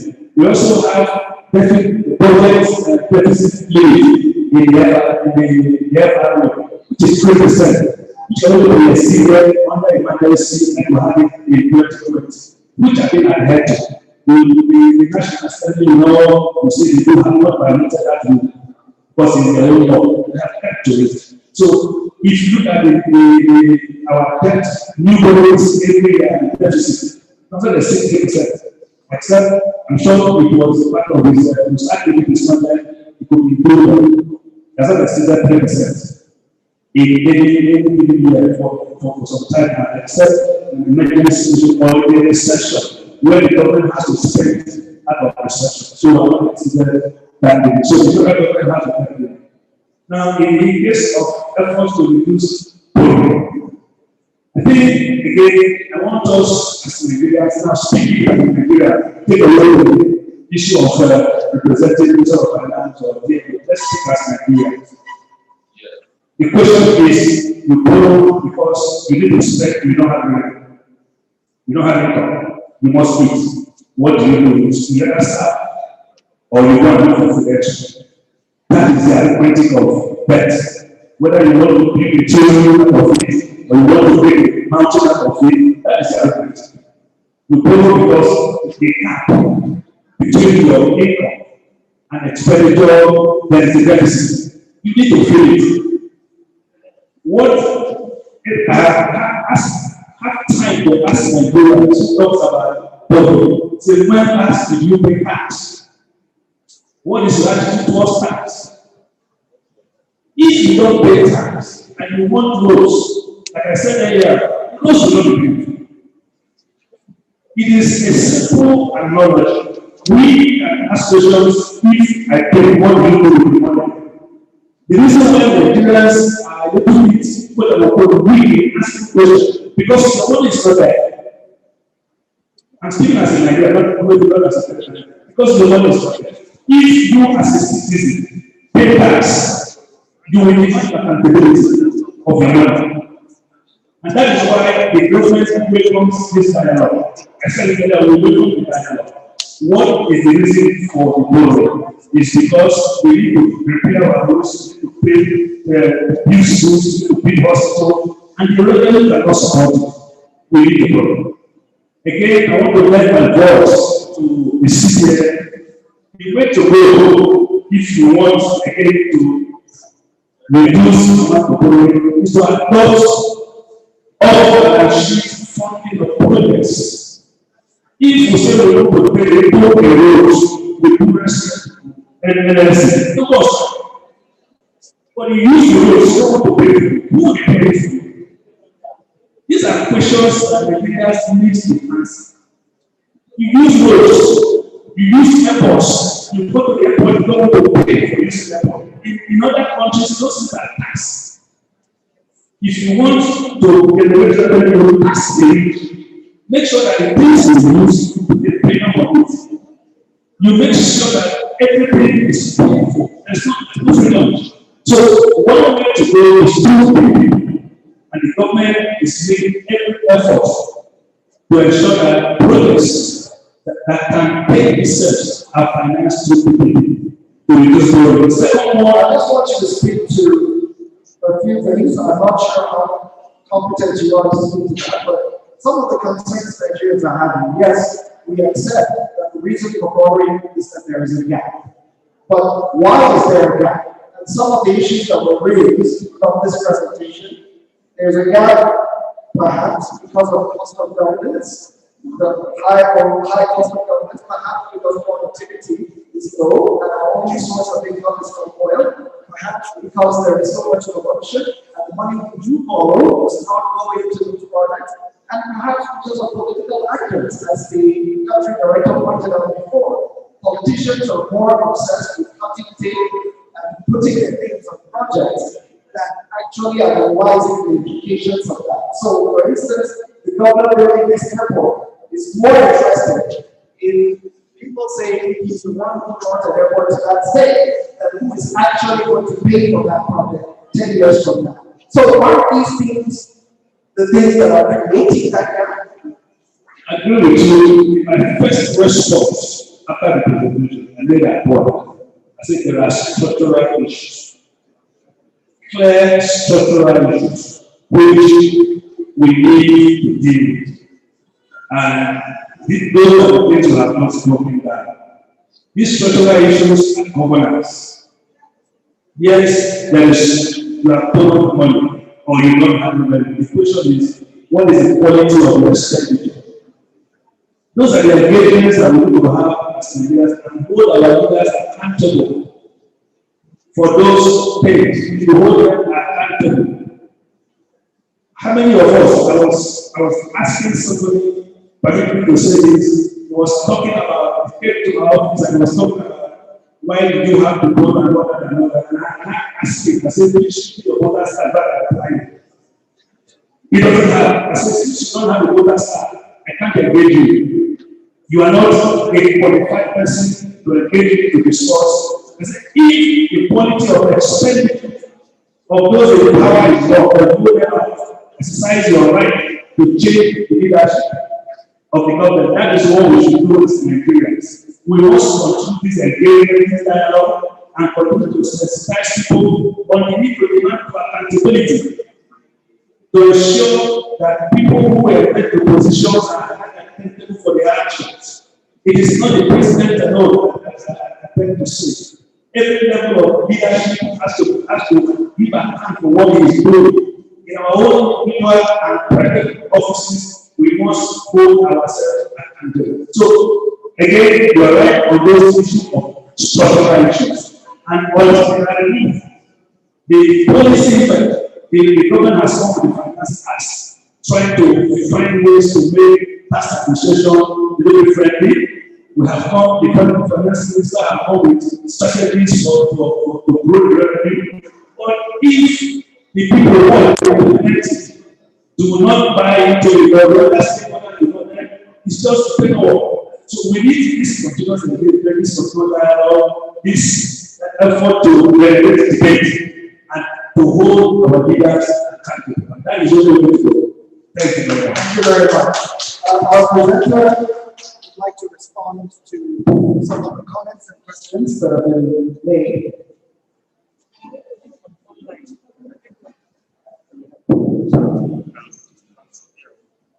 I think certain things are coming out from the responsibility by officials here. like the issue of the saving. This law came into effect in 2007. And this is the year 2021, which is 14 years after the law became the law. I recall around 2011, 2012, I went to work personally, and the Attorney General for this city, the Attorney General for the Federation came to us and pleaded what to do that states don't have to do. The court said, look, what you're offering is an excuse, which doesn't go on. Go and do what section 42 Act of Fiscal Responsibility has. If in the process you have a challenge, come back to court and report to us. This was a case that was built for high compensation for right around the Attorney General was a activist of the party. They knew that even that people come to the Supreme Court to lose, they neither have been up to the way we're going to get the side of the problem and they present the problem because we don't really have continuity. Sorry, I'm not telling you. What we have, the people we call the laws are just chronic cowards. Because they can't even imagine the side that the general. And I agree. Because this is the rule of law does not respect anyone. Now, if you go about from there, so the first section that is competitors of the powers of the court, different sections of the Constitution, and also clearly against of the environment. Now, if you move away from it, and then you take these questions you were raising the chicken and the egg, it has not always been so. Okay? We have the government in Imo State, like each one of you will be government. Imo Airport was built not from a government, from any government office, whether federal or state. You have to say Imo State needed an airport, and it's first. And the people followed him. The traditional rulers, the churches, money they are contributed by the town unions and it was invested. Which government today will ask people to pay for? And everybody will talk to him. Because we knew this land will not steal our money. We knew some people will not steal our money. So you don't expect people to begin to contribute. I pay that thing. Even if I respect the church, you know what I'm talking about. I pay tax. It's every month I move out of the 300,000 naira. But that doesn't exactly mean to anything. It doesn't stop the general account with possible. It doesn't stop the fact that we take out money from practice.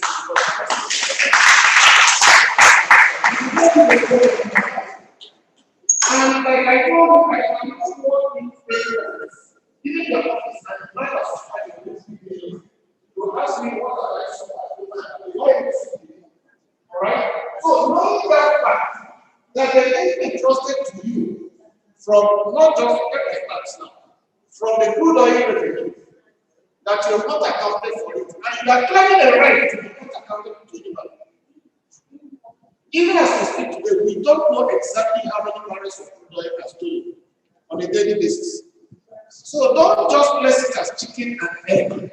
There's no chicken, there's no egg. We put some people in government or they shut their way in power and we saw them mismanage our money. And for instance, how can you justify that you made 3.94 trillion, use 3.2 to pay tax, and so you are about 650 million? That means you borrowed money to pay salaries. Yet, come to the budget.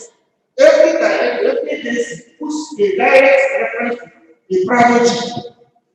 You approve a budget relating with private SUVs for 40-something million naira. Ask you, that man who is insisting as a director of permanent secretary to drive a private jet, how much is his salary? Why must he drive a private jet? In his capacity as because it is public money. And you put such men. Every state house and assembly, the governor puts money for them to buy everything. They have used private jet for all judges. And judges celebrate like little children because of this. So when you see that happen, and you tell the man who is trading by his street property to come and bring the level that is waiting, and even when he opens his shop in Abuja, all the revenue agencies, the same of as to say he has committed a crime. When I came to Abuja, I wrote small signposts. I wrote something like that in zone 6. I was in the office one day, they told me that some of this area, I don't know which local government, Amak, they came with a bill of, the bill was for 1 million, just because of something, right? So when I said, well, I'm the one who came from, I have my student, and also, and that was the last.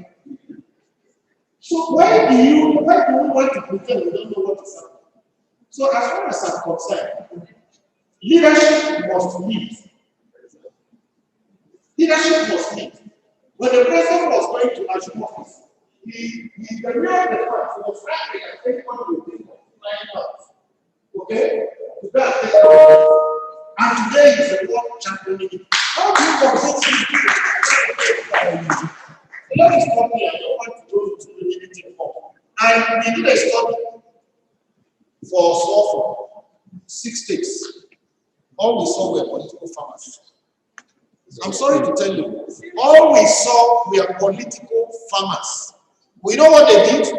They protect the bulk of the money, and just like a small child, the mother left you with some yam to feed. So when the mother is coming back, you don't have money and put a little on the corner of the mouth so that the mother will think, when it comes, have you fed my son? Let me see the farmer. That's what they do. Political farmers are farmers.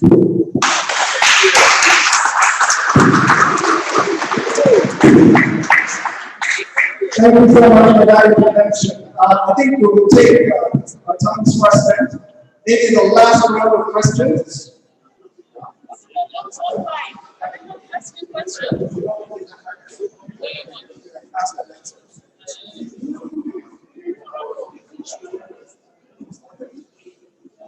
So can we have three more questions or comments? Okay. I've heard from you before, so maybe I'll take the gentleman from here. Let's have some suggestions. The microphone. 1, 2, and the lady at the right. So we'll take just suggestions, recommendations, solutions, and lunch is served. I thought I was the only one listening to the civic when he talked about tax. I like the way the lawyer put it, but I want to ask one question, only one. Because the is linking the right system. They want to know why the country should when it's to pay tax. Which law in this country compares or reduce what from the money of the government, please don't go against this money if you are not paying tax. Okay.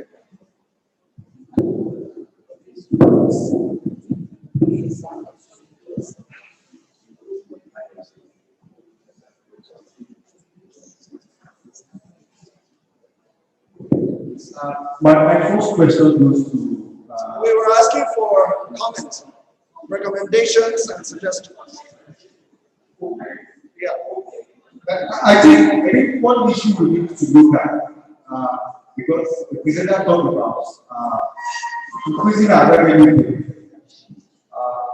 One of the major issues I do, we have a lot of loopholes in terms of revenue generation. I give you an example. The time I did a story about the revenue that everyone connects in Lagos, commercial person. And from a card, I think averagely they pay about 50,000. They can appeal to 55. The Danfos pay about 5,000. The Motorways pay over 12,000 daily. And yet, the time of that, 31 goes to the government is less than Is there that 1%? Because what the area has to do just to go to local government, say, I want to manage this part, and what they pay for what is just they pay 10,000 for a park, for a bus stop for the year. So I think government needs to look at the proposal to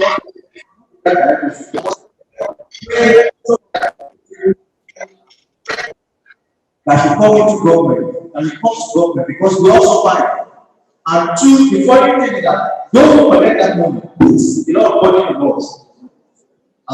Because the drivers transfer that money to the people. It's not just that, it's the driver that shares the tax. That means the worker has very less income to spend. So you're saying an alternative to debt. Yes. The government should make its revenue collection more efficient, make sure that it captures even the revenue that it has already arranged, make sure that all of the money comes into its coffers, as opposed to being diverted into private pockets. Very true. I think we also need to do something. It's about what we call public market government or cost of government. A lot of money is spent probably in CSO time. Push that area. People will, even if it's, I know it may be difficult for the National Assembly to pass because they are also beneficiaries of that.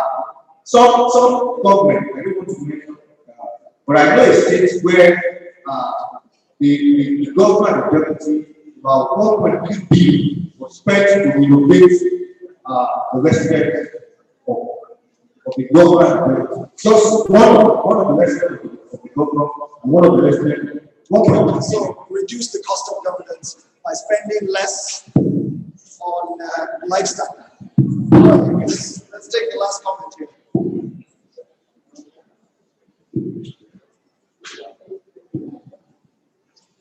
There would probably need to be comprehensive research as to exactly how much we can save so that we can approach it scientifically. Please go ahead. Thank you very much. I just want to do a visual analysis because it is sometimes government of see when you are in different positions, you see different. When you are in different sides, you see differently. And these are facts. And in law courts, you can only win what you can prove. That's something we cannot do for the exit. Now, government gave out grant and loan. Somebody told me that 9 billion has been sent to your state and has agreed to. I know your family needs to agree, and you tell your brother if you agree, you have a large amount to apply. When they ask me later what happened, I said the money got to the state. Fact. Who are the people that got the money? Farmers got the money. Fact. Who are those farmers? Constituency party member of the city government who are farmers. They got the money. They are farmers. It's a fact. What is a party arranged by the city government who could do that? The city farmers got it. It's true. So how do we come to here that it's a kind of specialized all political farmers? I don't think that's the on anything that can come. Thank you very much. I think on that note, we'll bring this plenary to a close. And in so doing, just a few announcements. The restroom, for those who want to use it, is just through that door and to the right. And after this session, we're going to have lunch, I think, during which our final report for the communique will be packaged. A big thank you to our presenter. Sir? Okay, you want to respond?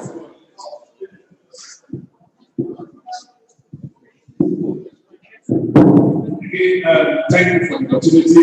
I think maybe the issues are a little bit of context. Not said you can, until you pay us, thank you, Madam. That's not an issue.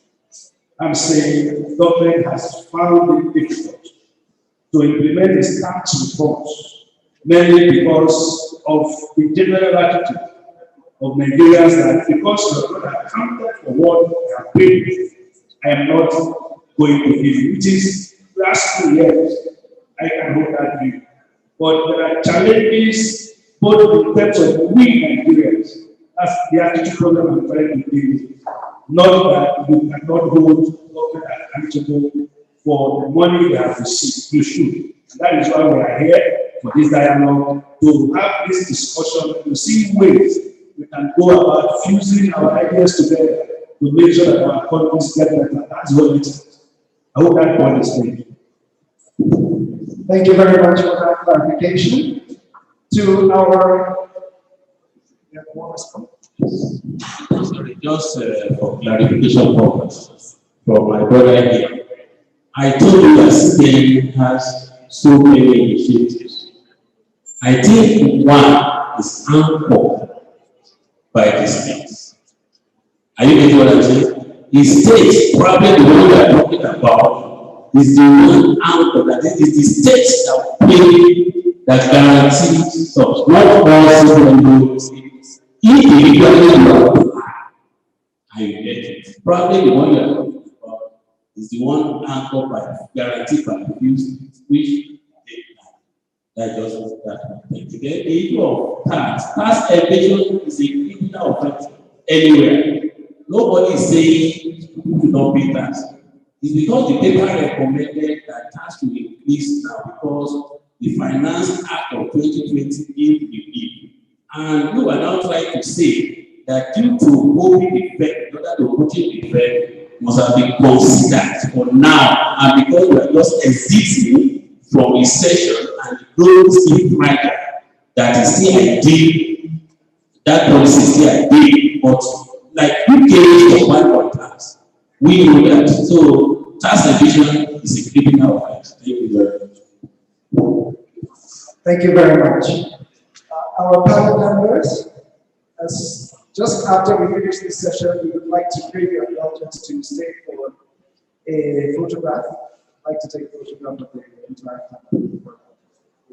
So let us give our panel a big round of applause, and our presenter also a big round of applause. A bigger one than that, please. Thank you so much. And now I would like to call on Celeste Okodili Odo to give us the vote of thanks. Okay, stand take. Good afternoon once again, everyone. Our distinguished guests, representatives of the ministers and the other MPs. Thank you very much. We really appreciate you being here. Nigerian Labour Congress, always with us. We appreciate your presence, your contributions, and making the time to be here. And also our colleagues from the civil society organizations, the media team that have been with us for the past 2 days, and other colleagues, especially our consultants. Thank you very much. That's a wonderful outing. So this will not end here. Yeah, it needs to be taken to the next step. This is just the beginning of the process starting, because we're indeed in an emergency situation. Yeah, and it needs to be tackled. So the next step is very, very important. And we're not wasting time. We need to have a very short technical session with all the MDAs here represented. And also we need to get Ramfag on board. Maybe any of the agencies will also help us. The FIRS will also need to be here. So we need to agree on these alternatives provided. How do we move them forward? Yeah, please. Very soon you'll get a letter from us, and those of you in attendance will attention it so that you help us with that. It's going to be a very short technical session. So thank you very much. Thanks everyone once again. The issue of revenue and debts is either here or there. We need to move forward And for government, is something staring on our face. We need to continue as fast as we can to close up leakages wherever they are. It's not about increasing tax rates, but about bringing in more people into the tax net, expanding the tax net, at the same time bringing the high net worth individuals, closing up illicit financial flows. And, the Minister for Finance, we let there's a committee set to review incentives. We also need to know where they are, because we can't be continuing to borrow, but at the same time giving away billions of dollars. And thank you very much. Enjoy your lunch.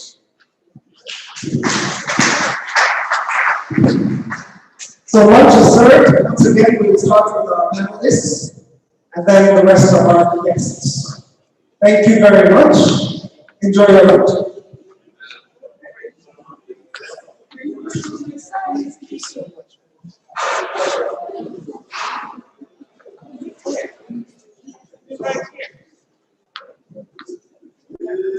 Okay, I'm 4 minutes to take the picture here.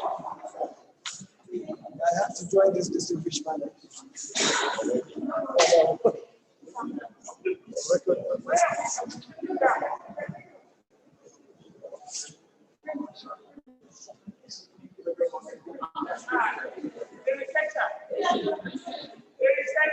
SZ.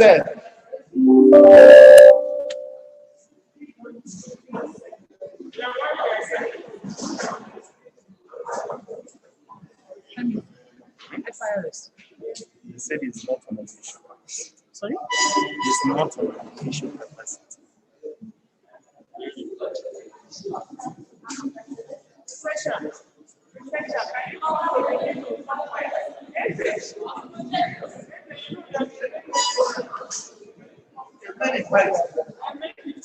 Not negotiate.